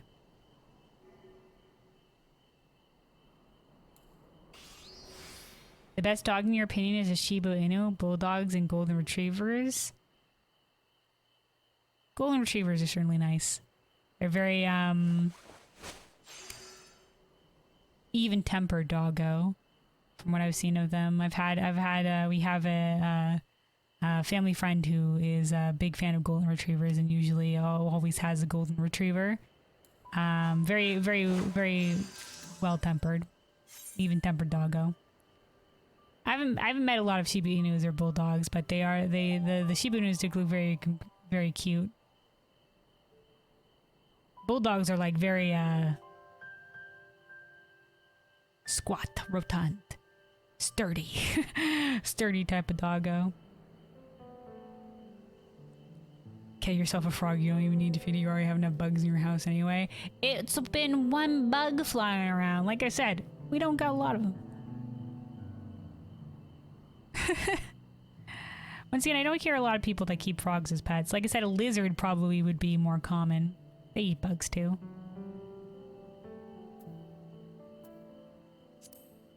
I'm sure there are places to get pet frogs, but probably be easier to get a pet lizard that would have equal bug eating capacity.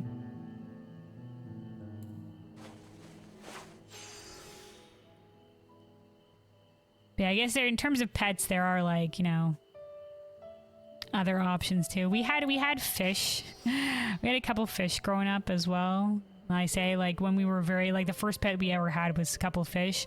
We were not prepared for the fish. We got gifted the fish by aunt. It was like, here, take some fish as the first pet. My mom was not happy with that. She wasn't ready for the responsibility or whatever, and we didn't know anything about fish. And my mom was rightly, looking back on it, my mom was rightly angry about getting fish, because it's just like, here, your responsibility dumped onto your lap, and you know nothing about it. Good luck. Like, I don't know what my aunt was thinking at the time. Probably just like, oh, the kids would love an animal. We did our best to care for that fish, but we did not know much about fish at all. We did not know much about fish, and it was like a pet store fish, and it was like a tiny tank or whatever. We probably needed a bigger one. I think we did upgrade to slightly bigger, but like most of the you know, the fish that are sold in pet stores, they have way too tiny tanks for what they need. And like, these are all things that I knew now, but when I was younger, I didn't know, and neither did my mom, so it was like, okay. But yeah, that's a lot of stuff for a lot of these other animals that, you know, aren't dogs and cats. Like animals that aren't as readily domesticated, like lizards and hamsters and birds, especially birds. A lot of people like don't know how, you know, like they require very unique care, very specific care, and often better care than what the pet store has given them, or like larger like enclosures or whatever have you. And you know, people aren't usually prepared.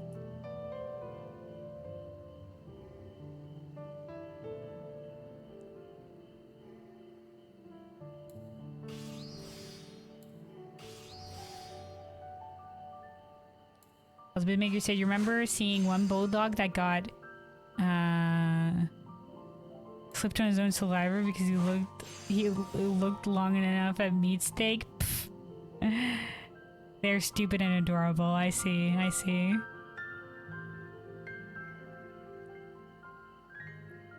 There are, obviously every animal has their own unique personality, but there are some of the animals where you're just like, man, you're adorable, but you're also very dumb. And there's also a lot of doggos or cats that are just like wicked intelligent, like whip smart. Like you're just like, you know, they figure shit out. They'll figure shit out, man. A lot of the times it's up to the individual animal, though. I think our cats and our dog were I think our dog was pretty smart. She was a pretty smart doggo. Our cats were kind of like, you know, I would say run of the mill intelligence. they were pretty smart. They were very sweet.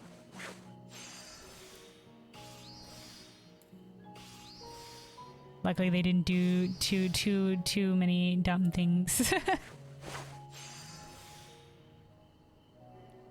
But then again, I say my doggo was pretty smart, but at the same time, you know, like as per any animal, sometimes you're just like, no, please. Like there was like for example, one case where she went to go tango with a skunk, and she came back in smelling terribly. Just like, no, why you do this? Some animals are, maybe she was smart, but maybe a bit too curious for her own good sometimes, you know.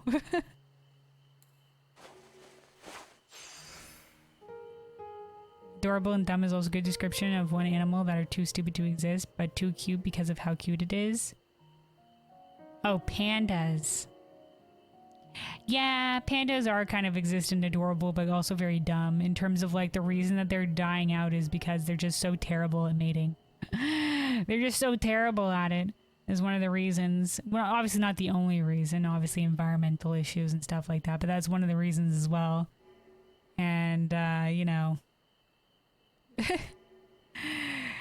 that's one of the things in regards to that one. They're also like they're another specific scenario of being very niche evolutionary wise. Like, you know, they eat bamboo, and you know, if like the bamboo gets frigged over, well, you know, like, oh, you know, they don't really have a backup. There's several animals like that are very specified to be eating or specialized in eating one specific thing, and you know, if that thing goes, then you know, it's a goner. And there's a lot of like mutualistic relationships like that as well between plants and animals, like with pollinators or with certain other kinds of like some parasitic species even, or like, you know, like for example, like monarch butterflies that specifically only lay their eggs on milkweed, like on one kind of plant. It's just like, all right, well, you really put your eggs all in one basket, haven't you? Some literally, but you know.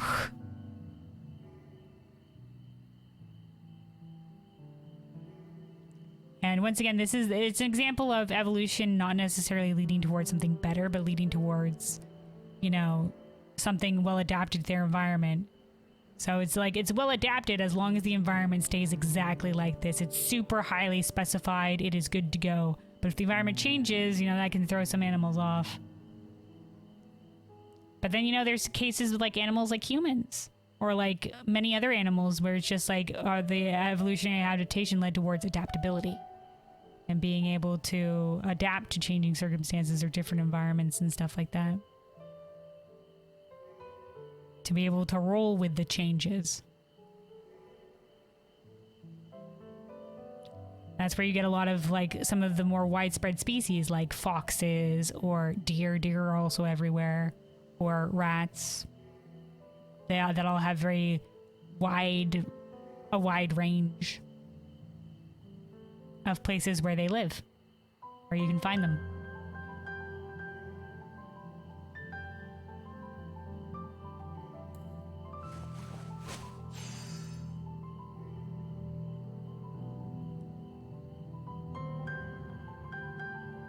I missed the context. What's the context of your last comment there, Bizmaker?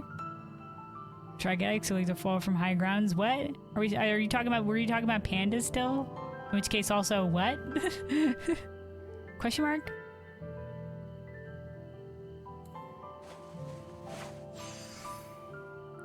Bamboo is a drug, is it? For the pandas? Alright, this is the last class item we need and we can go continue this delivery. Bamboo makes them high, does it?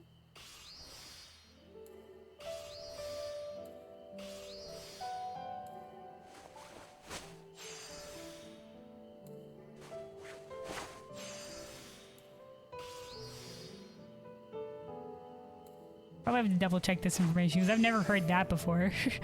I've never heard that before. I mean, certainly that can be the case for some things, like when you're looking into like certain foods that animals eat. Like some foods definitely have unique biological like interactions with certain species.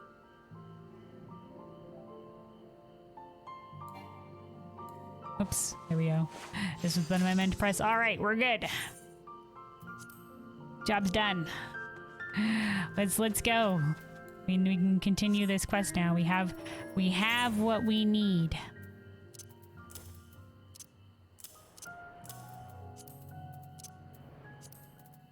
Boom shakalaka. 6 Pelu cover components.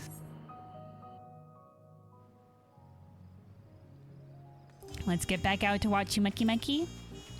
While we're running, I'm gonna take a sip of water. Stay hydrated, everybody. Stay hydrated.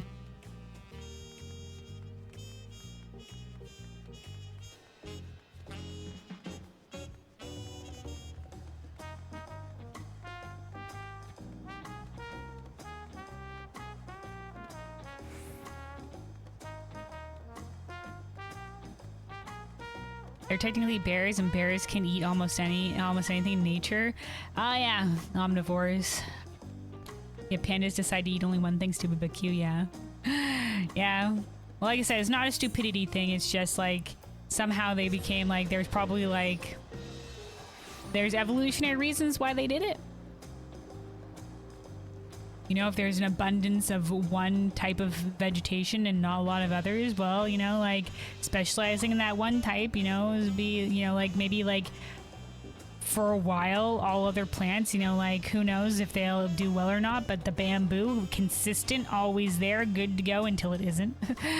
But, you know, like consistent, always good to go. Why not specialize in it? Evolution said. So, you know, that's another situation of, like, you know, evolution not always necessarily better. It's just, you know, most adapted to the environment. All right. But yeah, here we are back with the Leatherworker Carpenter Weaver Role Quest. We have here in our possession the Pelu Pelu cover components that we're ready to hand in for the second delivery. All right. So as per usual, let's we'll deliver 2 per job here to keep the experience even. Oh, your elegant use of snow cotton has not gone unnoticed. With it, your cover is bound to radiate Pelu Pelu's spirit. Bound, because we're binding a book. Okay. I think probably the different jobs will have different comments on what material we used.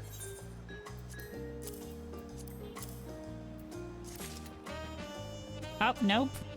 It still says snow cotton specifically, because it's the only thing we've sourced from Urkopacha. The rest is all sourced from Kozumoka. Alright, and then lastly, Leatherworker. Leatherworker lagging a bit, maybe a bit behind in the experience.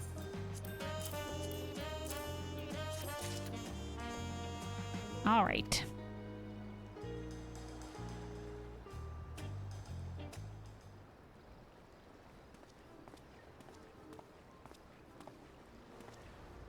The story continues.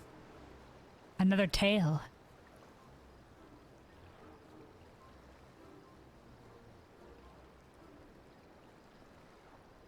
Today, I'd like to share a few stories about the Pelu Pelu. These days, we know them to be avid travelers and seekers of profit, but this was not always so. Yeah, we learned this a little bit during the main story, is that they were, in the past, their people were enslaved to the Alkui, and were sort of forced to labor for them. And it was through talking with Ghoul Jaja, and he suggested they use their skills to become traders, that they sort of took on that way of life and prospered and broke free of the yoke of the Alkui with the help of Ghoul Jaja.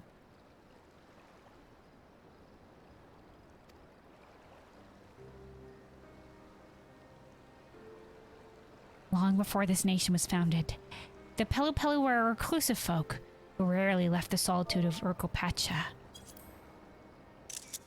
Okay, they were reclusive. Now they're known to travel everywhere on alpaca back. Before they were... okay.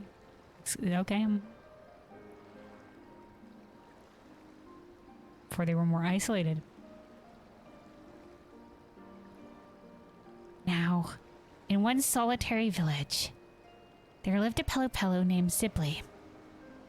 The poor lad was sickly and short of stature, even compared to his diminutive fellows. Okay. With such a frail constitution, Sibley could neither work in the fields nor tend to the alpacas. But the village loved him, even so, and he loved them in turn. They nursed him back to health in his time of need and offered tasks that would not fatigue him. He only wished he could better serve them. Tale of Sibley. Yet kindness cannot solve all ills. And in the year of the cold summer, crops withered upon the mountains of Urkopacha. The Pelu Pelu began to starve.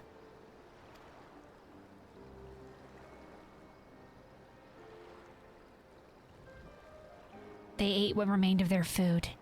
They ate all their frail livestock. Sibley knew they had reached their limits and snuck quietly from the village.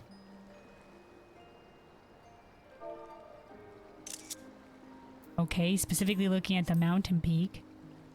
With one last mouth left to feed, his people would have more to eat. Finally, he had found a way to help. No, dude, don't do it, dude.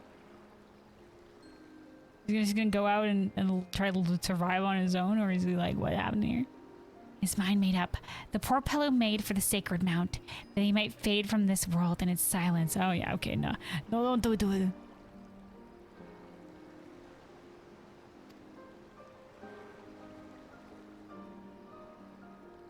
Oh hey, it's the Frostbeard.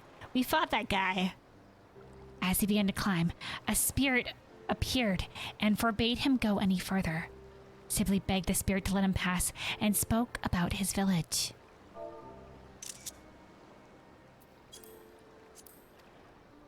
The spirit was moved by the lad's fervent resolve and bestowed onto him a handful of leaves.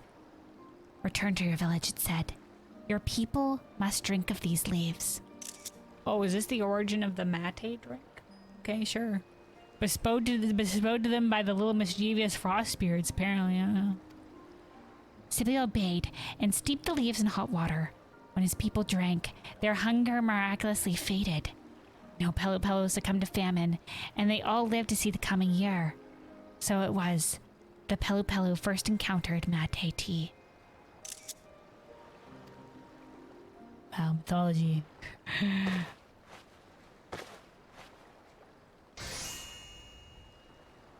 Hoping we've been inspired enough to make the cover once again. It's the same cover. Final Fantasy, please. I'm begging you. Give me a unique cover for the book. You can do it. I know you can. You have the Heavensborn book with the dragon design on it. It's possible. Why are you doing this to me? All right. We can't ask for that kind of prop work here in the role quest. What are you talking about? Another impeccable book. But we had all the cool drinks in the freaking Alchemist and Culinarian one. We had the entirely new meteor-looking thing in the Botanist and Miner one. That was a unique asset. Why Final Fantasy? All right. Another impeccable book. Thank you, both of you. What a peculiar story, or do spirits like that really exist? We encountered one of those spirits. What do you mean, do spirits like that really exist? What a peculiar story. I met those spirits. They didn't seem like they'd hand in leaves. Of course, there's no telling whether it actually happened, but mate tea is rich in nutrients, and I've heard it's effective in relieving hunger as well. Yeah, maybe the origins of mate leaves were similar, but maybe not quite. Or who knows, man? Shit's crazy. Maybe it's exactly true. But like I said, once again, like with the Mooglesmith, it's probably close, but not quite. It's good that we preserve these tales anyway, because, you know, like I said, even a tale that's been distorted over time will still hold a nugget of truth. Or a trace of what the original idea or story was. Better than nothing. Somebody might trace the thread of truth eventually. To me, the moral seems to lie in the virtue of caring for one another. That even in times of great difficulty, keeping others in your heart can lead to unexpected solutions. Well, I guess there's that too. You know, maybe it's not an accurate, like, retelling of the origins of mate leaves. It's more about the moral of the story. Or maybe also, you know, who knows? Or maybe somebody in time made that the moral of the story. You know, this was a value that was commonly held, and whatever the original story was shifted to highlight this moral.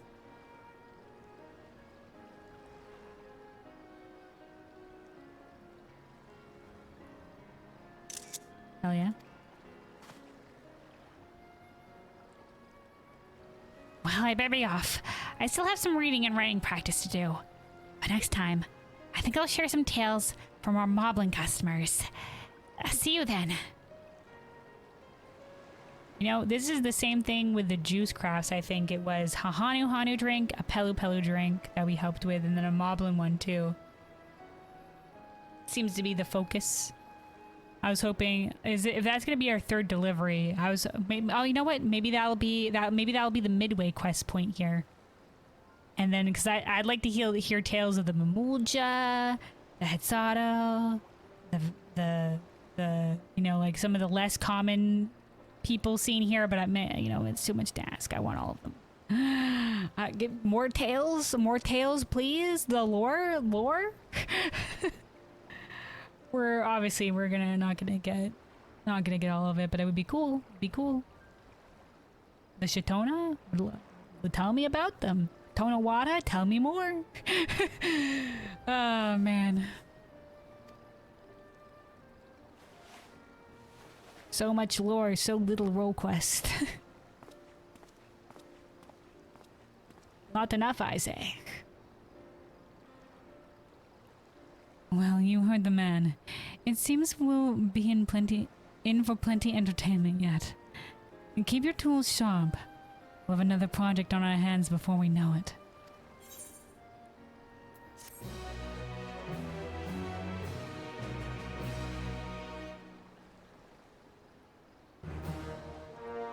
All right. Pemeka is delighted with your efforts. She now considers you a beneficial binder. The alliteration continues.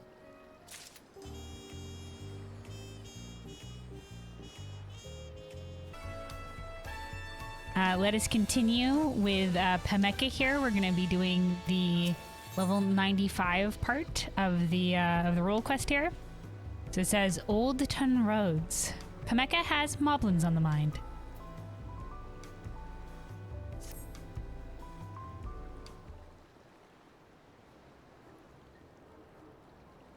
Ready for more work. I was just thinking about the wonderful job you did with the Pelu Pelu tome. Not only did locally sourced materials enhance the binding's quality from without, it served as an immersive preview of the myths within. And I intend to have us continue this trend. Wow, that's waxing poetic you are about my skills, Pemeka. Enhances the quality, but it was immersive. Alright, okay, yeah, sure, yeah. With Moblin's Tales next on the agenda, we'll want to use materials from Kozmauka. Of course, the Hanu also make home in that region, so take care to differentiate between their cultures. Yeah, man, sure.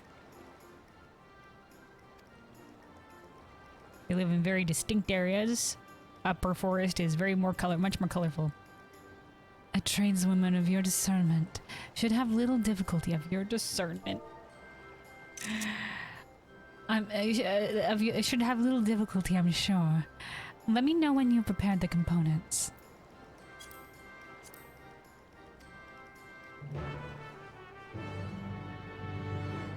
Wait, is this another delivery right off the bat? Are we getting our third delivery right here, right now? Oh my god, we are. This is breaking from the pattern. What? Oh wait, this is not breaking. Do we usually have 3? Man, it's been why am I? It feels like it's so long ago. Do we usually have? Hold on. Oh yeah, we usually have this many, don't we? Yeah, it starts off with 1 and then 2. I miscalculated. I thought this was the midway point one. I think we get the midway point one after this. It's this and then the midway point quest. For some reason I thought it was the midway point and then a delivery. And yet I've done each of these role quests. This doesn't stick with me. Apparently doesn't stick with me. So yeah, we got another delivery to do. Let us see what we need for it. Let's talk to Pemeka again. If we're to craft a suitable moblin cover, we'll require materials that capture the spirit of Kozumauka. Alright, yeah, and it says a variety of Earthenshire inspired components tailor-made to bind a book of moblin tales. Alright, okay, alright. Class quests. Here we go. Brax leather, mountain linen, ginseng lumber. Alright, okay. How do I think I have the components for some of these. Yeah, I specifically, when I was out doing leave quests, I'm just like, for sure they're probably going to ask us for this, so I collected extra. So we don't have to go out to collect this, what we need for this one. Saba, lumber. Okay, same thing for this one. I collected what I needed. We collected extra when we were out in Kozumoka. There's a reason we collected extra while we were out there. Excellent. And then we just need the Brax leather. So yeah, we're gonna need more Brax hide for this one. We're gonna need more Brax hide, and Braxes can be found in Yaktael. So let's get out there. Let's get out to Yaktael, and then we'll be once again another round of all the crafting to craft all that we need. We're gonna need the linen, the lumber, and the hide. But we need the hide first. We have everything else we need. Just need the hide. Also, I think I can probably sell these 2 Ophiatoris hide. Can't craft anything with those. It probably sells for really cheap on the marketplace anyway, so might as well just toss it on the vendor here. Not worth it for a couple extra gil. Here we go. All right. Gotta keep the bag slightly clean somehow. Let's go on to Picto. And yeah, to Yaktael. So let me double check how much we're gonna need. So yeah, we do need 6 in total, so we're gonna need 24 Brax hide. And I was out farming this earlier for the levels, so but I used most of it to turn in for experience. So I have one singular lonely Brax hide. One singular one.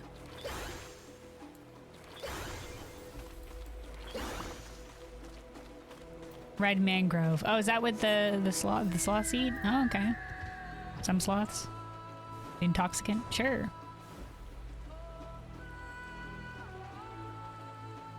Like I said, I know very little about sloths. So I don't know much about their diet or other stuff like that.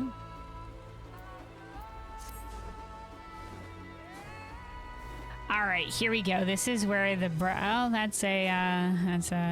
don't think any materials drop from doing a fate, so there's really no point in doing those. But these are the Brax we're gonna be murdering. They're all out in this area of Yaktael. Oh, no, I didn't quite get him.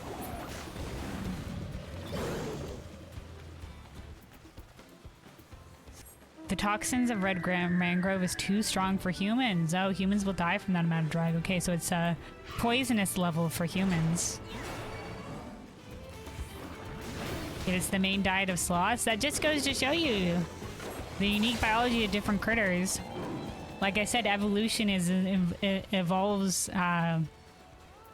You evolve to be specified to your environment. So, you know, the sloths probably, there's lots of species that have evolved to eat what would be normally poisonous to other animals. Like, I think particularly there's, I think it's in North America, but there's like 2 species. One's like a salamander, I forget what the other species is, but they're in sort of like an evolutionary arms war, where the salamander keeps evolving to be more poisonous to kill this animal that's eating it, and the animal keeps evolving a higher poison tolerance. So they're in a bit of an evolutionary arms war, which means that the salamander is super toxic to like anything else.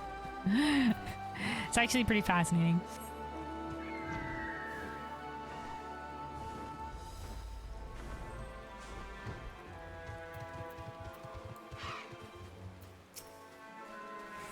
That's probably the thing, is that there's probably like an abundance of this plant, and because at some point some sloth you know, maybe in a desperate move ate some of it or whatever, and there was a sloth that survived because it could eat this in times of desperation and live. It, you know, probably out-survived other members of the species, and eventually, you know, more and more sloths had this resistance to the poison, and that was beneficial for them because then they could eat this very abundant plant that just happened to be poisonous. That's probably along the veins of how the mechanics of that worked, evolutionary-wise.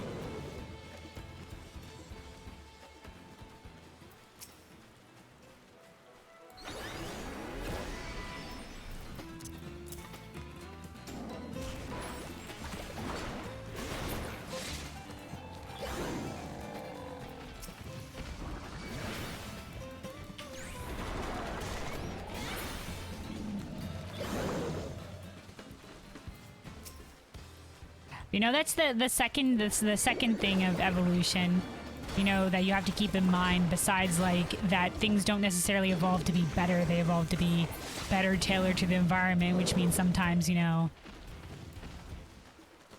from outside an evolution quality may seem dumb, but as long as you're well tailored to your environment, that's how evolution works. The other thing to keep in mind is... Oh boy, I had a point. I think I lost it. I went in the tangent there. Hold on. It'll come back to me.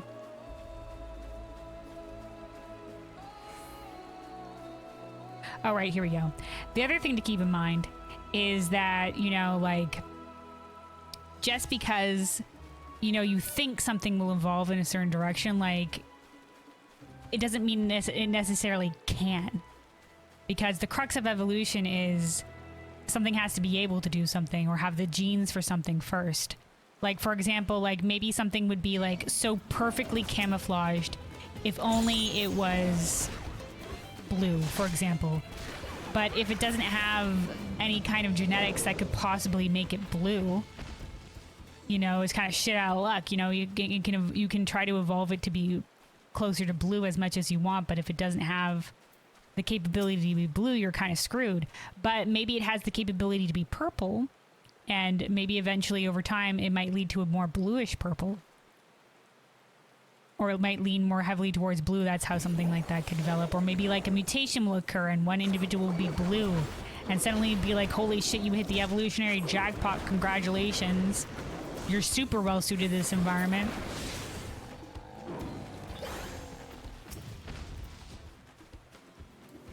And, you know, it'll end up working out great for them, and then slowly over time the population will become more blue. You know, it's that sort of thing.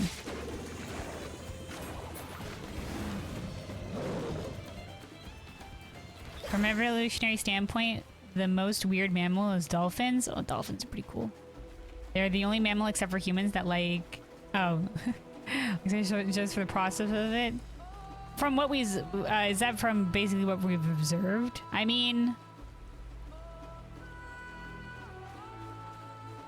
I feel like it's hard to know scientifically, but okay. They use pufferfish to drug themselves, do they? They protect humans from danger because why not? They do that. But there's a lot of instances where, you know, like sometimes a species from a different group will help another. Not just among dolphins. Like I think elephants sometimes do that. And there's been other instances. They like to bully sharks because why not? Dolphins, I think a lot of that is inherent in like dolphins have like are very highly intelligent. Like probably one of the most highly intelligent species in this planet. You know, I think the species that are often lauded for their intelligence are like crows and like the corvid family of birds. And then dolphins and I think also elephants. Those are, I think, probably the most intelligent animals. I think people have actually said as well, whales are pretty smart too. Sorry, I think certain species of whales.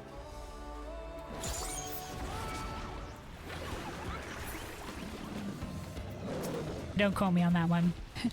For sure, the ones that are most lauded for their intelligence are dolphins, crows, and like the corvid bird family in general, and elephants.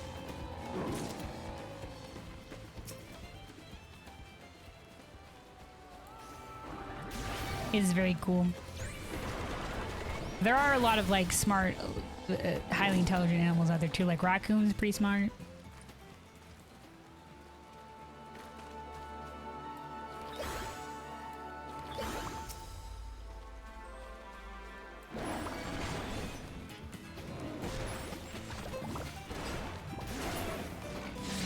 Yeah, dolphins are very cool animal.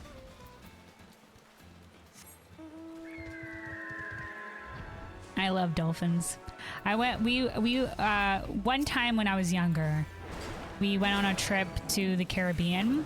It's the only, well, I guess, I think I went there another time, but, we kind of stayed within like one area. But in the Caribbean trip we went on when I was younger, we went around to different places. It was a really great trip. My aunt and uncle had a boat, and we basically like lived on the boat, and it was like a couple weeks vacation, so it was all really thanks to my aunt and uncle, so big props to them.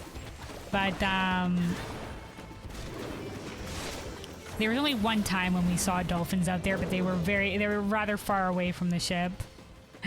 They were rather far away from the ship, so I was ultra disappointed. But you could see them in the distance.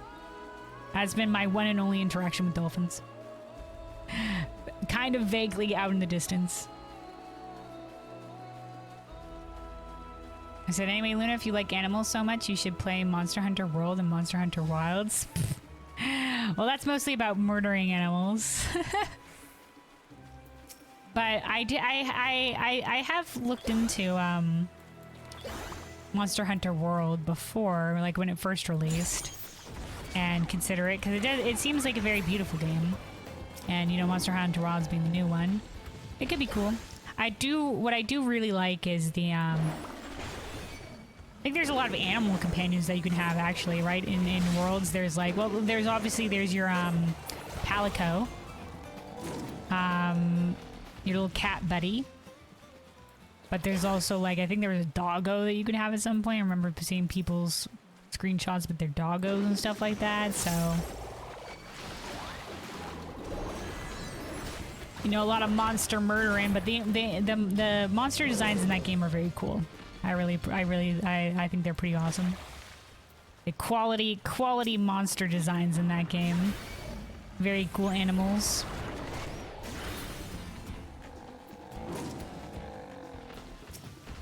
So I think probably a cool game for people that appreciate cool animal design.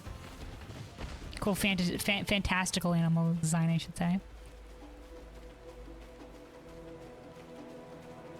Murdering, yes, but the world in this games is unique.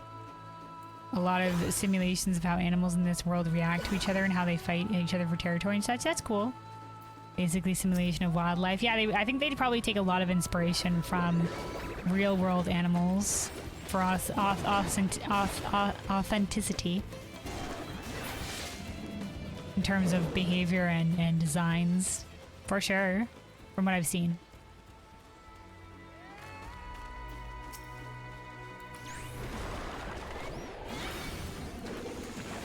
Oh, hold on, let's go with the subtractive ballet. So we're close to having what we need from here.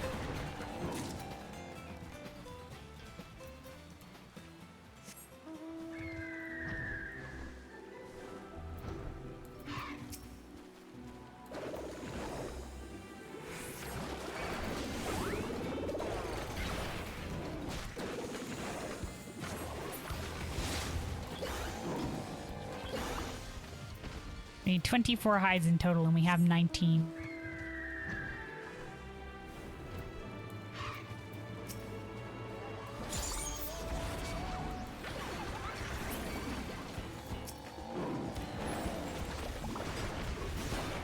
Stop, hammer time. Dun, dun, dun, dun, dun, dun, dun, dun.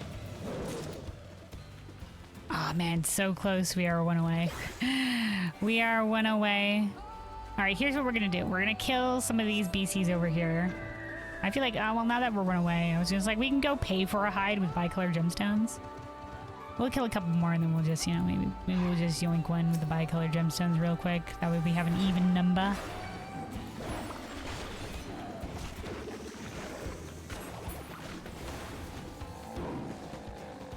There's also a lot of food animations. Oh yeah, dude, I've seen a couple of the food animations with the cooking palicos or whatever. The cooking animations are pretty adorable. Very much enthusiasm in the cooking.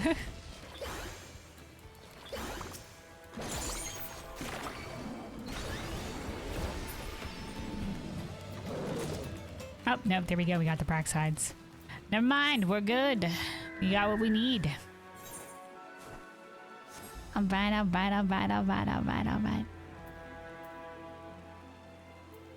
And we might as well stay out here in Yak to L for the crafting. Might as well.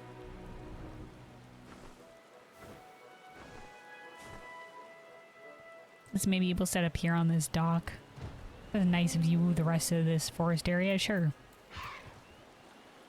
Far enough for the main road, I won't be bothering anybody. Somebody won't be out here questing and being like, why is this crafter in the middle of the fucking street? No worries, fellows. Alright. We shall start with the leatherworking.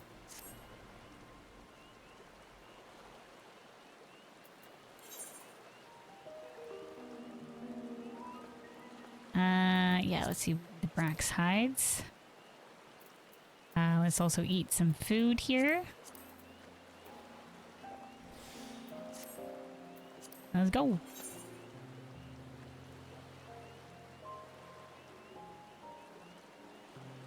So Busy said the person who were hired to do cooking animations is the most stressed and very skillful artist. Why specifically the most stressed? Because of all the animations they're doing.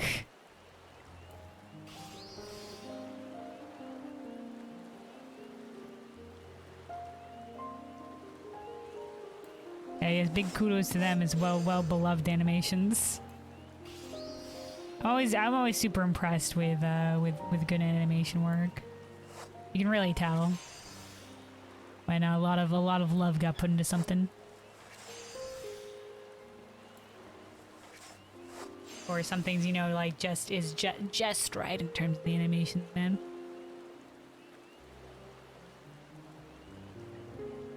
Have you seen how much time and effort they put into animations and so much work? Oh yeah, man.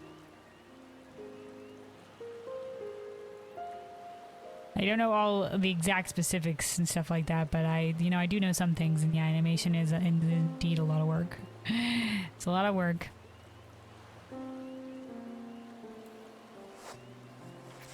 Which is why, once again, I'm mad impressed when someone does something very well or something technically skillful.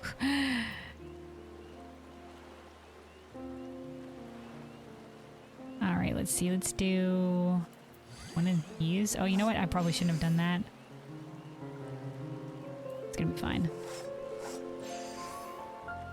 The only reason I say maybe I shouldn't have done that is because kinda running out of... Oh man, shit, fuck.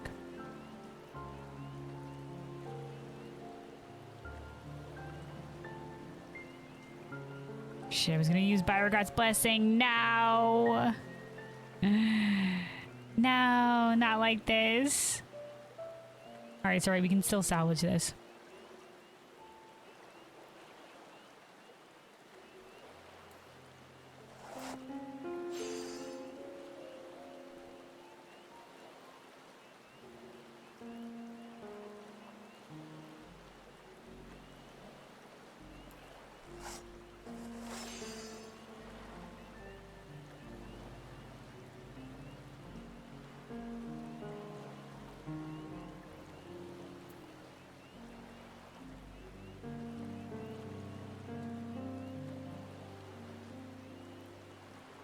Hold on, I think we YOLO on the hasty touch.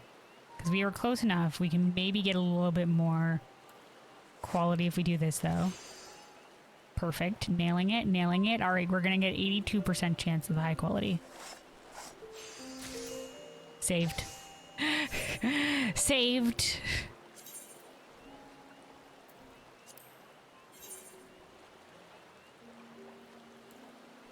Adapt, overcome from our mistake.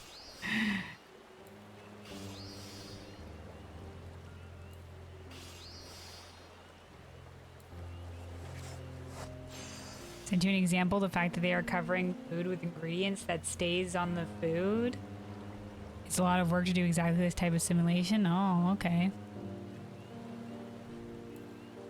Well, hold on, we can look at that in a second.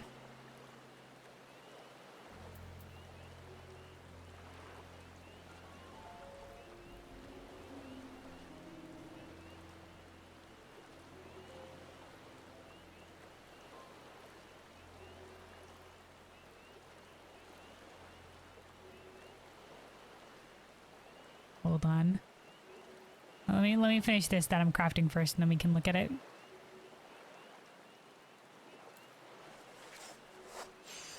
Don't want to get distracted from where I am in the crafting. Like last time, the misstep. I have to focus. Once again, I don't know if I can get away with doing one of these.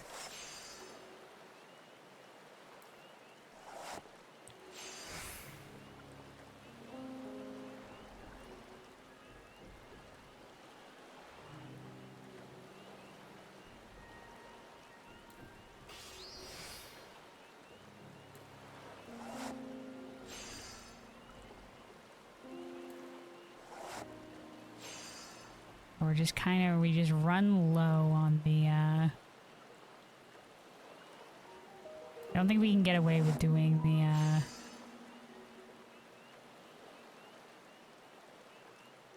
Man, will this even get us enough? Okay, good, it got us enough. Oh, that was close. Alright, hold on. We'll take a look at this. Whoops, hold on. Hold on.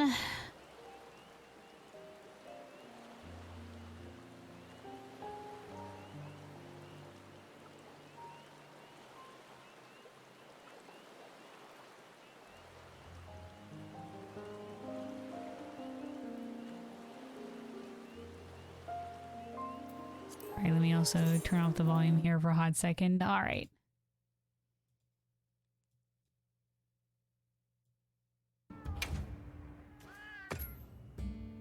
Drool shroom.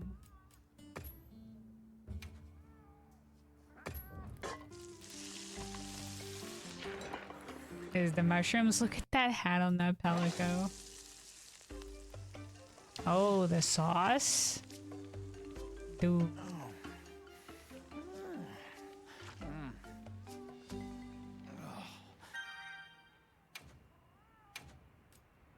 The sauce or whatever they say, the unnecessary unnecessary shots of the food, man. Is this all your where's the okay, all right, the personal cooking of these little things? Reminds me of Link cooking, but with like gratuitous foods animations. Oh my god, man.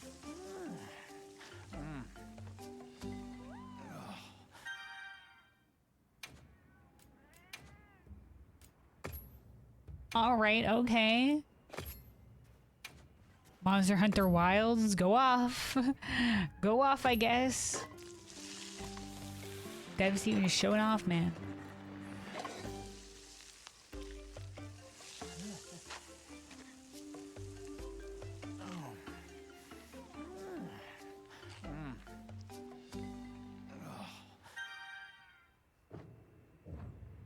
Exact same eating animations, but real high quality focusing on that food. All right, wow, impressive. That looked very realistic. That was good stuff, man. That was good stuff.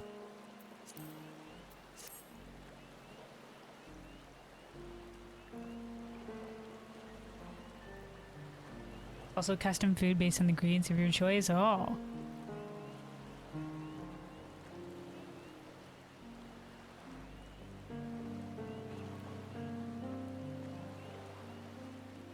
Crazy. That's why there was cabbage and shrimp. I was like, interesting choice.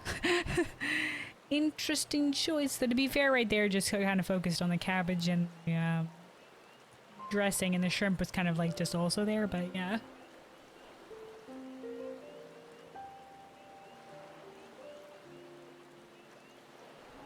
Probably just shows all the ingredients tossed in, and then it'll focus in on one maybe for the eating animation. All right. Let's keep on going with the crafting here.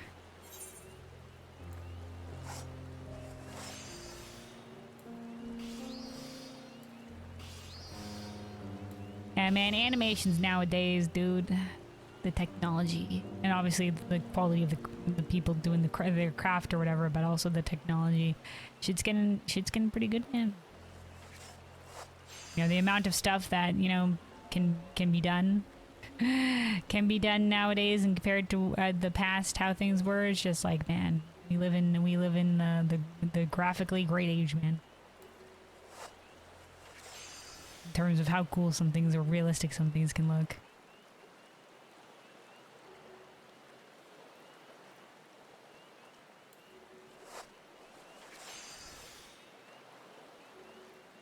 Salute to the technological innovators of the world, man.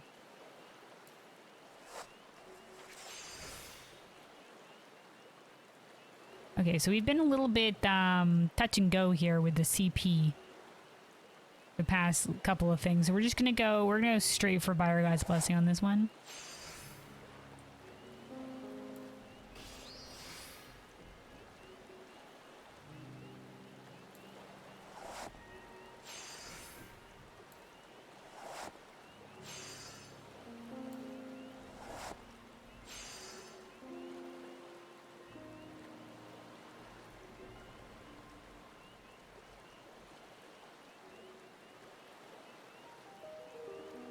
How much does this regen us? 20.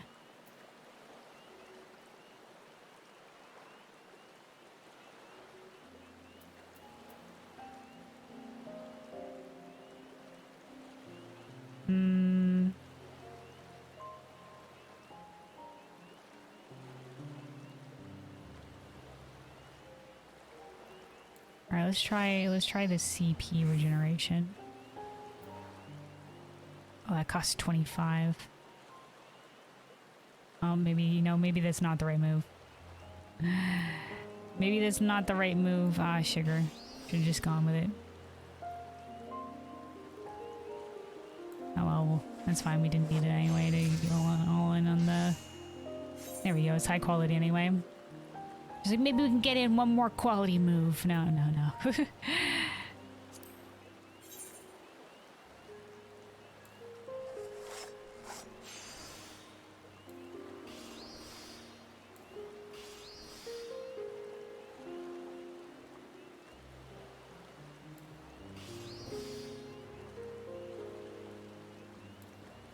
Anyway, this is the most tedious part about crafting. You know, it's gathering the ingredients and then, you know, making it.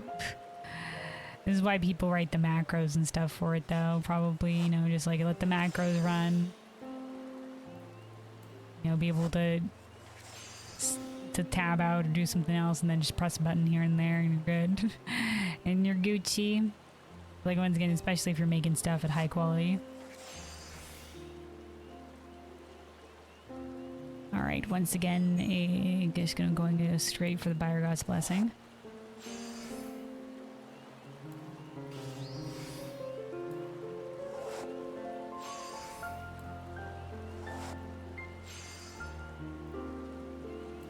Problem here is being low on the CP. Alright, this is the same quandary we were in before. We'll just go straight for the progress completion.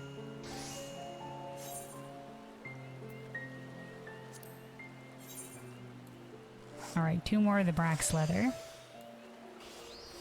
2 more, and then we still have the cloth and the lumber to craft as well.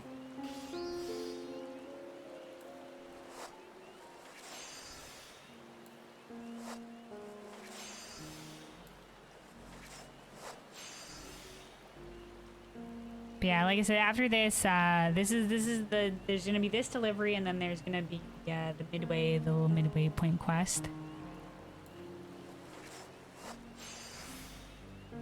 and then that'll be as far as we get to in terms of this role quest for this week. And then next week is 7.1 stuff, and so the week after that we'll be finishing it. Yeah, I'm gonna make some way for the 7.1 high. and doing all the new 7.1 stuff.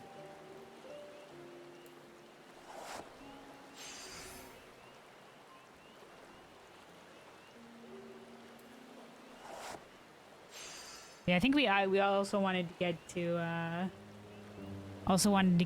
the finishing the Emelios custom delivery today. Depending,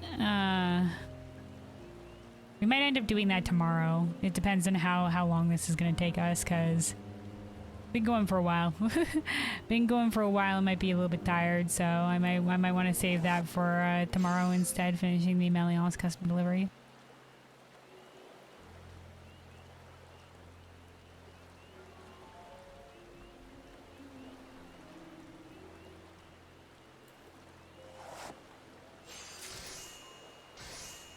All right, the last Brax leather. Also busy say, okay, I can kind of see how you can recreate this modular food animation. That's a lot of work, like a lot. Okay, so you're gonna get an idea of how it's made, but it's still like a lot of work for it. Yeah, man, I don't know. Maybe you know, maybe they just got a lot of people working on it, or maybe like. They probably have their own techniques and stuff like that. But yeah, I can't even fathom what kind of work goes into that, because I don't know, like I said, I don't know the specifics of the animation detail. Only that I know that's some pretty impressive animation right there.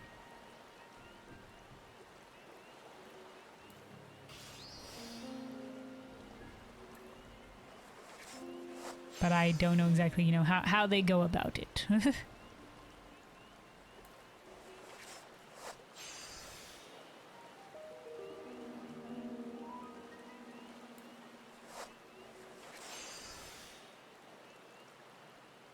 Alright, let's see, one more of these. And then, oh, okay. I don't think...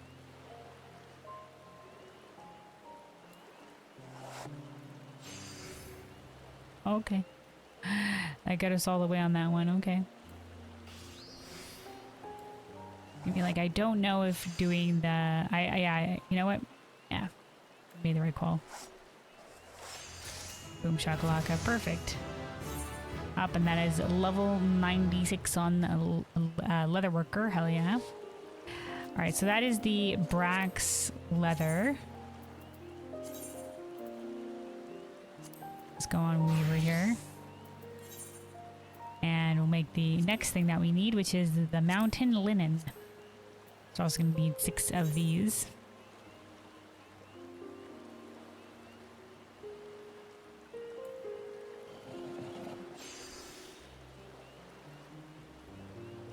Hope we got the excellent quality prog. Let's use this for progress.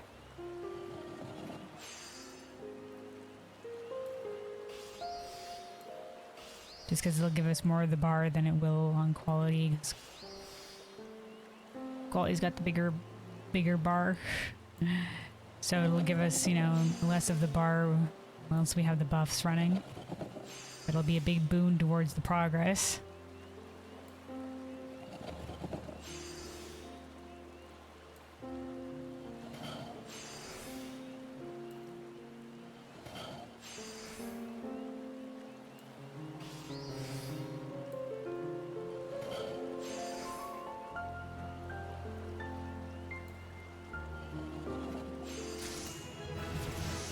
Up. Oh, hey, that's level 96.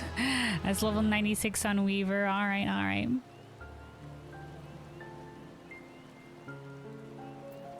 As you said, basically you have the main dish that will have more bite animation, and you have 2 added ingredients. If it's liquid based, then it's one pattern of applying it to the dish. If it's solid based, then it's just physics. You can't make it as a simulation because it will jiggle AF.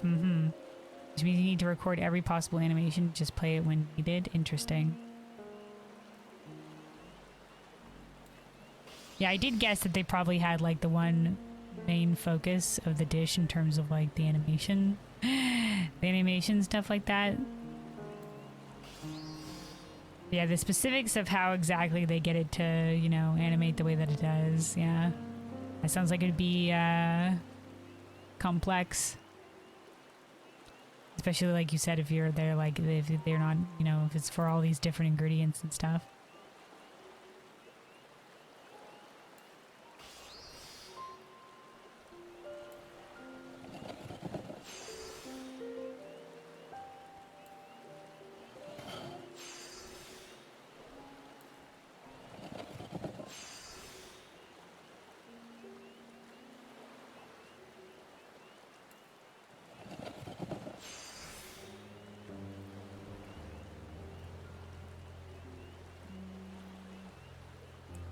Let's use another preparatory touch.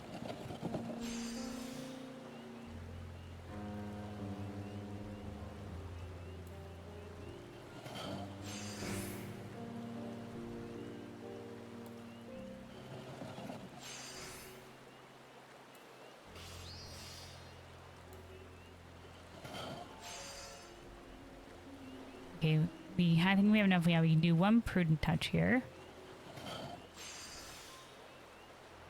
And then this should get us the rest of the way. Alright, boom shakalaka. Still not as bad as Red Dead Redemption's food animation. Because they're using full simulation. Oh, in terms of, like you said, like if it's full simulation, it's going to be jiggly AF.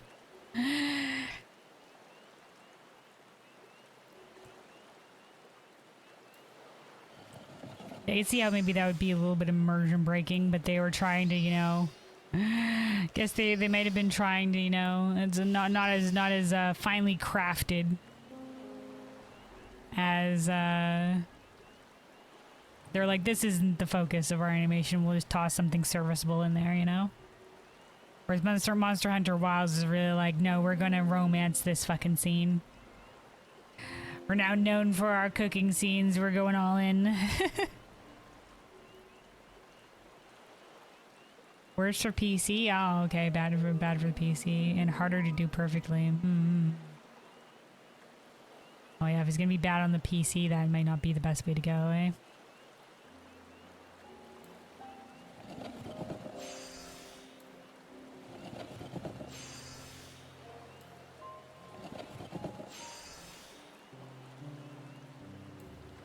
Alright, one more of these.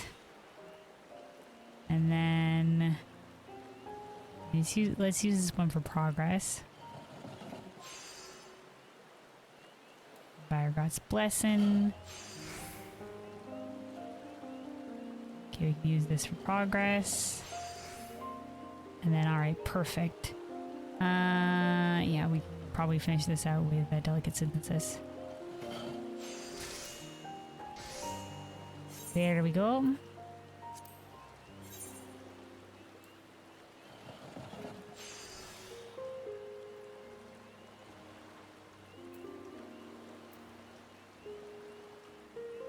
You know, I never thought to use final appraisal. Maybe I should for some of these things. It leaves one progress report remaining. But being active for the next 5 steps. Can I cancel? Man, I don't know. They know it. I was always just like, why wouldn't you just complete the progress? And it's if you want to do more stuff with the quality. Is probably what it is in that regard. Anyway, but a lot of the times when I run into issues like that is because I'm trying to make best use of procs.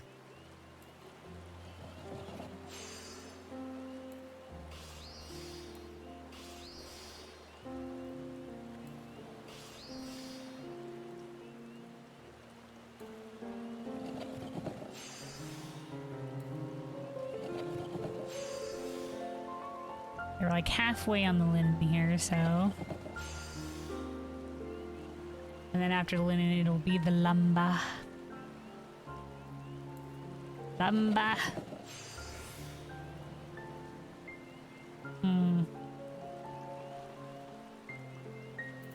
I think if we do this, it'll work. Oh yeah, just shy. Just shy. Then we'll do By God's Blessing.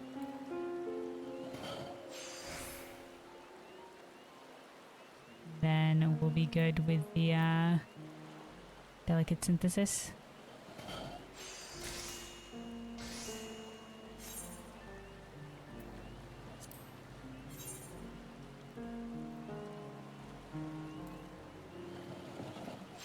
Also funny how main character animations of Red Dead Redemption 2 is not as detailed as NPC animations.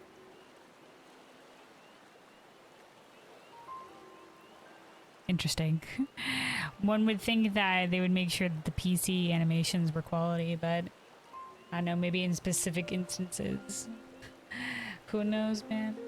Maybe just the NPC dev team just went ham. Who knows?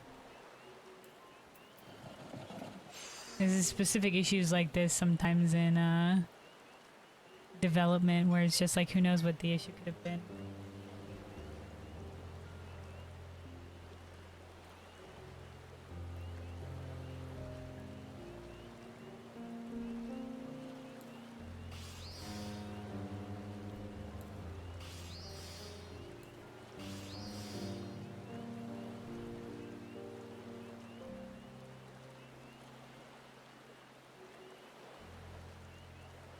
Oh, this is a specific comparison video between Cyberpunk and Red Dead Redemption.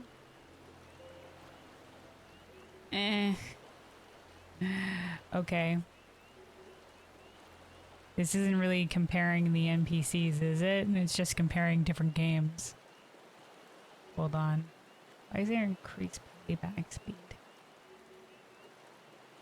Okay.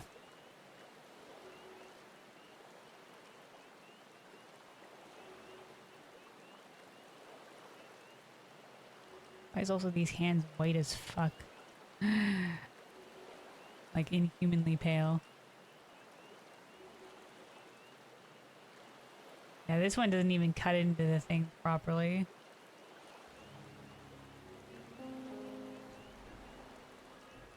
You can tell it's clipping right through the thing.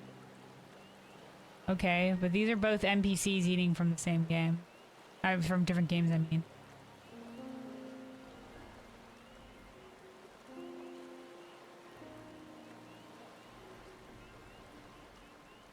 Oh, the gloves. I can see it now. I can see the seam. I was like, what am I looking at? Why pale AF? Yeah, I can see it. I can see it.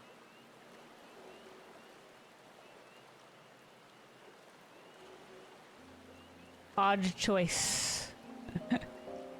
Odd choice to show this. Oh, sure. Yeah, okay. I particularly don't wear gloves when eating, but sure.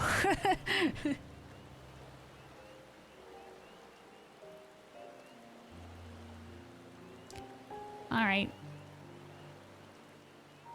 So, okay, so the first one is Red Dead Redemption, and the second one is Cyberpunk. And you're saying that the main character doesn't have as good animations in Red Dead Redemption?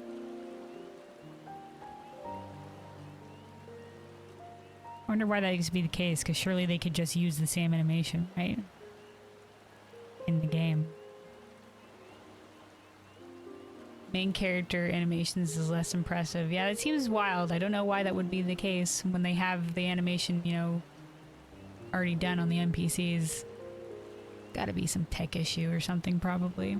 Who knows? Who knows?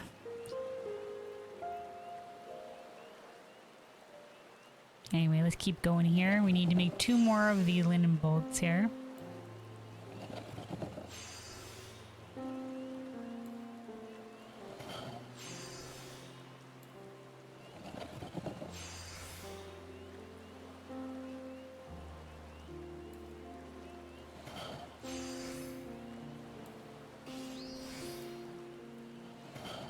This period of time that player spends with food just to speed things up. Oh yeah, I guess that could be the case. Like they wanted to speed up the food animation because they didn't want the players to be sitting with the food for too long. Sure. That could 100% be the case as well. Yeah, there might just be like, yeah, nobody's really gonna be looking at this shit. They just want to go. Just go, go, go.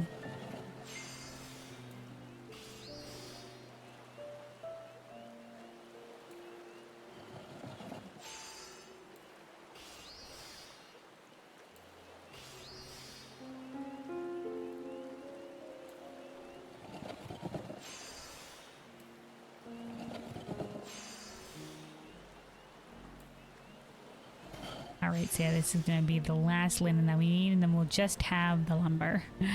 We'll just have the lumber as the last thing we need for crafting here.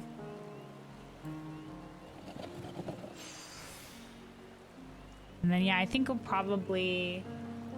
Yeah, I think we're gonna leave the Amelios custom delivery for tomorrow. We'll do it at the end of, after raid and stuff like that. Do the Amelios custom delivery. Because we've been going for quite a while here. And we're still going to have the midway point of this quest to get to as well, so... And considering this is going to be the finale of the Amelios custom delivery, might be a bit to it, so...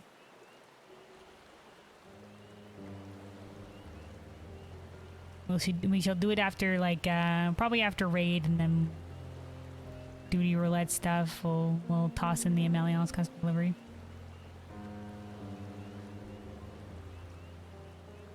And then we'll probably... Yeah, probably after 7.1 week, we'll end up starting on the next custom delivery.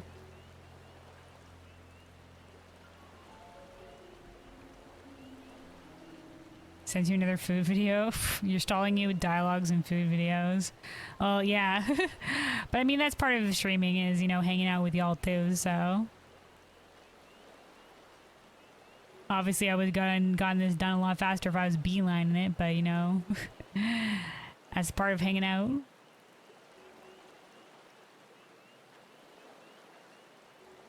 And it's nice for some company, because like I said, the crafting is very, very tedious. The crafting is tedious.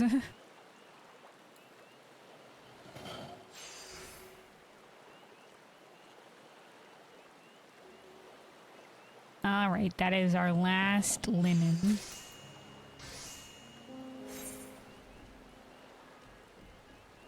Monster Hunter food season platters. Oh, this was for Monster Hunter Worlds. Yeah, I've seen some of these animations with the food.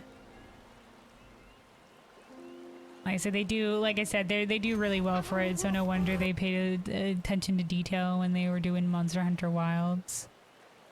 Oh, hold on, I keep closing out on the freaking browser window.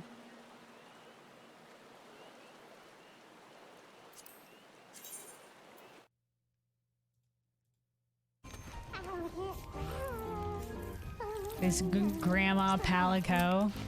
Babushka.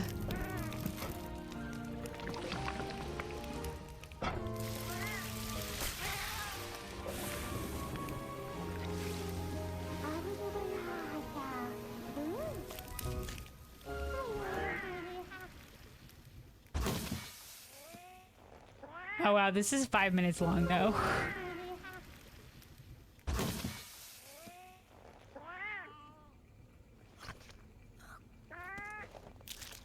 The eating animation's not there though. The eating animation maybe not there. Sure puts things near her mouth and it's just like, no, yeah, she's eating 100%.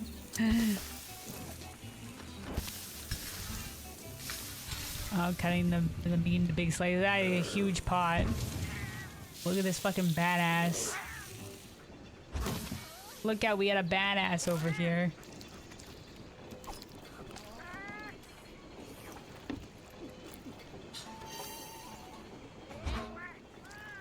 Consumes very enthusiastically. Oh my god, look at this little guy.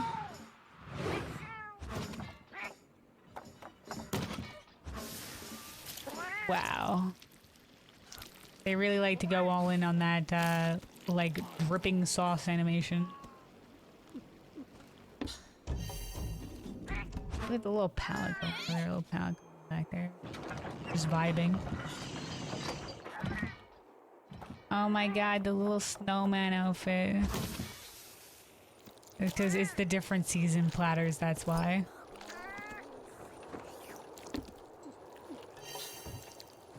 I like the design of this, this person's, champion. Oh, okay. The little space cat dude. There's little different outfits for the different delivery. I don't know what this space thing is in Holiday 4. Oh, look at the lanterns in the back. That's nice. We got lobster. Nice music going on in the background there.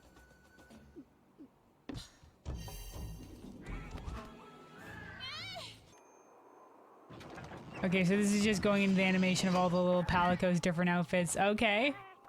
Is that for a New Year's one? Little cake and stuff like that, sure. That cat's just in a dress.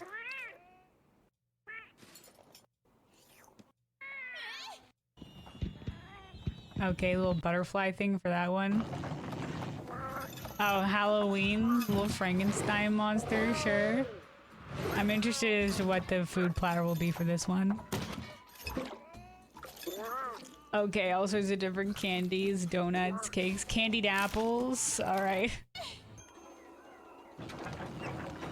Oh, is this fall? Oh, another one for Halloween, little pumpkin ghost. What they have in terms of food? Okay, so sausage and stuff like that. Oh, that's cute. The little outfit based on one of the monsters. Adorable. Oh, that's just one with a little Hawaiian shirt. Alright. Very adorable, very adorable. Alright. I accidentally clicked into a different video over there. You can't watch you're watching this video and gives you anxiety. You don't want to be the guy to animate all that. That video that I was just watching, or back to the Monster Hunter Wilds one. It is a lot of animations. I mean, with the different outfits as well, it could be different, slightly different. Well, it was all the same animation, but you know, never mind. But yeah, there was different animations on each of the different foods. The last one? Oh, the one that we just watched. Okay. Yeah, like I said, they do go into quite the amount of focus on the food. It's like, listen, we're gonna do the food animations and we're gonna do them well. God damn it. All right. Anyway, though, that was it for the cloth. Let's go for the carpenter. And let's start making the lumber that we need.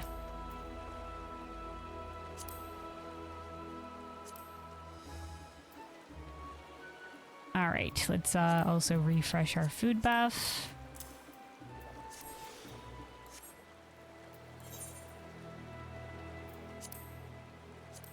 Do.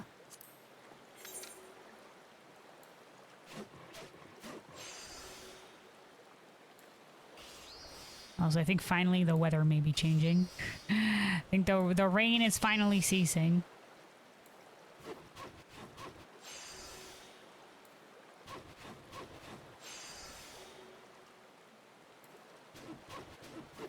The rains have ceased and we are blessed with another beautiful day, or hope. I think the rains are ceasing, can't quite tell.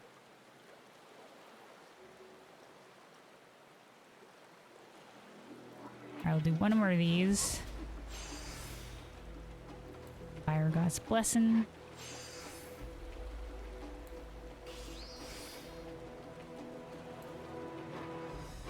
And then progress. Yeah, we're gonna need 6 of these in total, and then that'll be the last thing we need, and we can craft it all into the class item that we need for the deliveries.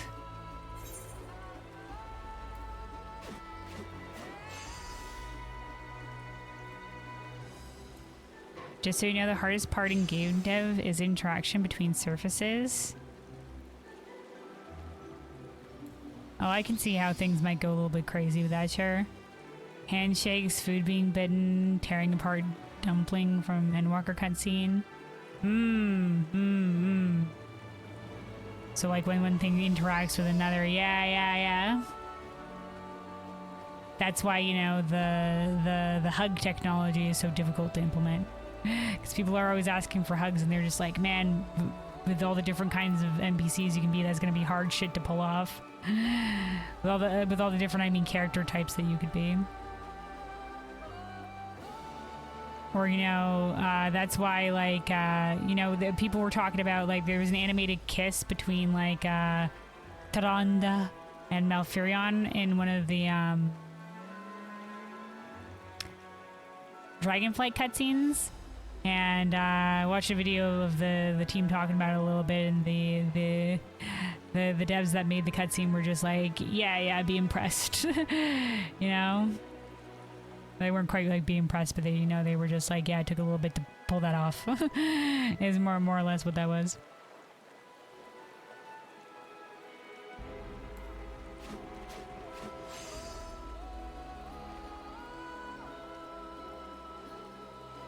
Yeah, that's probably also why in that very enthusiastic eating of the Monster Hunter Worlds cutscene there, it was kind of like, yeah, the food gets close to the mouth, but there's no actual, like, you know, and the mouth is making the movements, but there's no actual, like, your hands to really see the kind of contact between the two.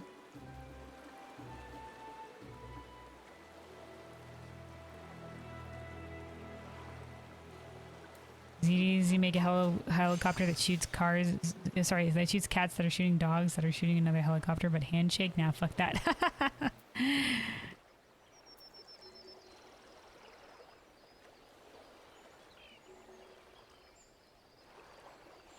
Up there we go. The rains have ceased. Beautiful day that we've been blessed. Alright. Keep going here. Make the lumber.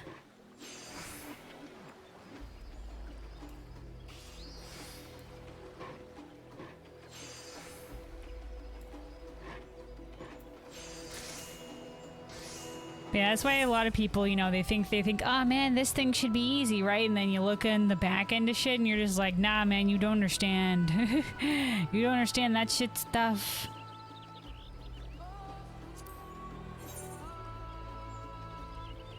That's why sometimes you gotta remember to be impressed with the work the teams do or whatever, to make sure they get the you know, the amount of polish in to make something look nice.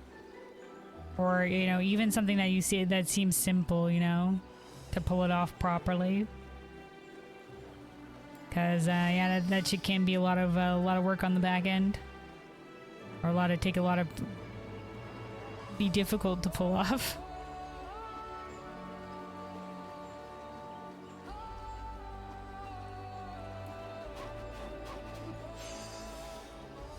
Which makes scenes like bored Alice from Shadowbringers. Oh, when she bashes her head against the table, and hugging grieving mom and sad, funny talking elf is more impressive. Oh yeah, the hug.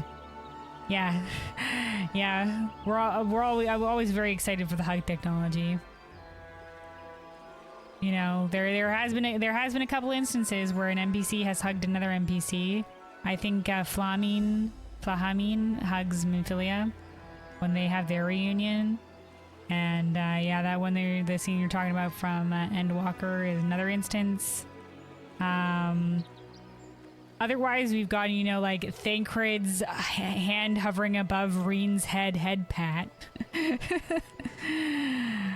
which is you know, as close as they got with that one.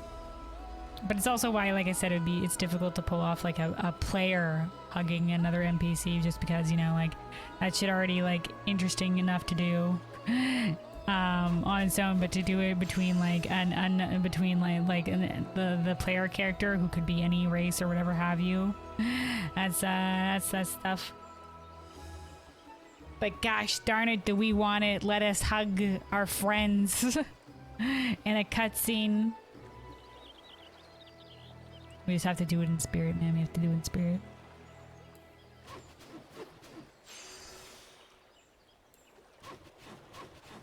But you know, if there's any game that I think, you know, one day they're gonna pull that shit off, it's gonna be Final Fantasy XIV. Gonna happen. It's gonna happen. Alright, let's see. Let's use Byregot's Blessing, and then finish out the progress here.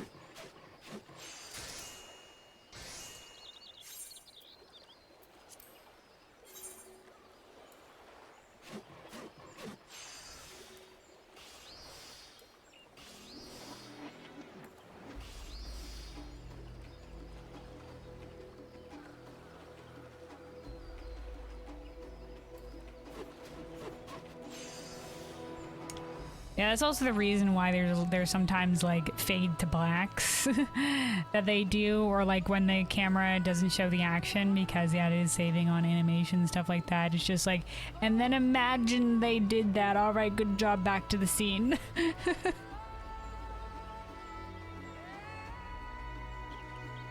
Imagine then that this occurred.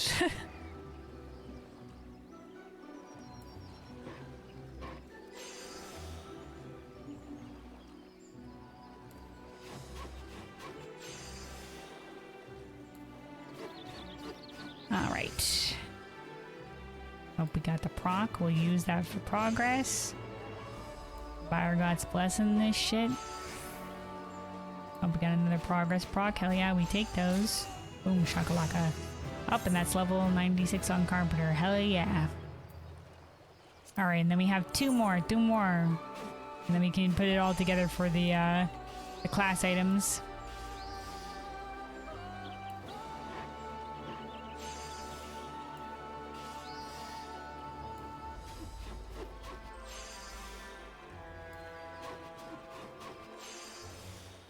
Yeah, I think the graphics update has certainly helped with some things, though. In terms of, like, or either that or the dev team has stepped it up a lot as well, because, you know, for example, I've been noticing, I always take great note of when there's actual, you know, props in this game, because a lot of the early game, there's a lot of, like, imagination.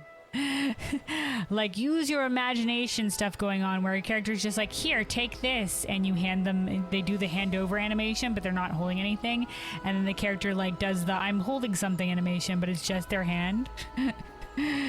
There's a lot of that in the in the early game of Final Fantasy XIV. It's just like, please, just imagine, please, we can't do this. And then slowly but surely they get better about having actual props and stuff like that. And it's pretty great. Pretty great. Speaking of upgrades, have you seen the new model on the Ugliest Dragon Boy from Endwalker? He's Hamson now. Oh, are you talking about like that one aura that it gets memed upon? Who's like, one of the Radiant hosts, one of the guardsmen of Razadhan, that speaks with Vitra a lot. And everybody's just like, wow, what is his face? 2 polygons rubbing together? Like, what is that? Well, I'm glad to know he got the upgrade he deserved. But no, I haven't seen him in cutscene yet. Maybe I'll go back and play one of the cutscenes with him in it, just to admire that he doesn't look too terrible now. Alright, let's do Biograt's Blessing. And then take the progress.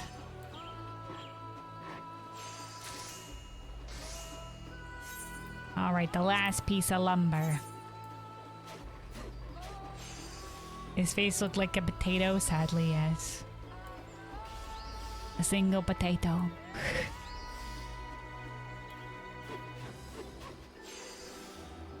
It was certainly, considering I think they had some better faces, it was certainly a choice to give him that one.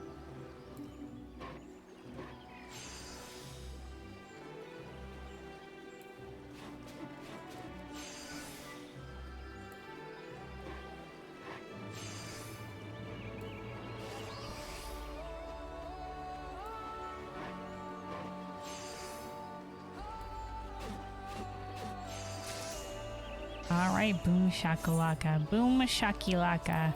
Now we just gotta put everything together and make the class quest item that we need for the delivery hand-in. Let's do this on, well, Carpenter and Leatherworker, about the same experience. Leatherworker's a bit light, so we'll go on, do this on Leatherworker. So we're making the Moblin cover components. Let's also use this real quick. Keep the crafting buffs a-going. Let's see, 1 of each. Let's go.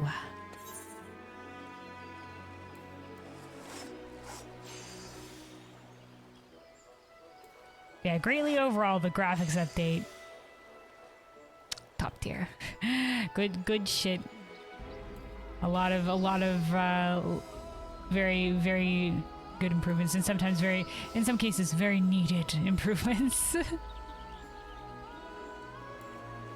And a lot of people are looking forward to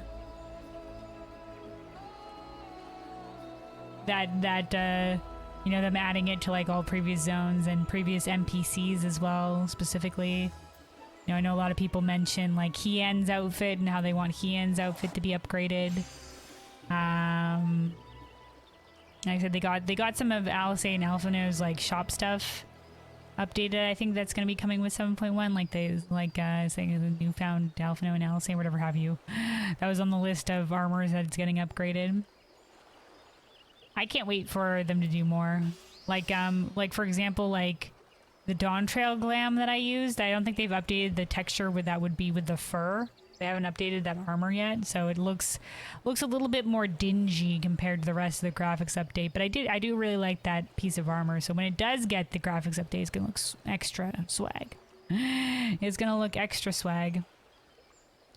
That's what I'm sure a lot of people are looking forward to some of their favorite sets, or even some of their favorite NPCs.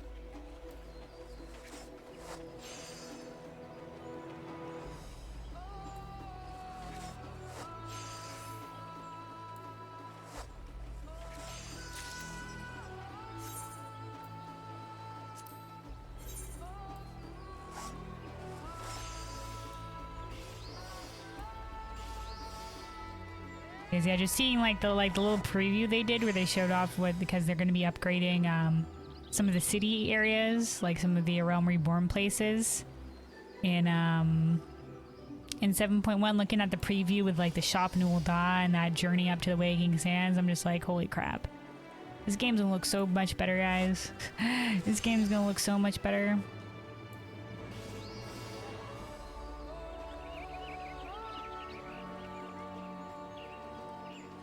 Kudos to the dev team.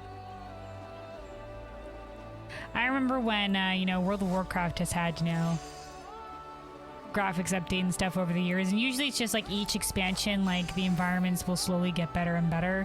Like they don't really ever go back and do previous areas in World of Warcraft, like in terms of like upgrading them specifically. So it's really cool that the dev team is really committed to, in Final Fantasy XIV, the team's really committed to improving like the entire experience. Because there's a lot of reason to go back to some of these zones, and also like it's good for like the new player experience. So I think that level of commitment to the whole experience of the game is admirable.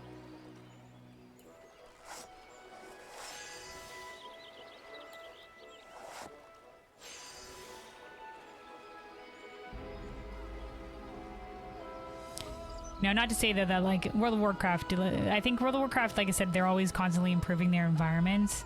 There was the big like player character model overhaul that they did.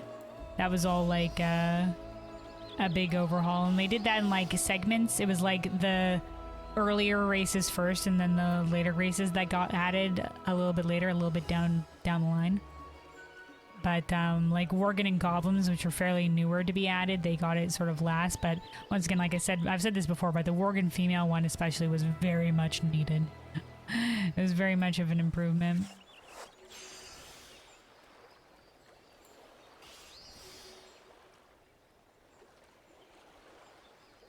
New zone in WoW looked cool. Hell yeah, yeah, it did. Lighting changes that affects the entire place is cool. Yeah.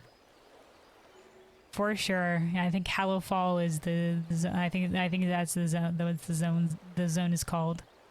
The specific one that we're thinking of, and yeah, it's very cool. They popped off with the zone design. I think very cool concept and execution.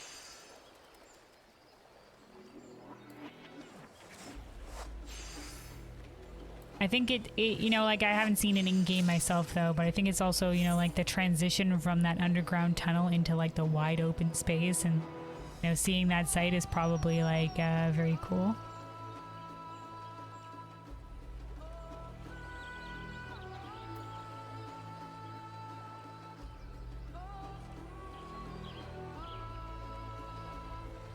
All right. That's also kind of what's great about World of Warcraft, and like and why like it's a bit of a qualm with Final Fantasy 14 is, you know, like the loading zones really do break up the area. There's a lot of like times when you're like in World of Warcraft and you like you had to just walk into some of these grand places and like through these grand entryways or whatever. You know, it'd be like, you know, walking out of Limsa into Limsa the first time, or into any one of these bigger cities. You know, it's like the moment when you walk into Stormwind or Orgrimmar the first time. It's cool. And you don't really have anything exactly like that, at least for the early part of A Realm Reborn. But I understand why they need the loading zones and why they decided to go with that. And obviously a lot of MMOs nowadays have loading zones and stuff like that. I think we were talking about earlier how it would be cool if at the very least they could get rid of loading zones in the cities, but who knows how hard that would be to pull off with their weird code.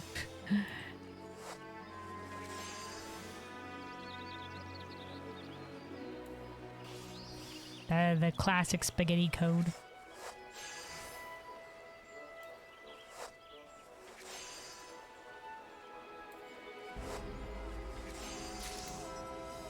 Yeah, exactly. Like I said, it was understandable. They had it because of console limits. Because of limits with the console. You know, whereas like World of Warcraft and stuff like that didn't have to worry about that. So yeah, like I said, I understand why they have it and why they still do have it. But, you know, nowadays, they at least wouldn't need to have it in the cities, right? So...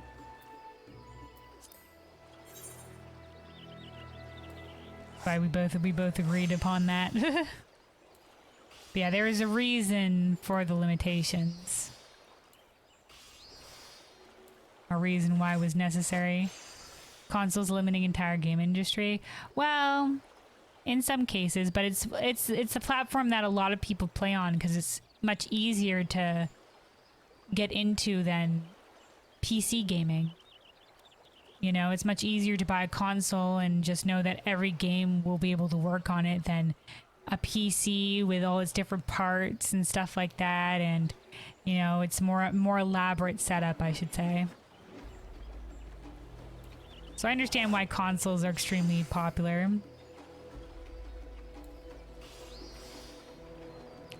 And why a large majority of like a large chunk of the gaming audience is on console.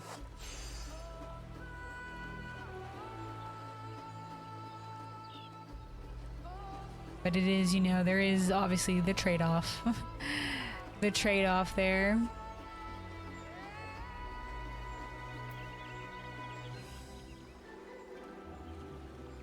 You have to make sure that, you know, don't exceed what the device that is current gen is graphically capable of.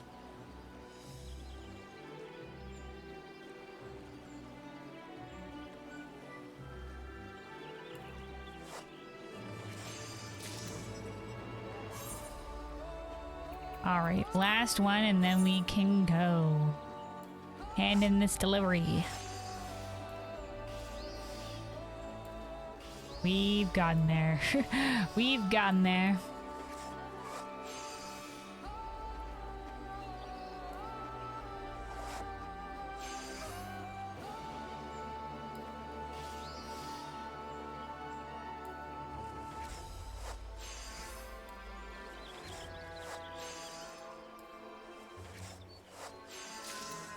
Alright, there we go. Boom, shakalaka. Alright. Let's head back to Tuliolo. As you said, sadly, easier doesn't equal better in terms of everything. Well, yeah, no. I think everybody would agree, like, the PC gaming experience is probably going to be, like... Besides, like, I guess the benefit of console is, you know, playing on controller or being able to play, you know, sometimes in different places or whatever have you. It'd be, like, a little bit more on the move. You know, so it's a lot easier to, like, bring a console somewhere than it is to bring, like, a PC. So I think there are benefits in that, but yeah, a lot in terms of, like, actual gameplay experience on PC is pretty good, obviously. And yeah, the same thing with you can't upgrade it whenever you want. You can't just, you know, like, put a new upgrade in. Oh yeah, god damn it, you're right. That is one of my biggest qualms with consoles is the goddamn subscriptions just to be able to play on the online. Like, you know, if PC games or whatever did that, people would fucking riot. Because, you know, we're already paying for fucking internet, you fucking dweebs. Why do we have to pay to be able to use the internet that we are already paying for just to play your stupid game? just to be online in your stupid game. Like, I don't get it, man. That's why I don't get the online thing in anything. I'm just like, I don't care that much, dude. I think the only time they've ever lifted stuff like that is when there's specifically a PvP game that relies on online. Like, for example, the Pokemon MOBA that they did, Pokemon Unite, I think it was called. Or still is called, I should say. It's not like it's gone. They don't have you don't have to have the subscription fee for that game to be able to play online. Because they don't want to fucking limit their audience and who's playing.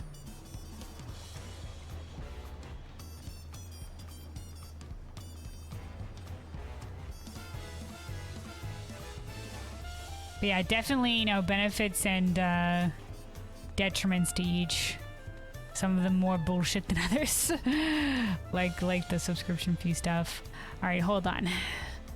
So before we continue here and hand this in, let me take a sip of water. Stay hydrated, everybody. Stay hydrated.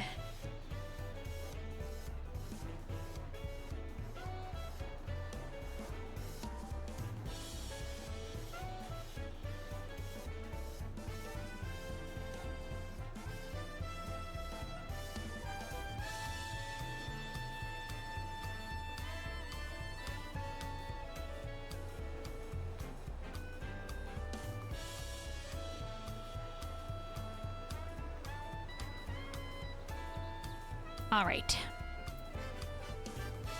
So yeah, here we are back with Pemeka for continuing the Leatherworker Carpenter Weaver Role Quest here. So we got what we need. We got the goblin cover components. So let us hand these in and continue the story here. Sienna's per usual will do 2 per. Keep the experience relatively even. Why, Gillen, you've outdone yourself. Ginseng wood is an exquisite choice. I feel more eager than ever to start transcribing. All right. Then let's see, on to Weaver. Actually, all right.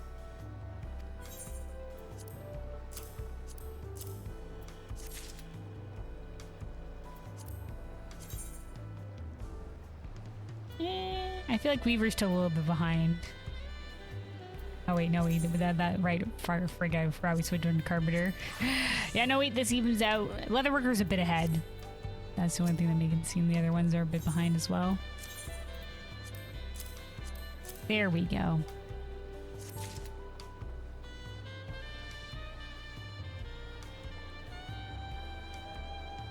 So as I said, technically you can bring a laptop.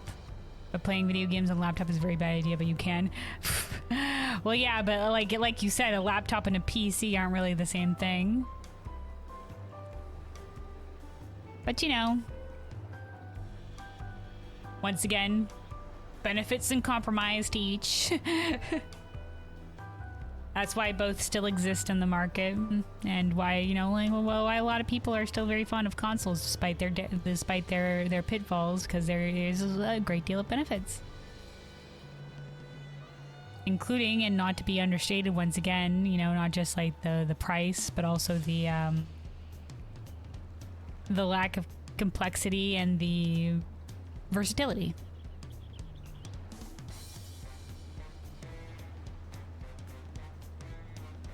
And obviously the benefits to PC is the upgradability and the fidelity and, you know, like stuff like not paying for the fucking internet subscription shit. You know? and a little bit more like, I guess, probably like freedom, I would say. All right, though, that was the last of the stuff we need to hand in. Let's continue. See where the story goes from here.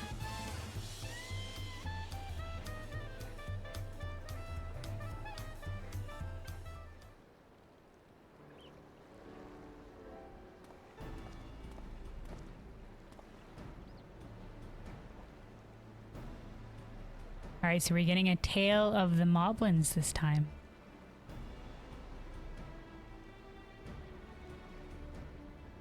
As promised, today I bring a number of tales from the Moblins.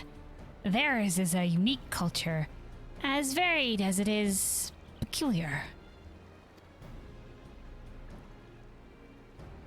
I have no doubt. Forgive me for interrupting, Zoe, but won't you be seated? Pardon me. I meant to say something earlier, but at the restaurant we usually recite our stories while standing. Sure, man, if you want to stand, go for it. But here's a long tale, you know. Is that so? Perfectly fine, of course, just so long as you're comfortable.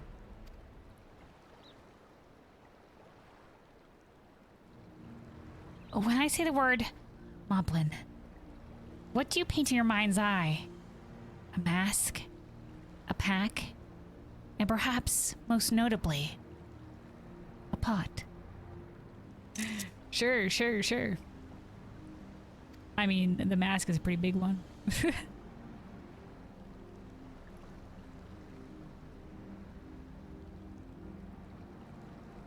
But why do the Moblins have pots? So we're getting into this. Once upon a time, a group of Moblins grew tired of wandering the countryside. They wanted a place to call home, and so they settled down in caves deep beneath the earth. Okay. They scavenged for what they needed and packed their necessities into large clay pots. Their new home was happy, and their pots were plentiful. Too plentiful. Soon their caves grew cramped and narrow. The Moblin story, all right? They took up their packs and dug deeper, hoping to expand their domain. And expand they did. Theirs would become one of the largest underground cities of its time. Underground Moblin cities, okay. Noted. Perchance. Now they're floating. Yet, their prosperity would be short-lived. The Moblins dug their tunnels so deep and so far, they unwittingly breached the gap between land and ocean. Interesting. Do you think they mean like, because you dig deep down, you won't eventually hit ocean, but you will hit the ethereal sea? The muddy deluge devoured their city. Even their own mask turned against them, filling with water and threatening to suffocate them. Though it could just be like, oh yeah, we hit the ocean, but they just hit like an underground water vein or an underground lake or something.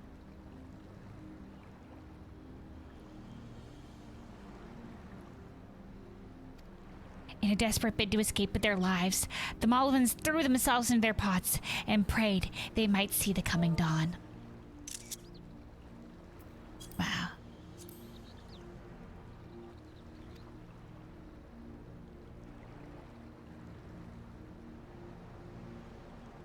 The pots withstood the terrible tides, and once the Moblins clawed their way to solid ground, they swore never again to live beneath it. And that's the underground dangerous shit down there.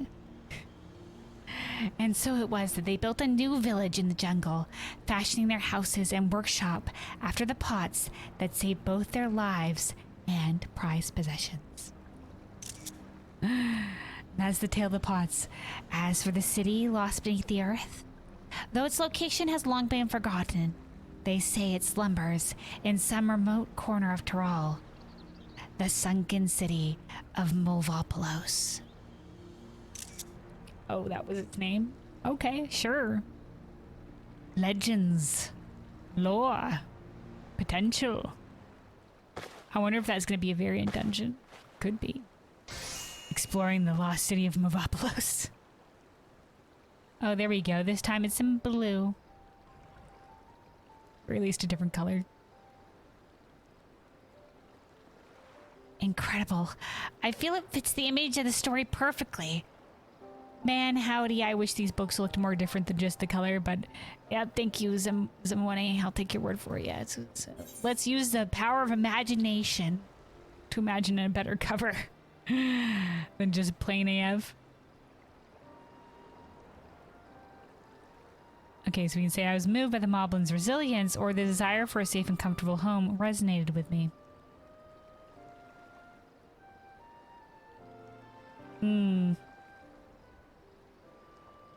I feel like we're always on the move, so we don't really have... Like, there's places we would call home, but... And I guess most of our things is to make sure that people have there's a safe and comfortable home for everyone to live in, really.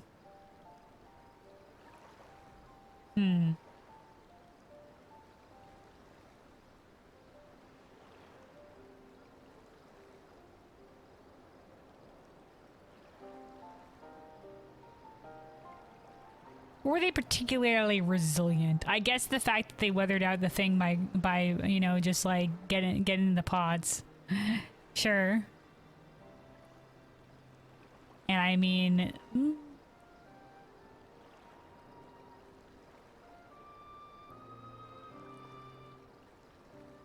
Desire for a safe and comfortable home.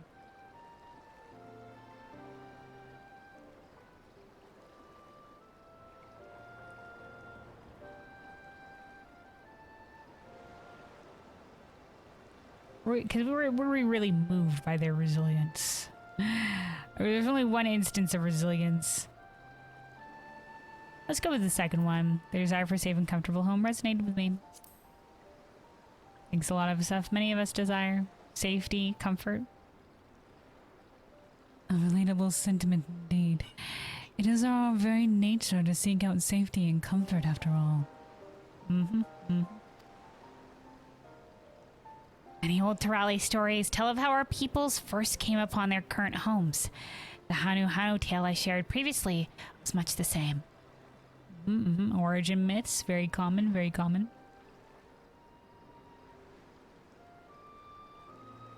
You know, how did we begin? Where did we come from?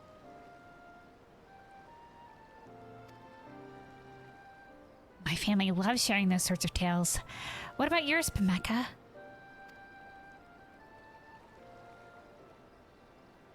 Oh, family troubles. Oh my god, I didn't notice she has one of the little Kakira earrings. Adorable. I was born and raised in Tuliolo, so I've never given my ancestry much consideration. Never thought to ask. Oh, so this is gonna be an instance of maybe her being a little bit disconnected from her cultural heritage. She grew up in the city. Maybe she's gonna reconnect maybe a little, huh? That gonna be the vibe? How many stories have I failed to hear? And about my own ancestors, no less. It seems I have my own digging to do. If there are any untold tales out there, then I wish to know about them. Hell yeah, this is inspiring her to learn about the tales of her own people. Right on. And I would love to hear them, or even read them, perhaps. I've grown more confident in my letters these days, so I'm keen to practice with more stories.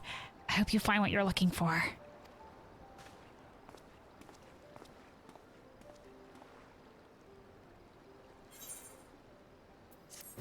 All right.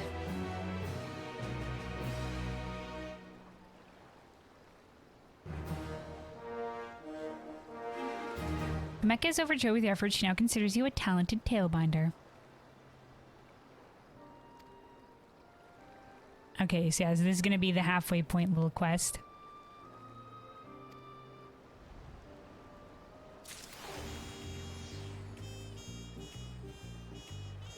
All right. So yeah, level 95, written in stone. Pemeka's determined expression suggests she has a plan. After hearing Zimawani's talk of ancestral tales, I can't help but wonder what my own family may have preserved from generations past. I've nearly finished my work for today, so I'll close up shop and go to speak with my parents. Oh, okay, they're still alive. Okay, good. Excellent. They should be able to point me in the right direction, even if it requires an excursion beyond the city limits. All right, last pack up. We're going to Shalawani. Are we going to those, like, cave murals and stuff like that in the one canyon area? Let's go. Should it come to that, your company would be much appreciated. I rarely leave the city, you see. No worries, we'll be your guide. Yeah, leave it to me, chestpad. Thank you. I'll plan to meet you at Equia Plaza once my family chat is finished. Oh, okay. Yeah, no worries. You have your own personal family time. I thought we were gonna go meet your folks. That's okay. That's fine. I get it. No. I'll see what I can glean from my parents. I'll meet you at Equia Plaza as soon as I'm done. Okay. Yeah. It's there. It's out by the gate to Shalawani.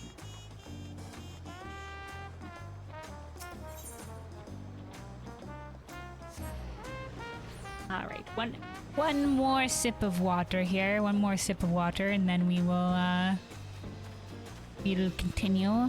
Await our friend here. Yeah, stay hydrated, everybody.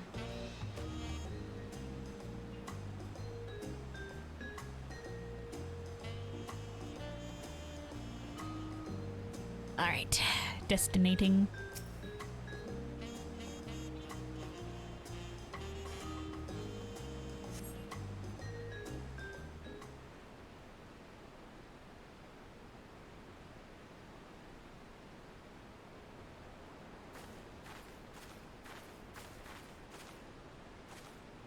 Apologies for the wait. My parents were happy to share what they knew about my ancestors. They said our family came to Tuliyola when the city was founded. Oh, the founding. All right.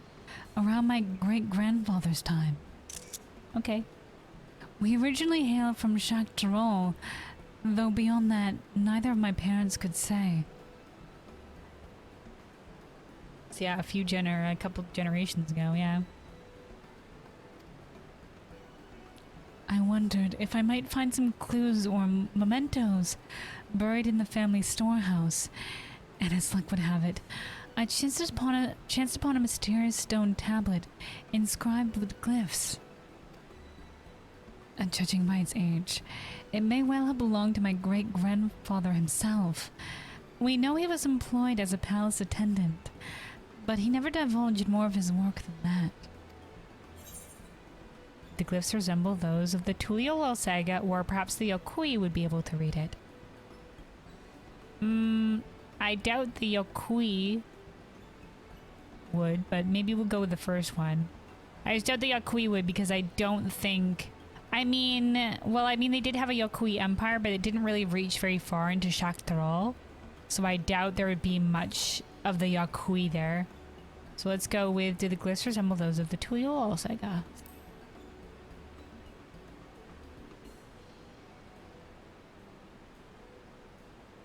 They do seem to be an example of Yokui pictorial storytelling. Alright, never mind, apparently.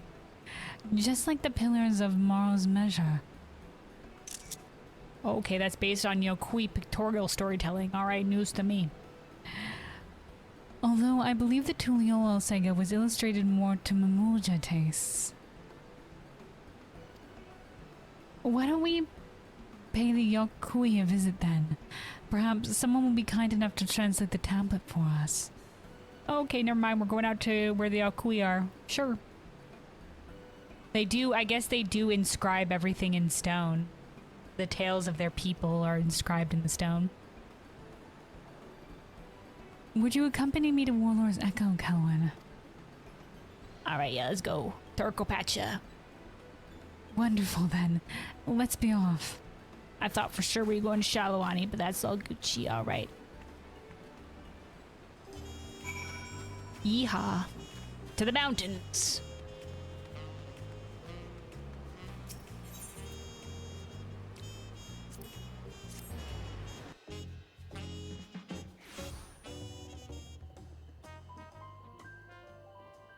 Ah, Turkopatcha nighttime theme.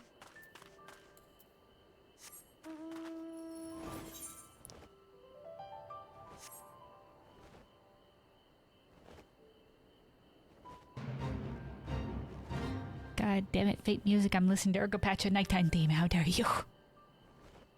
You could teleport to Warlord's Echo, or you can enjoy the sweet nighttime theme.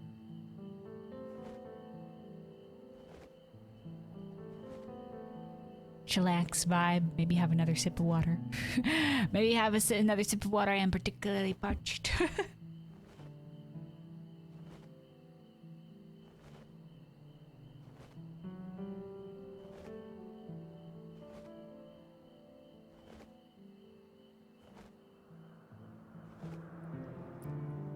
Alright, there she blows Warlord's Echo.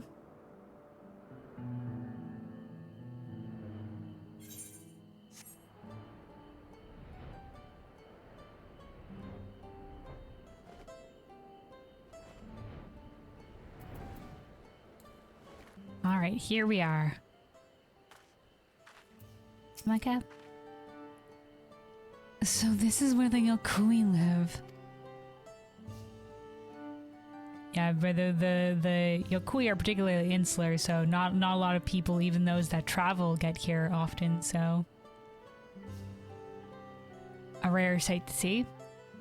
Already I see glyphs carved in the same manner as my tablet. I believe we're on the right track. Let's have a look around and see if we can't find someone willing to help. I'll let you take the lead. You have far more practice in communicating with the Yokui than I do, after all. Alright, Pameka is now accompanying us. I've heard that some among the Yokui prefer to use their native tongue. Yeah, those by the salt area. Or to have you do. Ones that are a little bit more, not friendly. But I was assured that the ones here would be happy to use Tirali. Some may even be confident with Tirali script, though I'm sure that glyphic traditions take precedent.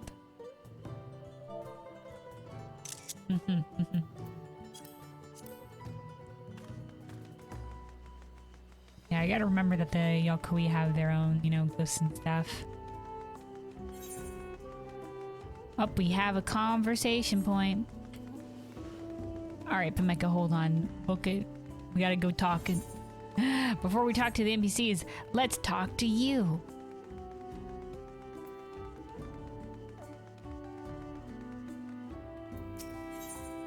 Discuss. Carriers are the gracious. Oh, the temple.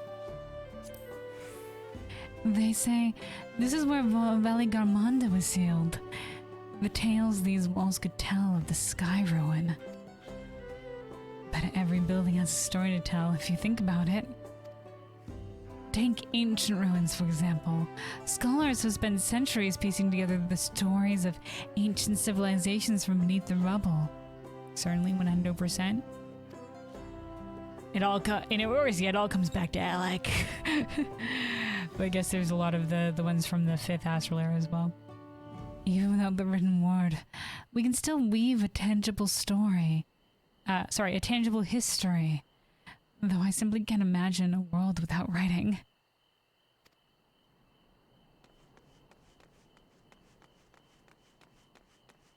Yeah, even without writing, there are some things that do persist. That might survive, continue the tale. Alright, drowsy Yokui. Read something. Of course, but do keep in mind I'm in dire need of a nap. Oh, sorry, read something, not read something.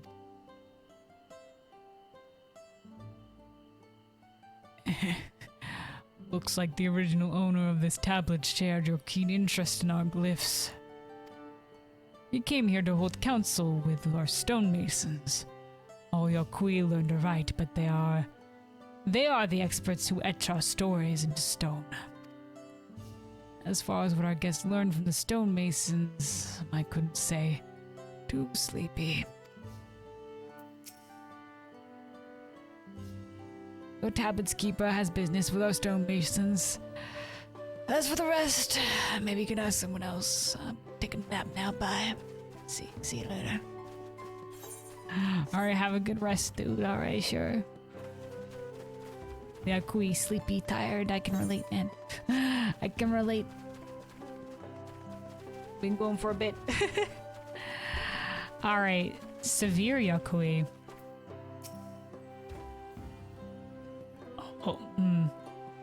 All this way for a tablet. How very quaint. Fine. Hand it over.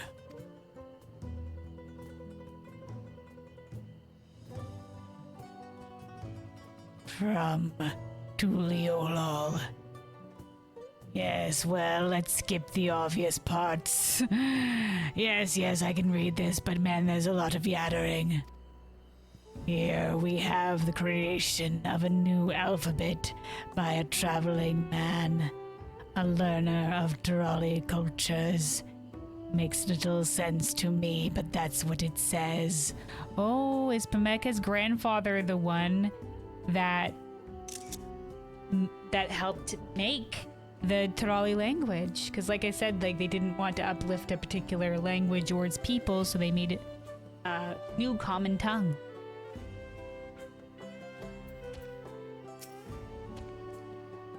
The owner of your tablet was apparently a man who sought to create a new alphabet. Are we finished here? I'm busy. Skedaddle, get out of here. You young kids. Alright. And then the young Yakui. Your ancestor's tablet. I can only spare a moment, but I'm glad to oblige.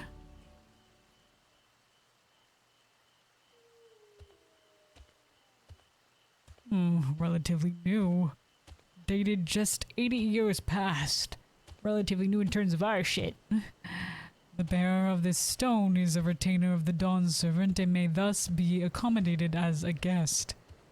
A residential permit, it would seem. To live here, perhaps? In those days, the scars of war were still fresh. One could not travel as freely as today, so the tablet may have been a necessary precaution. And now to piece together the full story. My great-grandfather received permission to live among the Yokui in his capacity as the Dawn Servant's retainer. To learn from the stonemasons. He was traveling the continent of Tyrol in order to create a new alphabet, and he expressed eager interest in the Yokui's glyphs. Okay. Since the tablet itself is relatively new, perhaps we can still find a stonemason who spoke with my great-grandfather 80 years ago. Shall we go and see? Are Yakui long-lived? I guess maybe they are. Your stone tablet appears to be writ in a writ of temporary residence, though I can't speak to its full implications at the time. My apologies. Alright.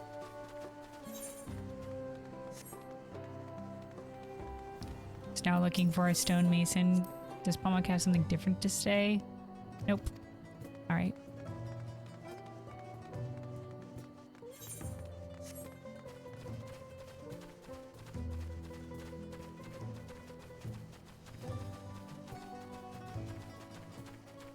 Here we go, Yakui stonemason.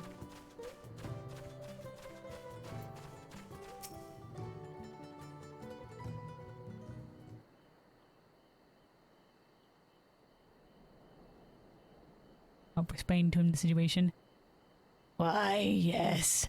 I have served as a stonemason these 80 years. How can I help you?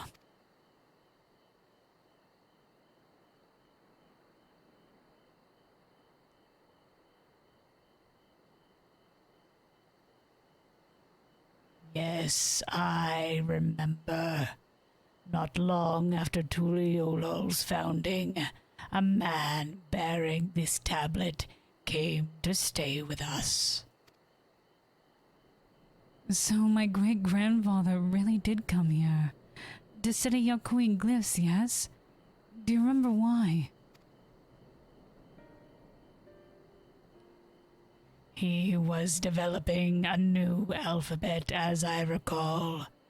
One to transcribe the Terali we speak today.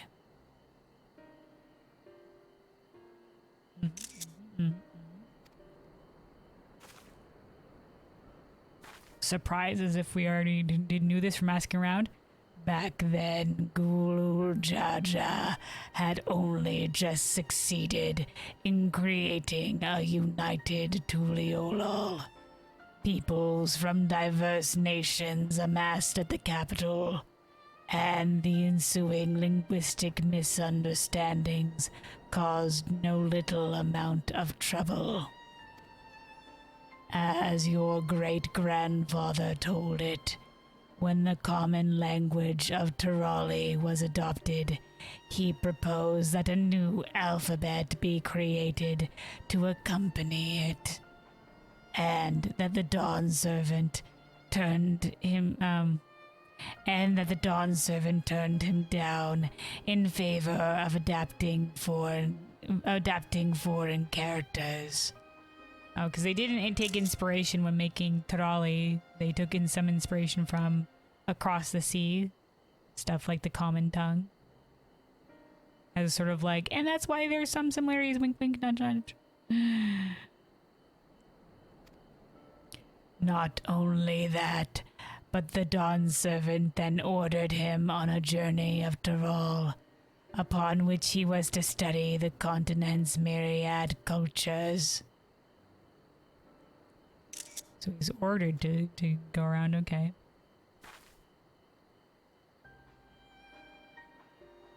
After touring a number of communities, he stopped here to understand our ways. What he wished to learn wasn't simply how to read our glyphs. He asked tirelessly about our intentions when shaping the stone, how we decide our designs, and each step in the process of sculpting. Then one day, your great-grandfather turned to us and said he finally understood the Dawn Servant's reasons for rejecting his proposal.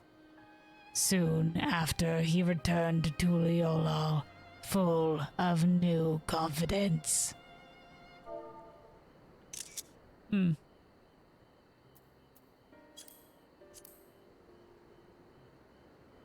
Because for the same reason, he didn't want to uplift one language. He didn't.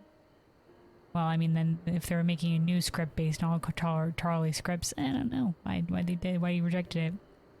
I had no idea my great-grandfather had such direct dealings with Gulul Jaja.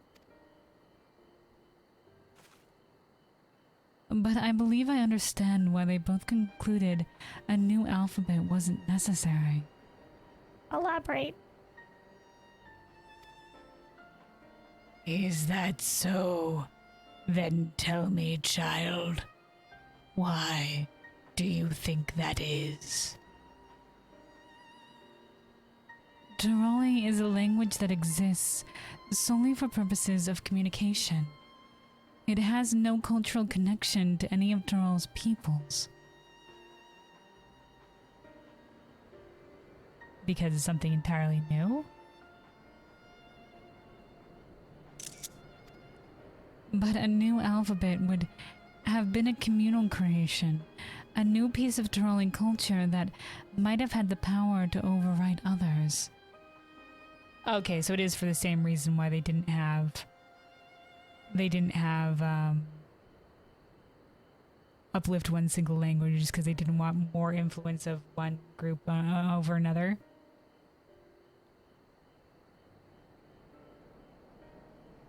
Okay. Borrow borrowing the foreign Eorzean alphabet allows rally to remain a borrowed language, a language of convenience. Sure.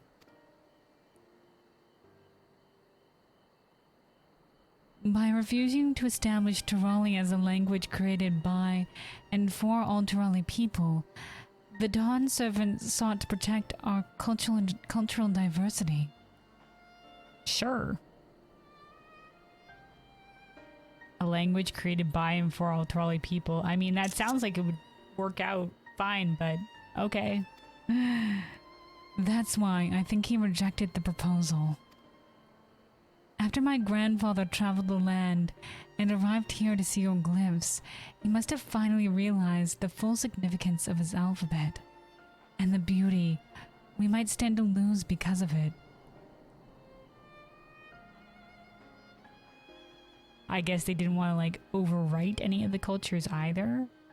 As in, like, yeah, abandon your other stuff for, like, this new shit. You know? This tablet must have meant a great deal to him.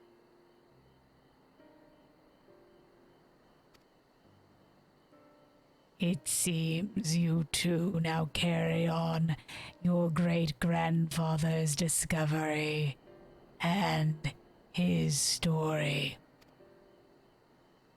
You're right. My great-grandfather's story. A story of my people.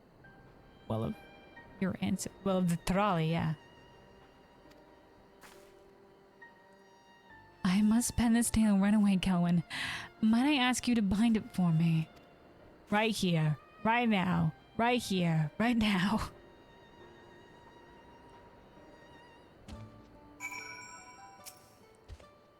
Your books are far too small and unwieldy for us, but I am curious to see what you create.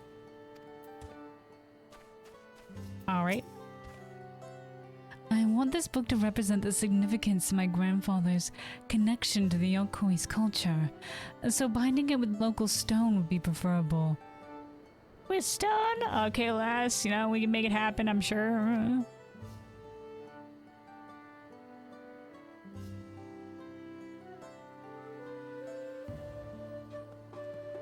You'll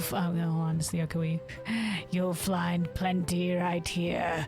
Take as much as you need. Okay. We're just gonna be like, yeah, sure, we'll take this stone. Let's make it work. All right. Thank you. That means a lot to me. I never travel without pen and paper. All right, always have it. But this time, I bought my portable desk in case my search for stories proved fruitful. If you could prepare the binding while I write, I'll be much obliged. Okie dokie. Right away, I guess. He says, I've seen books in my time, but not any bound in stone. neither have I. We have plenty here, so help yourself to what you need. So we're gonna make it happen. Adapt, overcome.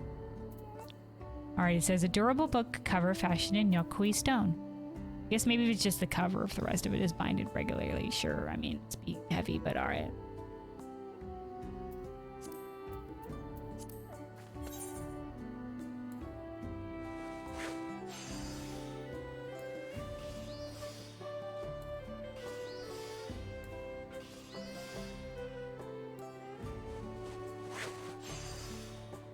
Highest quality.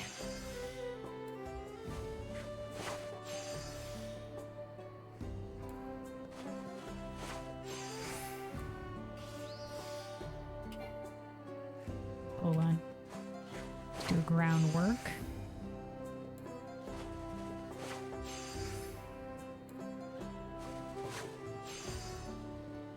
Alright, and then boom, shakalaka.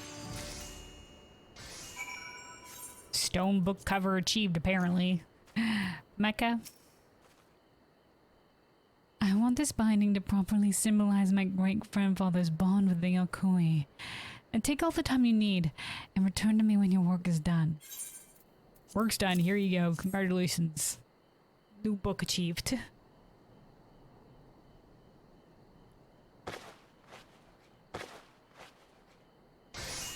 It's gonna be the wood-looking book again, I swear. Oh, wow, God. And now we get a unique cover. This is what I wanted for the entirety of the storylines, is a unique cover. But all right, at least we get it here. But like, what the fuck was the rest of that Final Fantasy XIV? Anyway, we'll be thankful. A written account of my own forebears' story. A precious book, indeed. I also included text about the Yokoi, though using prose to depict your people felt somehow inapposite. Although it said inappropriate. Inapposite. Meaning. Out of place, inappropriate. Okay, this just looks like somebody maybe misspelled inappropriate. But okay. Just use inappropriate. Thus I also included illustrations. Clumsy though my hand might be. Pictures of the stone monuments and pillars. Things my great-grandfather must have seen. I see. In your own way, you honor how we Yokoi tell our stories with images. That is a very kind gesture. The written word cannot express all things. This is my great-grandfather's lesson. Sure. Is that what the lesson was? Okay. Certainly true. You know, there's some things that's why we have all sorts of different mediums to tell stories, because there's some things that some mediums do better than others.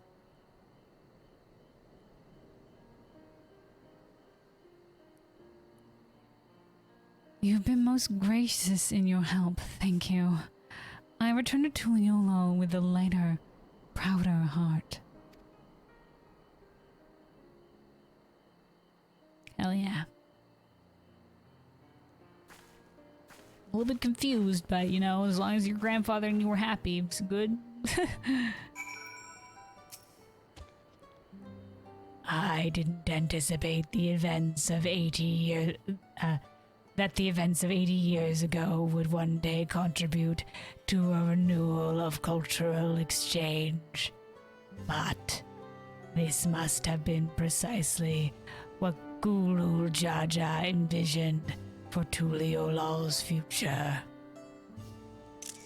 I guess what he wanted wasn't like the creation of one mono singular new culture, but an even blending, like a co-occurrence of all of them, not like an overriding and like this is the new one culture, but this is all us existing together.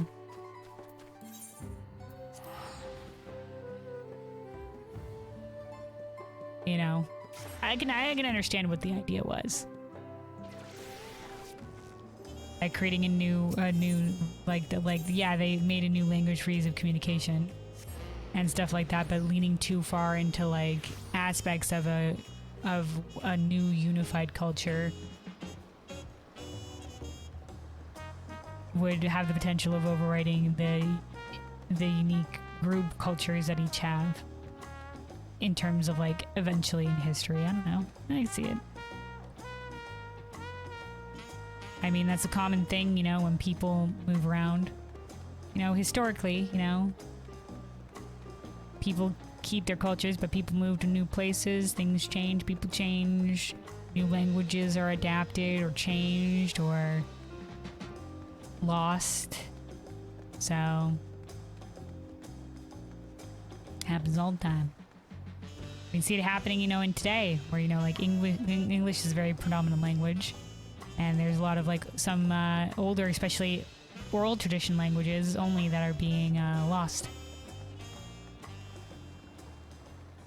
That's why a lot of linguists are, you know, they're getting out there to record as much as they can for historical preservation and stuff like that.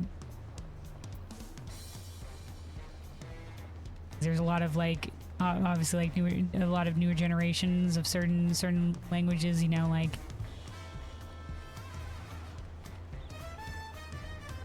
they might not see the merit of like, you know, like if English is so useful of like speaking their own language, and so like some aspects may get lost. And then obviously there's other examples where, you know, like things were forcefully caused to be lost in terms of like colonialism and stuff like that, where it was enforced or encouraged, and that's led to a lot of problems like that too, which is its own kit and caboodle, you know.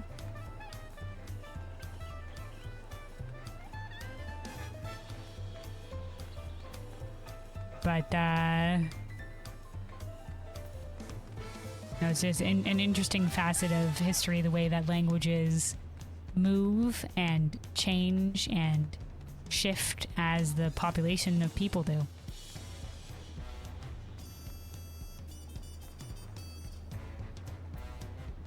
All right, Pemeka. My great-grandfather's story is now a part of my own. I would say our trip was well worth it. Their story is now a part of ours, yeah. I think I'll lend Zimawini the book we made, since he expressed an interest in practicing his skill on new tales. Besides, I think the illustrations might make it for an easier reading experience. It was his petition that started this whole project after all. I do hope he enjoys it. And I owe you my deepest thanks, Kelwyn.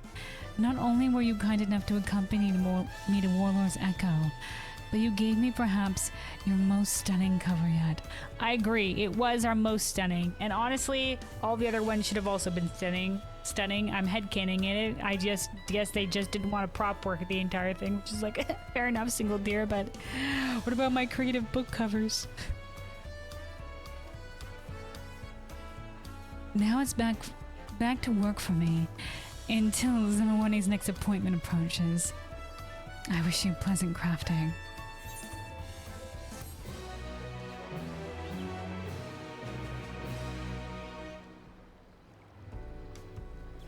All right. So yeah, that's the level 95 halfway point there for the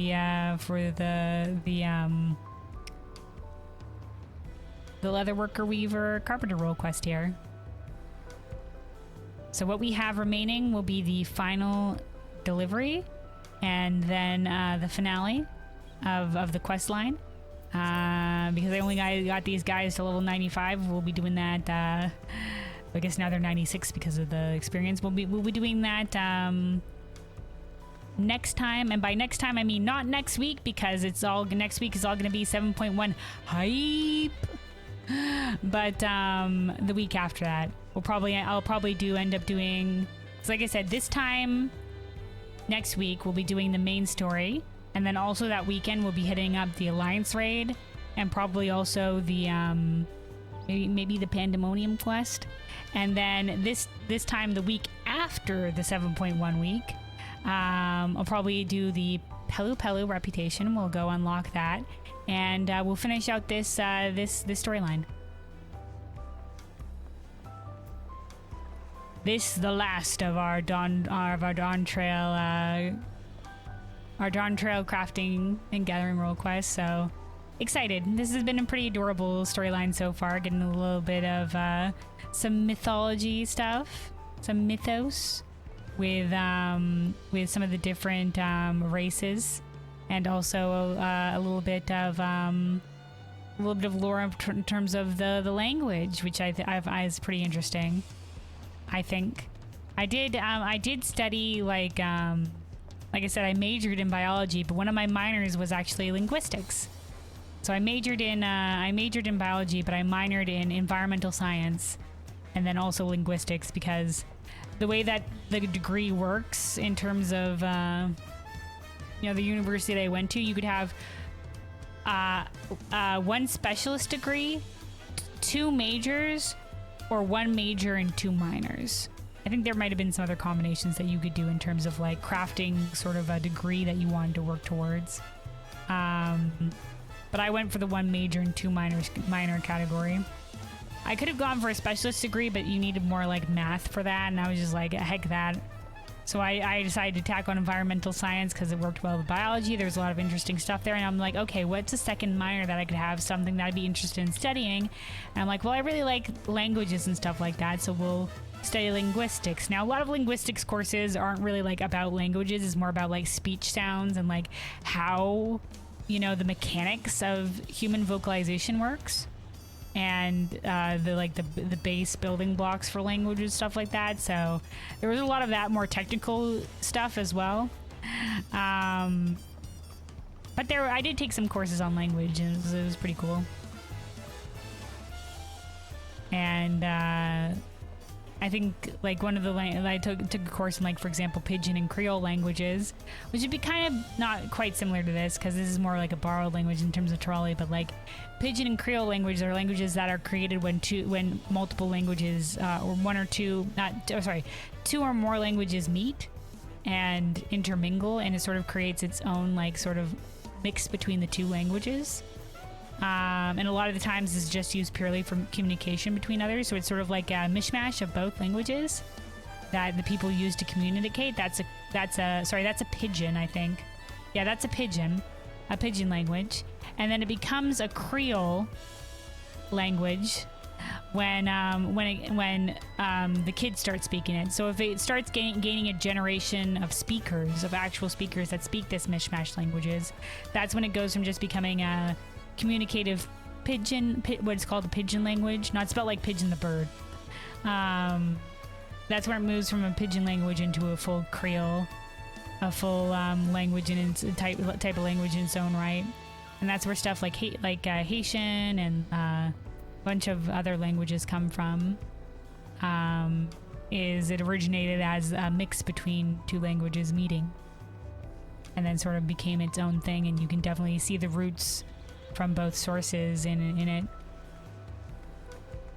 Just once again, like it's like there is obviously there's borrowed words that get adopted into languages all the time, but that doesn't make a full, like, you know, mishmash or whatever have you. There's a lot of historically borrowed words in English and stuff like that. You can see a lot of like the French influence and amongst other things, like, you know, Old English, everything. You can see it in a language where different influences came from. But I find it really cool. I find languages to be really cool and fun to learn. But yeah, like I said, that is gonna be it for me. We're gonna save because we went pretty long here, and it's gonna be the finale for the custom delivery. We're gonna do the Amelios custom delivery tomorrow after raid, after we're done raiding and doing the roulettes. So probably like it'll be around maybe like 2 a.m. or like 1 a.m. No, wait, because we're starting early. It'll be like around 1 a.m. It'll be around 1 a.m. Sorry, we're starting at the regular time, but for me, because of the time change, it's earlier for me. So it'd be 1 a.m. EST.